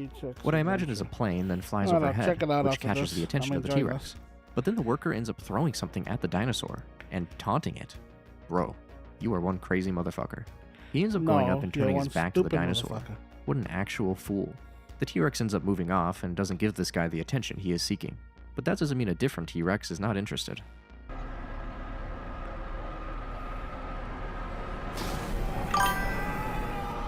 The footage is replayed in slow motion, and it appears the T-Rex grabbed him and pulled him into the fence. Now that's crazy. That's what you get for being a We return to Muldoon, who an old PC game. Alright. Is now recounting the event, and we learn that the guy died almost instantly. Yeah, no he was shit. cooked, right The kind of voltage you need to keep dinosaurs in check to kill a dude. then and there, body still smoking 10 minutes later. Muldoon is conflicted about how he feels about the situation. He is upset that this guy had died, and feels for the family and all that, but also knows that this guy totally was asking for it. You don't turn away from a T-Rex and not expect bad shit to happen. No, you don't start from there. You don't antagonize the fucker. And then tells us that any day the raptors are going to be moved over to their new paddock. That's he such tried a to bad ask idea. why they were being moved, but was told it was classified. And now he is skeptical that they know something that they aren't sharing with the rest of the class. Muldoon then goes into the pen to show off a big problem. The trees are too big, with limbs that could hold the weight of a raptor. So now we will have climbing raptors who will very easily be able to escape. But perhaps one already has. Otherwise, we're giving them a ready-made escape route. Thankfully, no dinosaur jumps out at us, and we are still following Muldoon, who is heading to a lookout tower, enjoying the isolation of the night. We make our way up into the lookout tower and head inside. He shows off his little cubicle, and then the cabinet that has the whole arsenal, and with the sound of things, we may need to use it. And it keeps the park at arm's length long enough for us to think. We then cut to the next morning, and Muldoon shows off just how far he can see from the tower. We zoom way in and can see some of these fellows just hanging out. We then go even further and zoom into the T-Rex paddock, but now without a little jump scare.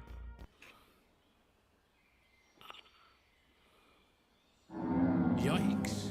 Didn't expect you to be so close. The dino is just drinking some water and chilling. Let's check on the Mini-Rex, just a little murderer. She is also just chowing down on something unseen. We learn that the larger T-Rex doesn't let her eat much, only scraps. What is it she is eating, actually? I think she's come across something for breakfast right now. What the? That's a raptor! These logs are just so fun to watch. They really manage to flesh out the world. Do the raptors breed? Is that what's it? Oh. Then make it feel truly alive and just lived in, even without seeing that many people. I also like Muldoon as a main character a lot. Following him and learning all about the way the park operates is just so fascinating. And he's just a cool his guy. Perspective is These truly play out like a sort of day in the life as a Jurassic Park employee. And I feel bad for him dying in the first Jurassic Park. You can see just how chaotic it is firsthand. Dude It's unfortunate tried what his best to keep everything contained and in order. Fuck. happened to that one guy. But maybe now the staff that know one not guy's just a fuck with to him. act like I have no hooligans. sympathy for him. The Spitter. Log 5. The log begins, and the first thing we are met with is a conversation between Muldoon and Arnold. Is that the dino that got fatso? Arnold is saying that the raptor we saw at the end of the last log was that extra fourth one that Henry Wu put into the raptor pen. But Muldoon's question is... Fourth one? I thought it was the fifth one, because there was only... The big one has 3 little followers, so what? I'm confused. more important, aka how did the T-Rex get it? Muldoon then asks Ray for a total animal count, and for the expected number of raptors, it was 3, and it found 3, so we should all be good. It had already accounted for the raptor that had been eaten, but Muldoon... Oh, right. Because the big one ordered one of the previous one to test out the electric fence. And asks to use the motion tracking cameras to find out where the raptor was 24 hours ago. It's time to put on our dino detective hats. Only Dino issue is when Arnold tries to pull up the footage, it says no data available and doesn't show anything. So they try the previous 24 hours. Someone's playing some shenanigans here. But they get the same thing. Ray just thinks Fatso it could be again. a bug in the system's code. All the while, we are watching the juvenile Rex just messing around in the water. That thing is either a plant or it's the raptor's body she set down. Guess she lost interest. Muldoon then asks when the raptor count went down from 4 to 3, and the answer is odd. It went down on the 1st of September. which is the day the fourth raptor showed up, not the day it died. Ray then pulls up info that shows off all the raptor deaths we have seen so far, going from 6 raptors at the very beginning to ending up with 3. We have the one Muldoon just found dead at the start, the one that threw itself into the fence, and now the one the T-Rex is eating, except there are still glaring problems, like the fact that Muldoon was under the impression there were 3 raptors after the electrocution, when in fact there was 4, which now Henry Wu comes over the radio trying to act all confused as to what the problem is, but Muldoon happily lists them off. So what's the problem? What's the problem? Let me list them for you, Henry, shall I? The first is that a raptor was added without his knowledge. The other is that the computer had reported 4 raptors on the 9th of September, when there was supposed to only be 3 according to the system. And let's not forget, the raptor that was just killed by the T-Rex was said to have died weeks ago. Don't worry guys, in about 10 years, you will all have much bigger problems. I really like the horror behind— This 10 years before the first Jurassic Park came out. Oh, so all these problems was happening back then? Are you serious? not knowing how many raptors there truly are near you, which is something the book played with very well, which I'm excited to get into later. Muldoon points out that none of this would have been known about if he hadn't seen it himself, and they were all relying on false computer info, unless the computer isn't wrong, and the 4th raptor did die when the computer said it did. But then where did this extra raptor come from? Henry Wu shuts this idea down quick, saying that all the dinosaurs are female, so even thinking they could breed makes you a big dumb idiot. A big stupid guy. Considering they're partially birds, no, I don't know. However, Henry tells Muldoon if he wants definitive proof. Oh.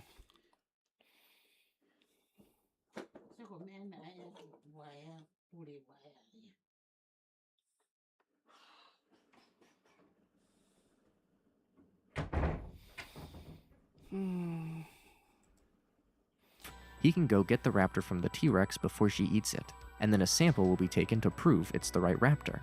There is a brief pause, before we then cut ahead to see Muldoon in a jeep with 2 other fellows, out in front of the T-Rex gate. Yeah, I'll be seeing my way out. The plan is to head in and tranquilize the mini-Rex, then get the sample and dip. Ray has sights on both the dinosaurs. The giant one is off way south, however the mini-Rex is right ahead. The gates then open, and we begin to drive through. This is about our first big adventure moment in the series so far, so this is pretty exciting, and scary because of what we are dealing with. So far it has been a lot of mystery and suspense, but now we are getting into the action. We are about a half mile away from the mini-Rex.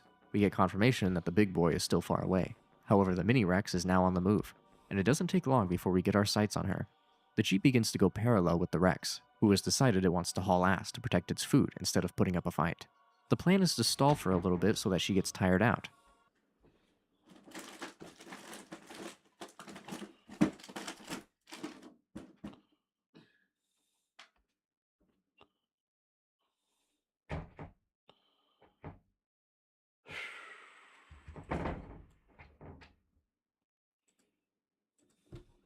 Muldoon wants her to kind of flop once she gets hit instead of going nuts and potentially injuring himself. He's such a caring guy. The Jeep then gets lined up, and Muldoon goes to take the shot. Please don't miss. Line me up with her neck, Tony. Boom! We're now out of the Jeep, and the big Rex is still said to be far. I would need an update on that location about every 2 seconds. Muldoon tells the others to keep their eyes peeled. He is going to go make a report on the tranquilizing. You know, for once I almost feel bad for a T-Rex. This young lad has been thrown into a pen with a much bigger and meaner dinosaur who just bullies it. Then he gets a good piece of food and then gets chased down, knocked out, and food stolen. Muldoon then goes on to fact dump about tranquilizers, all while he gets way too close to the bastard for comfort. But apparently we have about 3 hours before she is up. Muldoon then goes on to find the little raptor, and sure enough, there it is, all dead. The big question is how the hell these 2 dinosaurs ever got to each other. Something Muldoon notes is that according to the computer, this raptor was supposed to have been dead for 2 weeks, and this doesn't have any signs of decay. It has to have been dead for only a couple hours. During our investigation, Arnold calls us with some frightening news. And if so, Muldoon! Christ, Arnold. Muldoon, the computer is showing there's a velociraptor near you. Not that one, damn it. There's one about 300 feet to your left. What? They say that this should be impossible. No raptor should be able to get in here. But I don't think we should be taking our chances. The raptor count still says 4, however, but our eyes are still locked onto this bush. Muldoon is asking how these cameras even work, but that's outside of Arnold's pay grade. Then out of nowhere, the raptor count drops back to 3, and that's when the thing that was lurking near jumps out. Is it possible that the computer... Oh, Christ! Blasted monkey! Looks like we're all clear. Sounds like the computer was just trying to scare us. But don't worry, something else is in charge of that. There's just 2 minutes. Holy. Thanks for keeping your eye on the Rex, Ray. Oh, The race is on, and this big bastard is hauling ass. Thankfully, we are able to make it past the gate. She does not look happy we escaped. Muldoon then gets another call on the radio with a request, an urgent one. He is needed at the Jungle River Cruise. Turns out someone had fell into the paddock, except it wasn't his fault this time. The dinosaur is said to have hit him. We peek down and sure enough, there's the poor bastard. We call out and try and get his attention, but he is pretty unresponsive. What kind of dinosaur could have knocked him over, you may be asking? You said the animal hit him? Si, senor. How? It spit on him. Oh. Looks like our next log will include a famous cameo from the movie. I wonder if the series is going to be movie or book accurate, however, with the design. From up above, it looks like that's what I found out, that the movie one downsized just fucking too much. His actual size. Yeah, how the hell would that get in the car? Unless the car wasn't a car but a Jeep, but still. Movie, real. With the design. From up above, it looks like the Dilophosaur is on the smaller end, but who knows what they look like when you're face to face with one. Once again, these Muldoon logs are just pure Jurassic Park delight. It seems like we are really getting into the meat of the plot now, with everything ramping up. The dangers are getting higher, and the questions just keep piling on. I like how this series manages to make you relate so heavily with how poorly things are being run. I can't imagine being in this guy's shoes where the people in charge are so blatantly uncaring about the safety of the employees.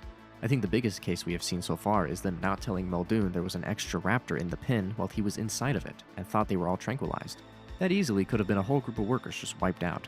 It was also nice to get essentially a full T-Rex episode. The whole setup of the scene going into the T-Rex pen was well done. A great use of tension considering we are always aware a giant dinosaur could just come swooping in. I am really curious to see how the story continues on from here. I wonder if we are going to start getting some more movie moments coming through as the two stories collide. With where we ended here, I think it's safe to say a certain Nedry may be mentioned. Speaking of Nedry, I think it's book club time. Sit on down, everyone. For those who aren't aware, I have finally started reading the novel, so I've been dedicating a portion of each video to talk about book spoilers and what I think so far. The book talk first started at this Jurassic video, so if you want to catch up, you can have at it. Well folks, shit has hit the fan. For starters, I really like how arrogant and ignorant Hammond is being portrayed. Whenever the crew on the tour bring up any type of flaw, he is quick to call them negative, and that they just don't believe enough. A change I also enjoyed a lot was that it wasn't a Triceratops that was sick, but a Stegosaur. It makes Ellie and Grant seem more skilled, as we get to see them figure out why they were sick. It was that they were swallowing poisonous berries by accident when ingesting stones. The novel explains that they are gizzard stones, rocks that get swallowed up to help break down the plant material. Then after a while, they just throw them up. Fun fact, this was supposed to be in the movie as to why the Triceratops was sick. In the film, they don't find any berries in the poop, and then don't really explain what happened. There was in fact a scene that explained this whole thing, that they were eating berries by accident alongside the stones, but it was cut for some reason. This is also when Dr. Grant discovers the Velociraptor egg, a development that they came to much earlier than I was expecting, which leads to the argument about if they can breed. I thought the moment where they printed out the dinosaur count sheet was just so damn good. My heart sank when it was revealed there were about 29 unknown and unaccounted for raptors running around the park. This is something I really wish was in the movies, because how scary to learn that there are way more dinosaurs roaming around than previously expected, and the fact that it all happened just due to keeping things convenient. The next big scene we gotta mention is the T-Rex breakout. I love the added detail that Muldoon was on his way to the Jeep to go help out our crew, only to find out that his Jeep had been stolen by none other than Nedry, off to do his shenanigans. Yeah. See, that makes more sense. Like I said, instead of a car, it makes more sense if it was a Jeep. The way the T-Rex scene is described is just so haunting. I love the way it is told through the perspective of the kids at certain moments, where everything around them in the car is just spinning until they realize the whole thing has been thrown up and against a tree. Such a visceral and violent scene where the T-Rex is just picking up the car and slamming it into the ground. However, the last thing I got to read was Nedry. I knew essentially everything different about how Nedry dies in the books versus the movies, but it doesn't make it any less harrowing to read. Most of it plays out the same, other than the fact the Dilophosaur is much larger. It's also a lot more violent. After Nedry's eyes are taken out by the acid spit, his stomach is instantly gashed open, guts out and all. You got no guts. Nedry falls over. and that's when the Dilophosaur picks him up by his head with its mouth. And man, what a haunting final passage to read. He knew the dinosaur had his head in its jaws, and the horror of that realization was followed by a final wish that it would all be ended soon. Wholly terrifying. What? Well, that is... You are the reason why everything went to shit so quickly, even though all these blaring problems was already happening. Probably about it for this Holy video, damn. folks. I know we only covered 2 logs of this very long series, but don't worry, I absolutely plan to return to this with the intent of covering more tapes at a time. July is just busy, what can I say? But be sure to check out the original series created by Ali Awada and pick up the Jurassic Park book as well if you haven't already read it. It has been a fantastic read. As always, be sure to keep on leaving me recommendations. I'm not much of a... 2 hours. Yeah, you know what? I want to watch it. I was playing the game. Alright, let's quickly check out what you put through, Roxanne.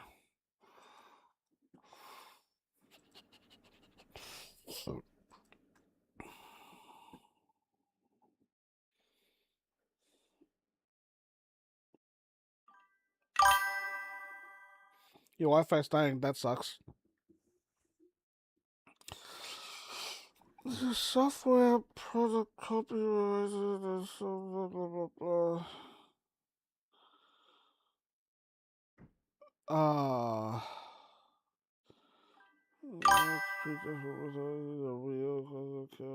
About you, a hero and heroine.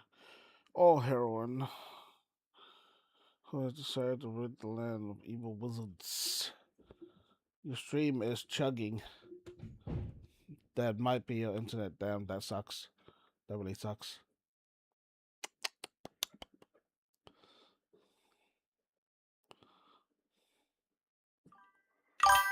Oh. Yeah. Thank you.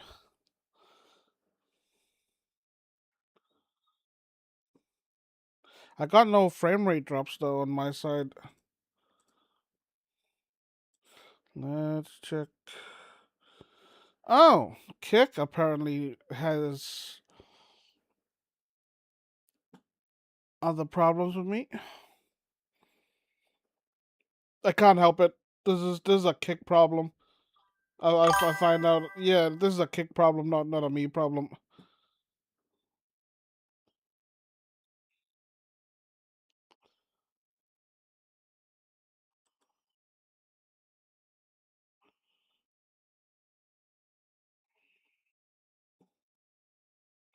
Or OBS problem, actually. It might be an OBS problem.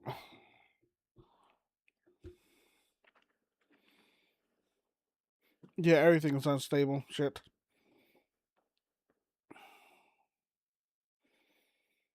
Why?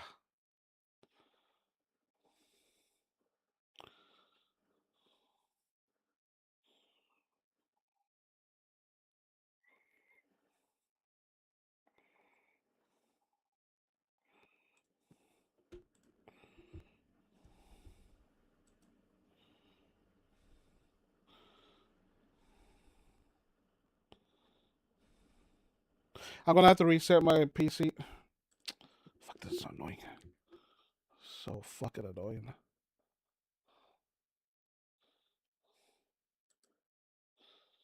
I'll be back.